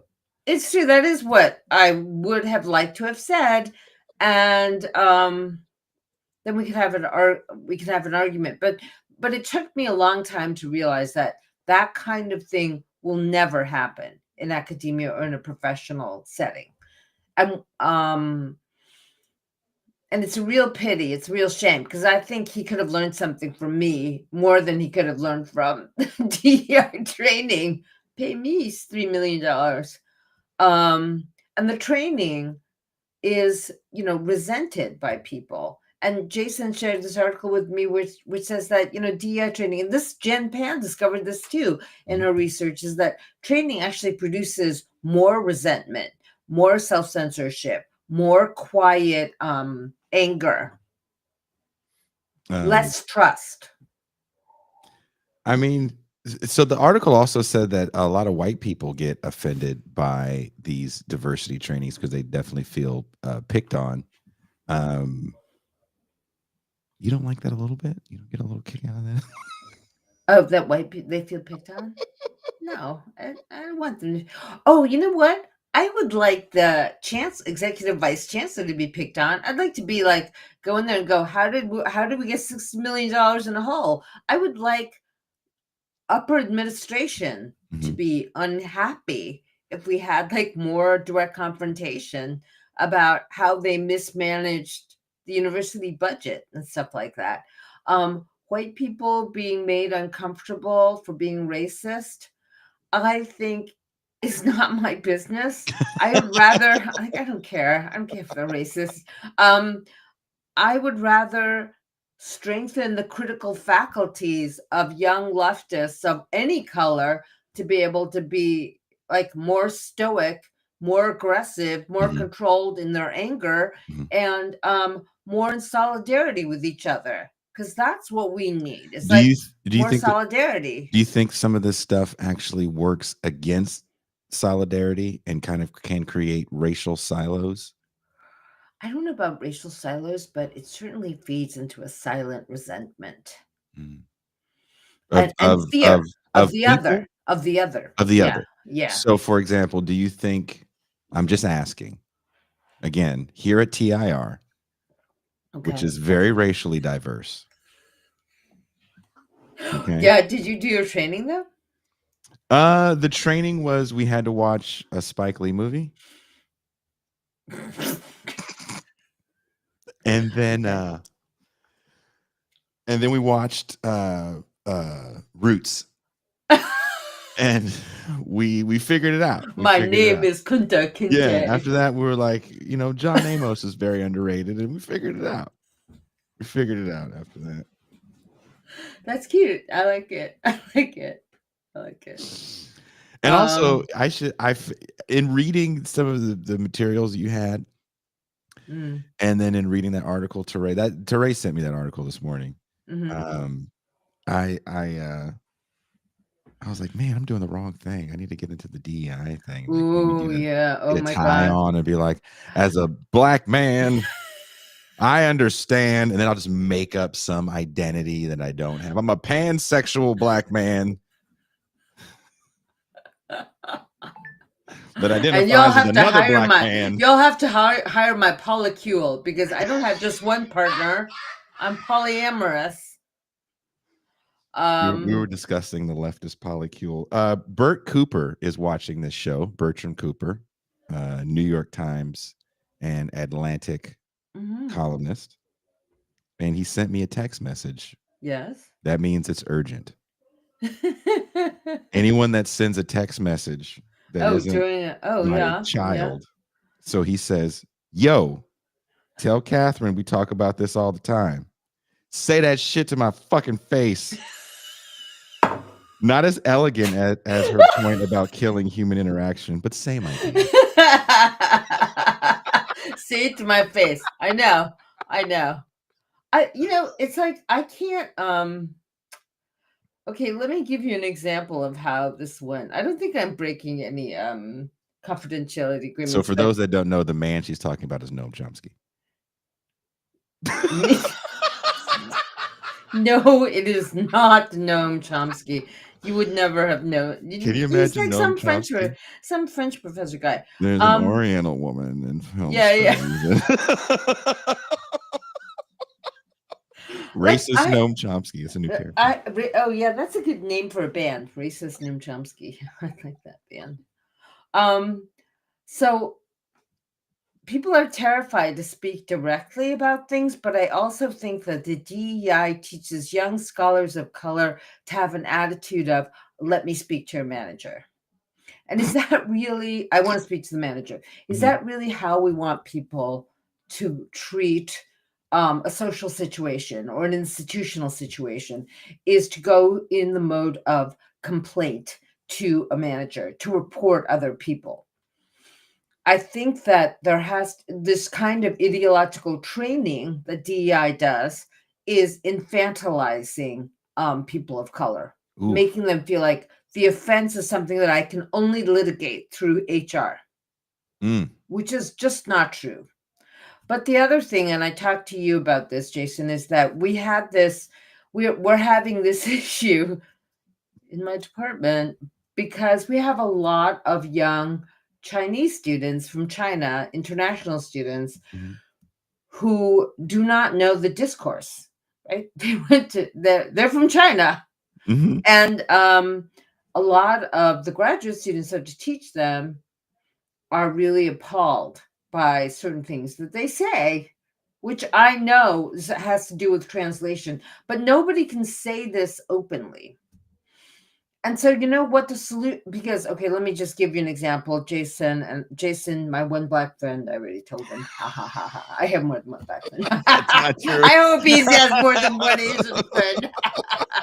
Anyway, I already told him the story, but I know for a fact, because I've heard Chinese people not able to deal with the discourse, think they're being politically correct when they say colored people, because they're trying to say people of color. Mhm. And, you know, it makes African Americans very uncomfortable and unhappy. And rather than telling them, they turn it into a complaint.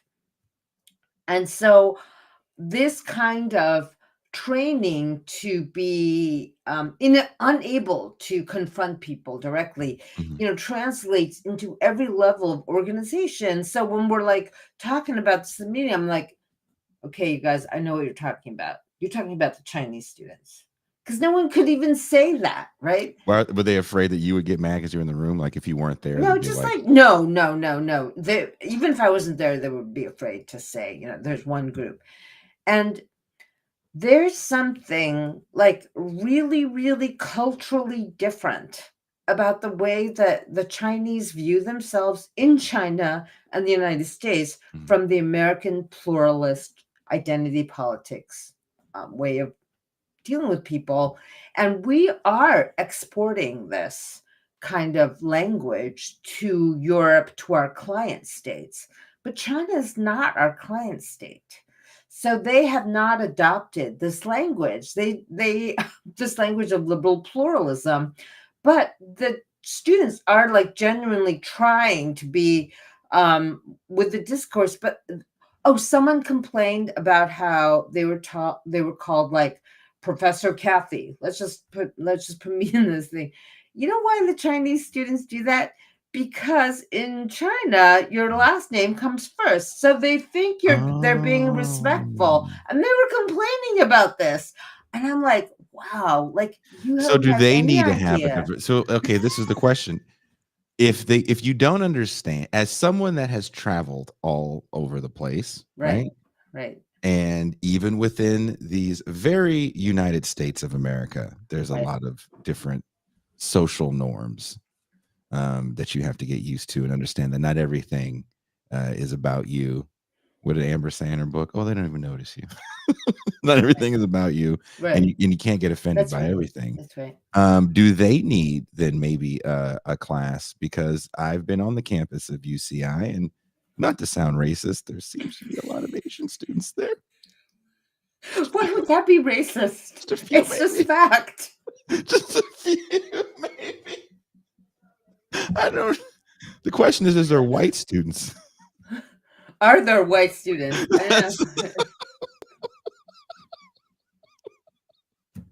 Did you guys see that really lame Saturday Night Live skit about UCI last weekend where They had did like, one on UC Irvine. yeah, like because they were so straight. It was all about how UCI students are so like afraid of drugs.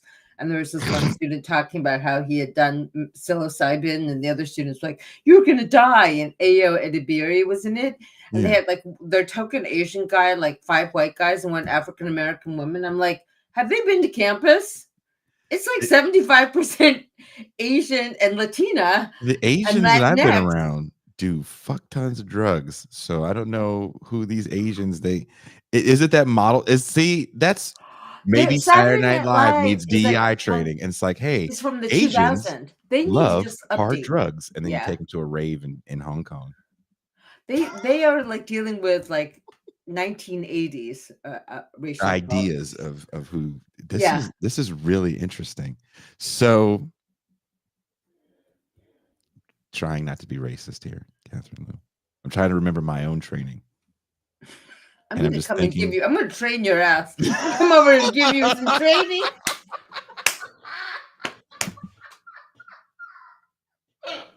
Sorry. Okay, so that's the other thing I really resent is that it's not educational. Why are we talking about training? Like when this whole thing started, I was like, why do we accept the fact that we're SEALs? We're just training. Training. Why? Why isn't it education? Like maybe we can have like education about race relations in America. You know, all of this stuff could be really valuable. But I did the DEI training during the pandemic, right around the Blasian thought. I know. I get really mad at him about the Blasian thing too. You know, I just don't think he has enough Blasian awareness. As a proud mother of a Wasian, I really worry about Jason's attitude learned about Blasians. so much about my children's home country just so they know I care. They're Americans, Jason. Stop being racist. But they don't look like it. Americans come in every color now. My daughter looks like Moana, and no one thinks she's black. But she's American.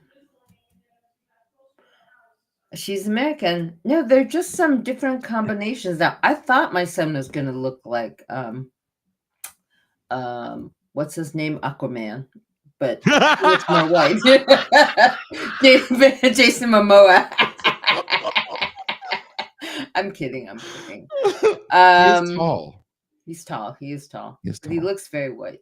But he's like living in Asia. He doesn't want to come back here. So the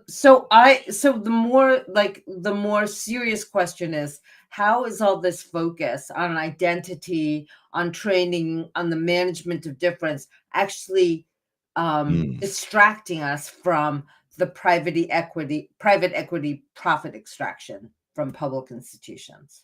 That's my question. I think it is. Oh, is it the time? Yeah, Jason has been canceled so many times in my mind already. When someone said a while back, they're like, "This is why white people won't have you on their show anymore." Why? Just because we exist and don't. We just. Toussaint was yelling at me the other day. She goes, "There you go again, just fucking shooting more sacred cows." You know what, Jason? If we don't do it, who will? We were making fun of Maya Angelou on Thursday.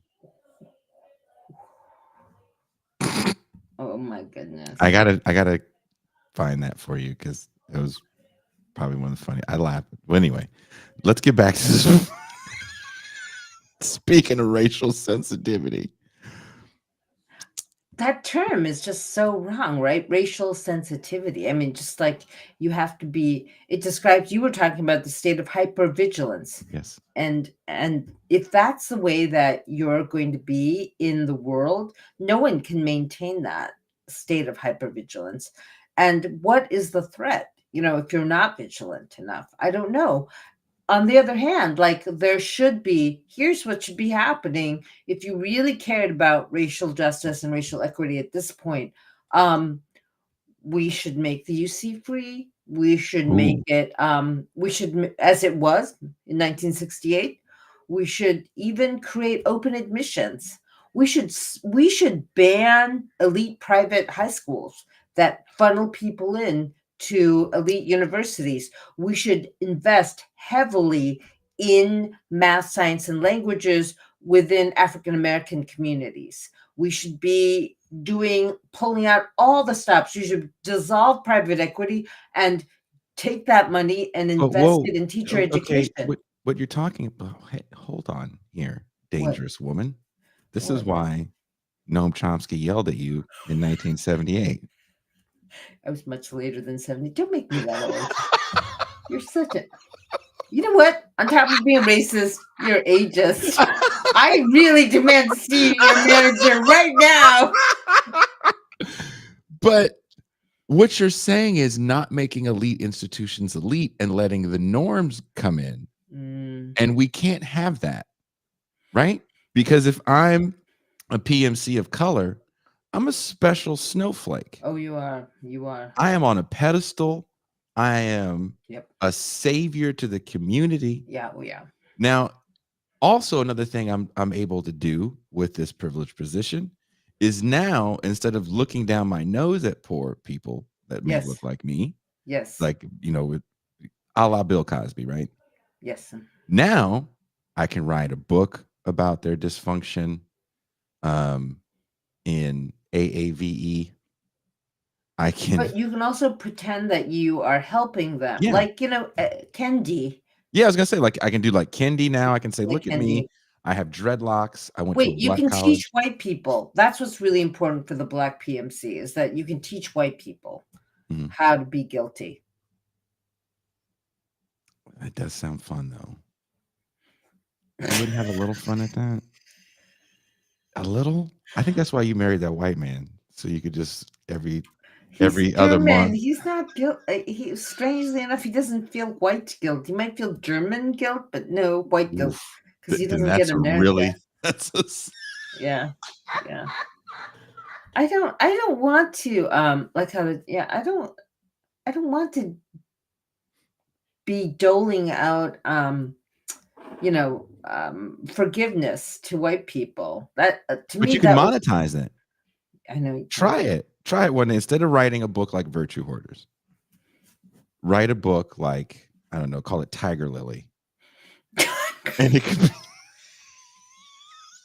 could be a oh my God, I know what I could call it. Amy Tan like journey. Yeah, I could call it like Mulan in the PMC. Ooh. Right? Ooh, the real story of Mulan, and have a picture of you when you were like 8.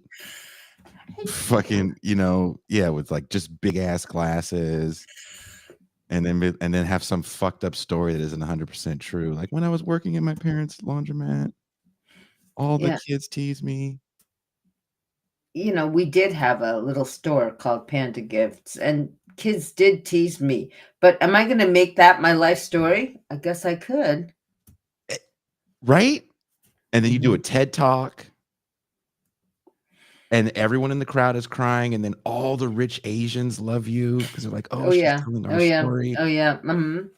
Before I was fucking really rich, I was kind of rich, and people. And the worst thing that happened to me was someone calling me a name on a playground. Yeah. And now I'm living in all these exclusive neighborhoods and sending my kids to private school, so nobody's calling anyone names at playgrounds. But inside their homes, they're calling you all kinds of names. And we have to police that as well. Yeah, can you believe that? Yeah. That's where. So this is where all this stuff gets kind of weird for me when it comes to kind of the privacy of your own place, and why should I care about what people say in the privacy of their own. And there was Cedric Johnson connected me with someone. I can't remember their name off the top of my head. We just met, and they have a podcast, and they were talking about someone I think they knew, or it was a story. I can't remember exactly, but the person was singing a Drake song in their apartment, and they have roommates, and they thought all the roommates were gone. So the Drake song had the N-word in it, and they're not black, and they were singing the song, and they're like, N-word, and people heard, they're like, you said the N-word. And he was like, well, I didn't think anybody was around. And they were having like a big meeting about it, and I think they tried to kick him out. Of the roommates. Oh, wow. Yeah. And I was like, really? That's, You're that mad? It's in the song. I mean, what do you want him to do? Drake said See, it. there's this deeper and deeper expectation of like internal control Mhm. and this kind of transformation of the actual human psyche to be completely adaptable to the DEI training, whether at home or at work. And what you realize is it's a great way to break down the public-private divide that people were trying to defend, as part of the European Enlightenment, that we would have private lives that could be protected from the gaze of our bosses, the gazes of our neighbors. And, some of the rad libs are the first ones to say, that's hegemonic or that's, colonial, like, it's European, Decolonize your whatever. mind. But the Decolonize your mind. question is that you have to have a way of asserting your identity not at work. That's like the basic right of every worker. And it's not even like you have a dignity of being a human being who is not a worker and who's not surveilled by a boss. And I feel like all these young kids have internalized the boss so much that they're like little Stalins watching each other, like little Cultural Revolutionary Red Guards ready to tell on each other. I didn't know this story, Jason. That sounds really crazy. But I feel like it's send you a really clip, yeah. sad. Yeah. It's really sad, and people need like political re-education. It's like you need to be free of work sometimes. Is that so scandalous? I don't think so.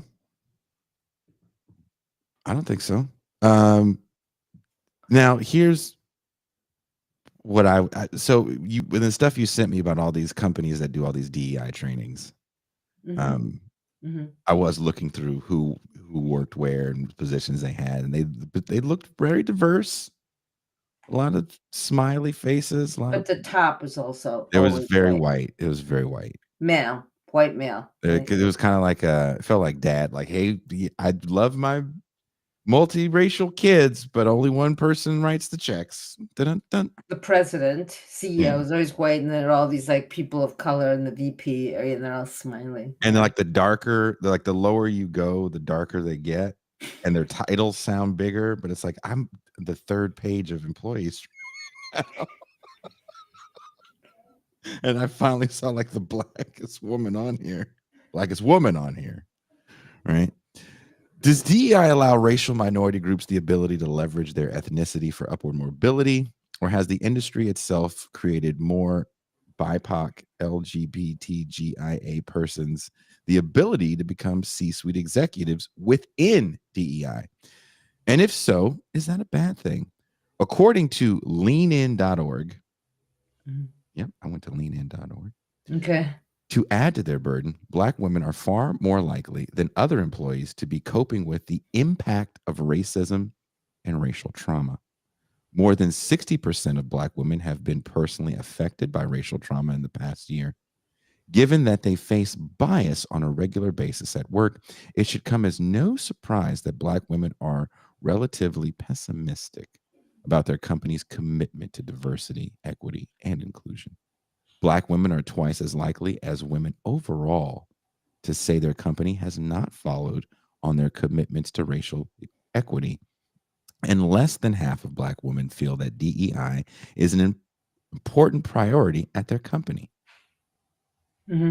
Or is this just a way to elevate PMCs of color to this is all about like companies, mobility within companies. That's very different from actual social mobility, which is about, the masses of people who get moved up through poverty into working into jobs that pay well and allow them to make a living. So all of these surveys seem so focused on internal corporate politics.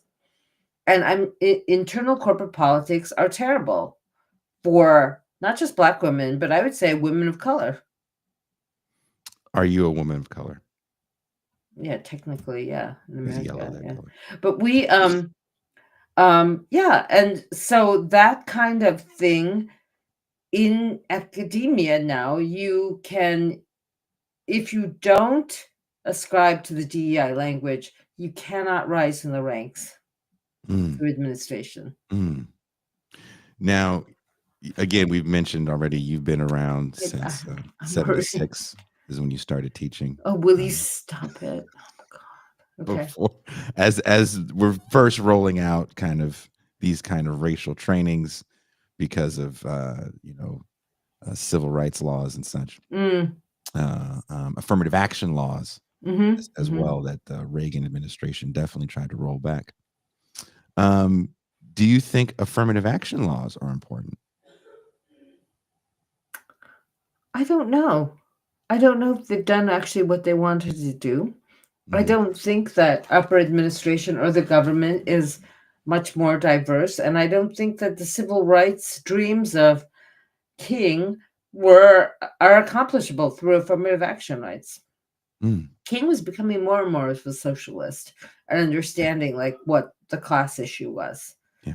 And I think that affirmative action actually blocks our understanding of the class issue. I just want And promotes, a kind of meritocratic myth that can be technocratically adjusted so that you can have like, it's what Adolf Reed says, you can have like proper representation of the population through every like income bracket, and that will be the achievement of our multiracial utopia. Oh yeah, and the other thing is that this guy who wrote me the hate mail said that I was an imposter because I was an affirmative action hire. So I've got that right in my face, So, were you?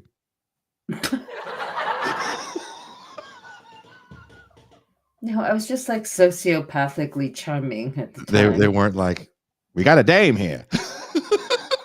She's an Oriental. No, yeah. I was definitely the only like person of color or Mhm. colored person in that department when I was hired. That's for sure. That is for sure. Do you say BIPOC outside of a work environment?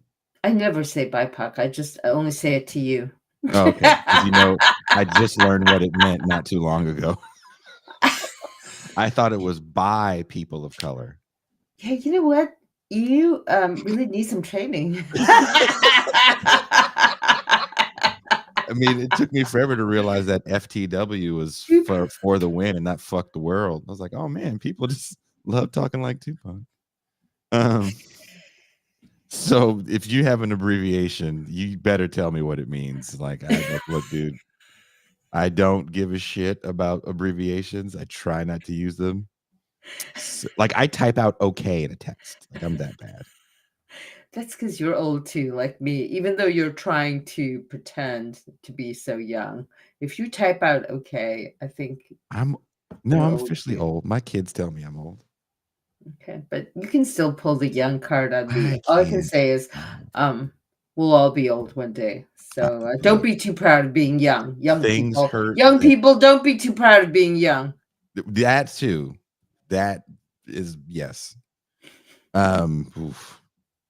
Do you encounter this with your two black students? There's got to be at least 7 black students at UC Irvine. They're 7? more than that. They're more than that. Is there? Come on. I've been there. I know you've been there, but you didn't count all of them. Oh, you I know what? was The trauma I'm thing. I'm gonna talk always about the trauma. counting.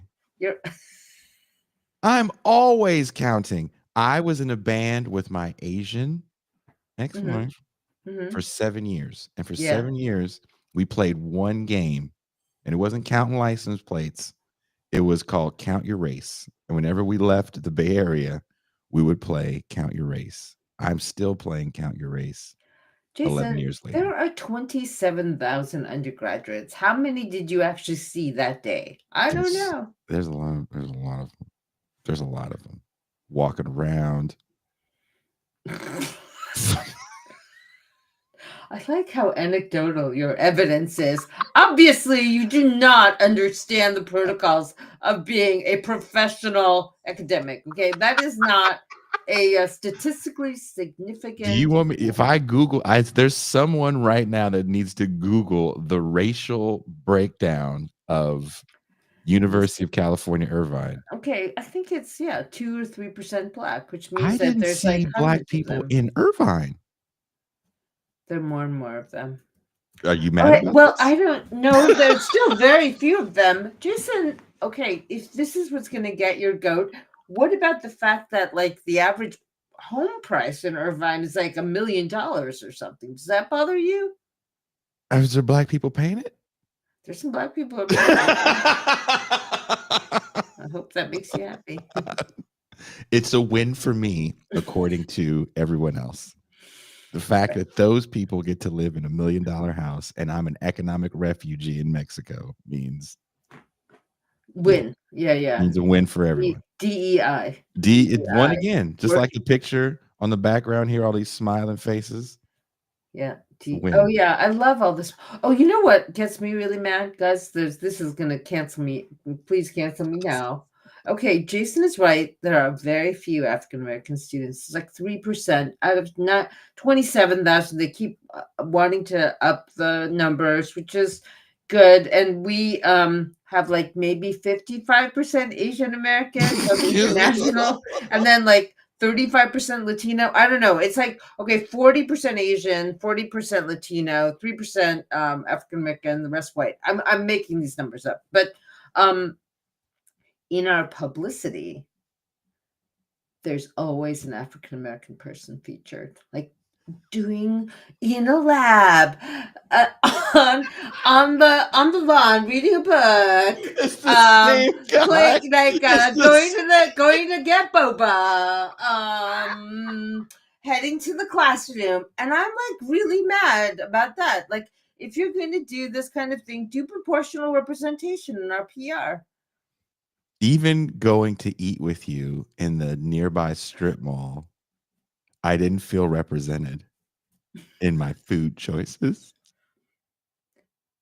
You are so absurd. You were like practically Asian, so you were perfectly happy having Asian food. Oh, you know I'm coming up. You are lucky. You are lucky. Oh, I need a mixed food from this is UC. Bert Cooper.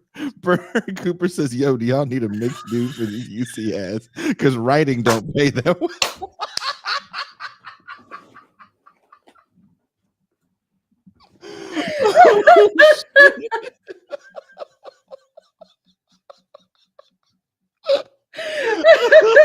Well, Bert, can you be in a lab? 1 minute reading a book on the lawn. Can you multitask? Like, just be everywhere on campus all the time, going to boba, buying a book, or if the students even buy books. I don't know if they buy books. Students don't buy books anymore. But playing some really white ass game like hacky sack. If the UC Irvine ads are black people playing hacky sack, we need more black people going to UC Irvine just for the Google Earth picture. We got the one black person in California who knows how to play hacky sack. What, like 2 black dudes playing hacky sack, dressed like fucking Taiwo. That is my dream. That's the dream that I have for America. Okay, we're really getting silly here. I should go and nurse. Actually, I feel better now.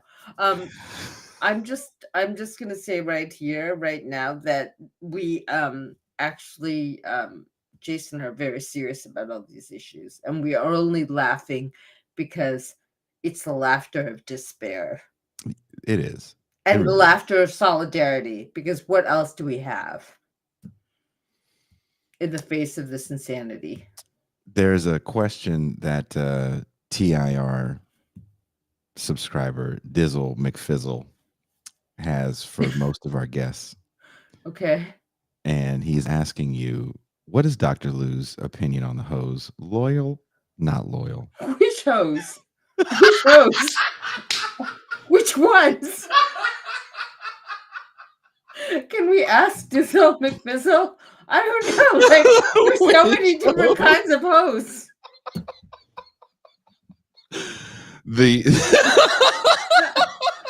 No, I'm serious. I don't know which hoes. I believe they're asking about the PMC DEI hose. Oh, loyal, not loyal? Yeah. To what? To their own people? Just in general. Oh, not loyal. Not loyal. There you go. But you know what? You got to respect the grift. The hoe grift? That? Yeah. Oh, God.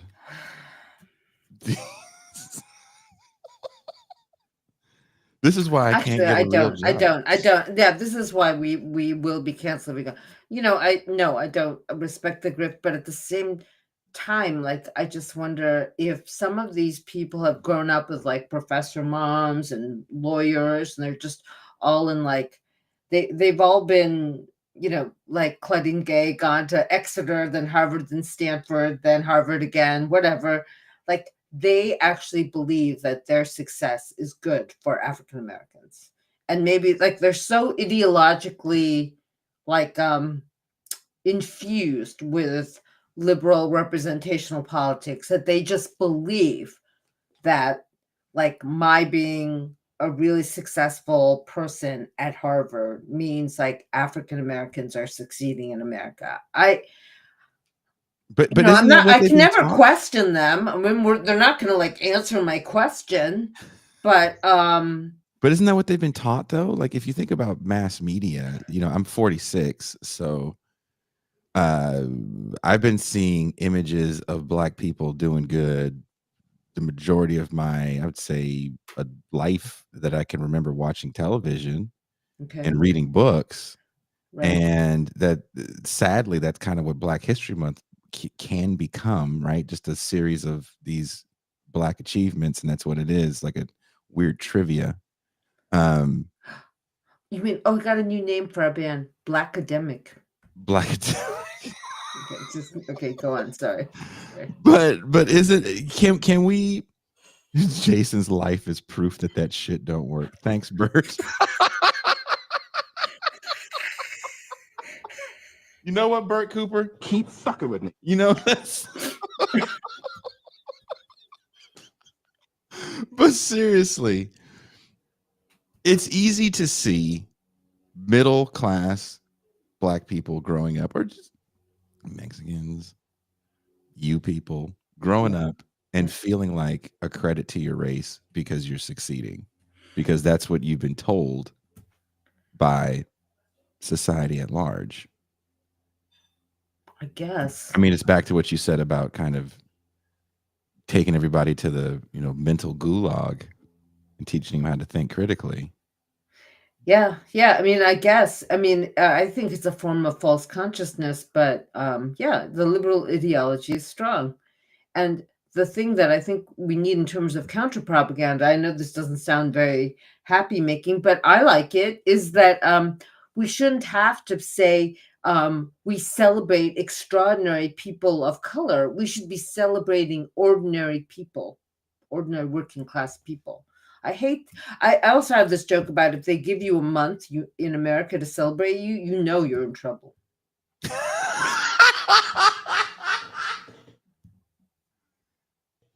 You know you're in trouble. You've been in trouble. Like, do they have White Man Month? No, because they don't need it. They're not in trouble.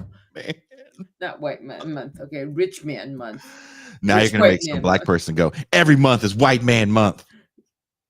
Yeah, that's right. That's why they don't need a month. And then some white man like disco dances right by, like, goddamn right. Doom doo doom doo doom doo doom. Everybody dance. It's White Man Month. It's White Man Month every month. White people high fiving and shit, throwing hors d'oeuvres in each other's mouths and shit. Yeah, but you know what? I think ordinary, like, not very extraordinary people should be celebrated, and that is the core of Marxism and leftism. Like, we should celebrate the average person being able to have dignity in their lives. And this whole like specialness thing is all about the meritocracy. And yeah, Booker T and W.E.B. Du Bois did feed into that with like the black God, yes. leaders of the race. Yeah. And yeah. Well, you know that quote. What?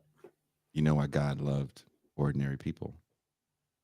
That's right. Because every day ordinary people do extraordinary things. Yeah. You know, it wouldn't even be bad if we went into that back into that kind of Christianity. I mean, I'm at this point like just looking for anything that will mobilize and speak to the majority of people. Like, stop celebrating the super special. Mm-hmm. You know. Anyway, I've got to run. Okay, I know you have house guests. You, like I said, you pulled. Look, thank you so much. Oh, it's Jason month. Yes, so please, everyone who's been on the stream, Jason and I are actually very serious about these issues, even though he's dancing in the back. That's white people. Clap your hands. Clap your hands. Right, and you know it. Clap your hands. Okay. I hope you have a big white disco as soon as you leave this fucking stream, because you have a wonderful stereo system in your house. I do. All right. Anyway, really pleasure, and take care, everyone. I love the questions. I just I was reading them. I couldn't really respond to all of them, but it was good. Thank you, and hopefully I'll see you soon, since I'm driving up Wednesday. All right.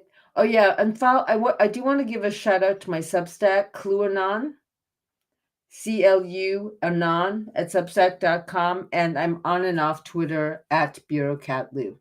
But I hope to see you guys were great. The chat was very funny. Just remember that when you go on another show, be like, your show is okay, but it's not as good as TR.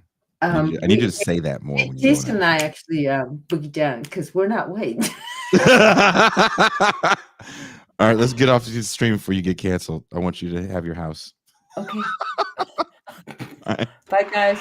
Thank Bye, you. Everyone. Thank you. That was my good friend.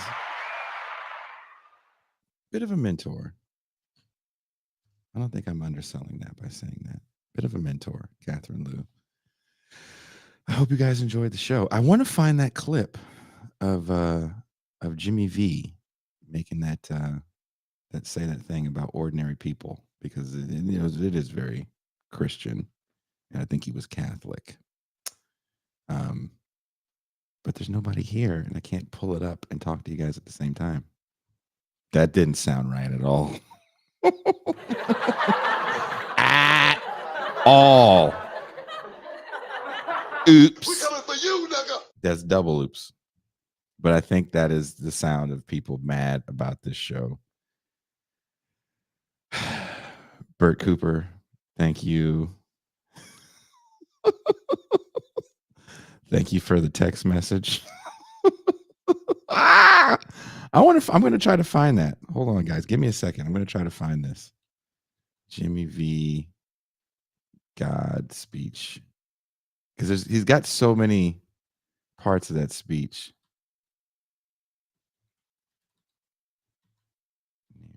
People. I'm not going to lie. I watched that.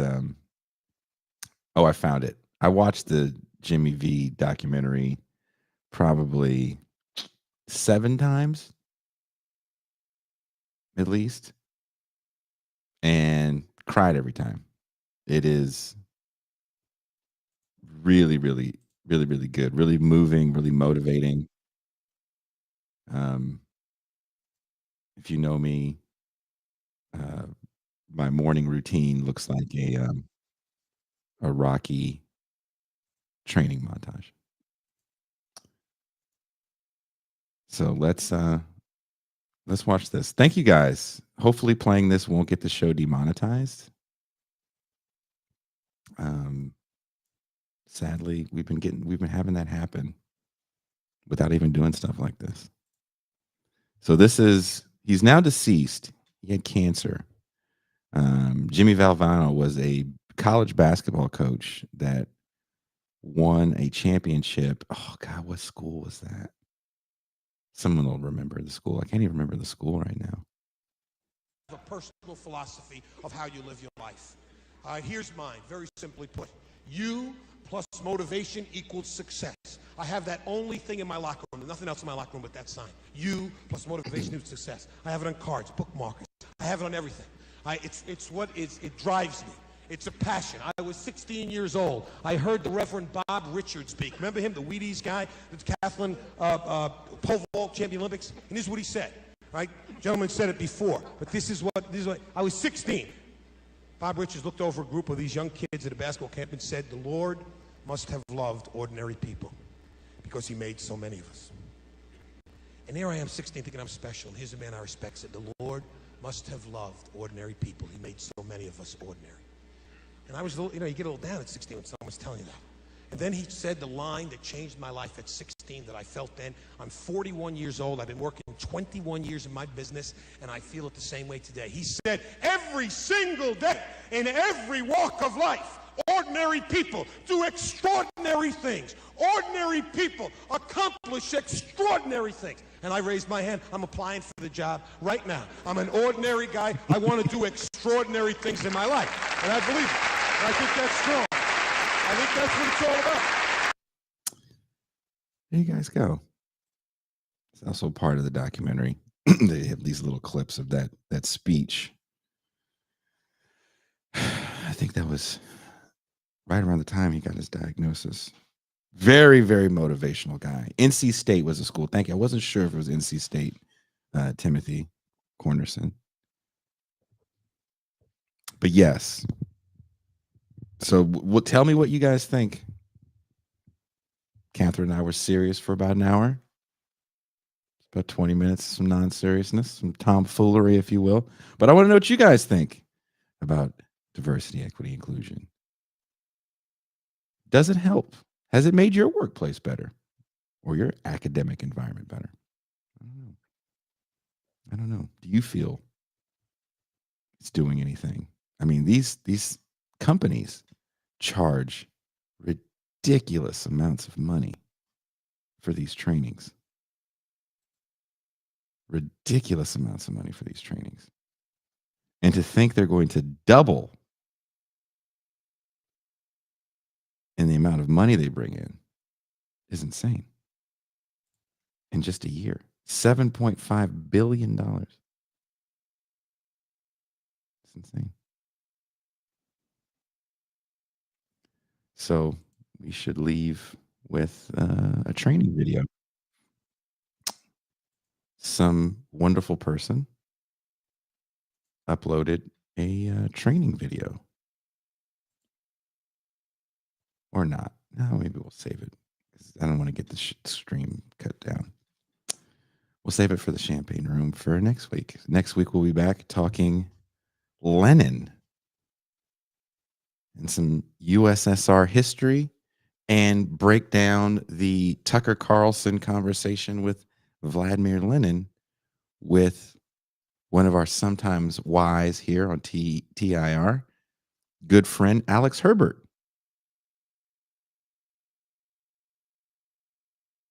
So thank you guys once again for hanging out.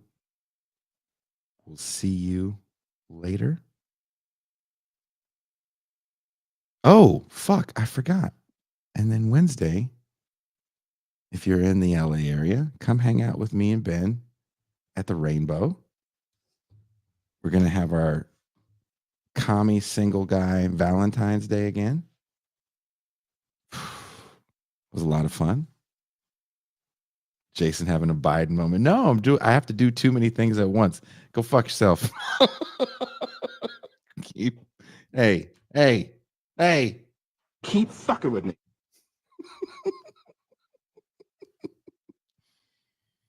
So, on that note, thank you guys. And it's always what it's all about. We are out.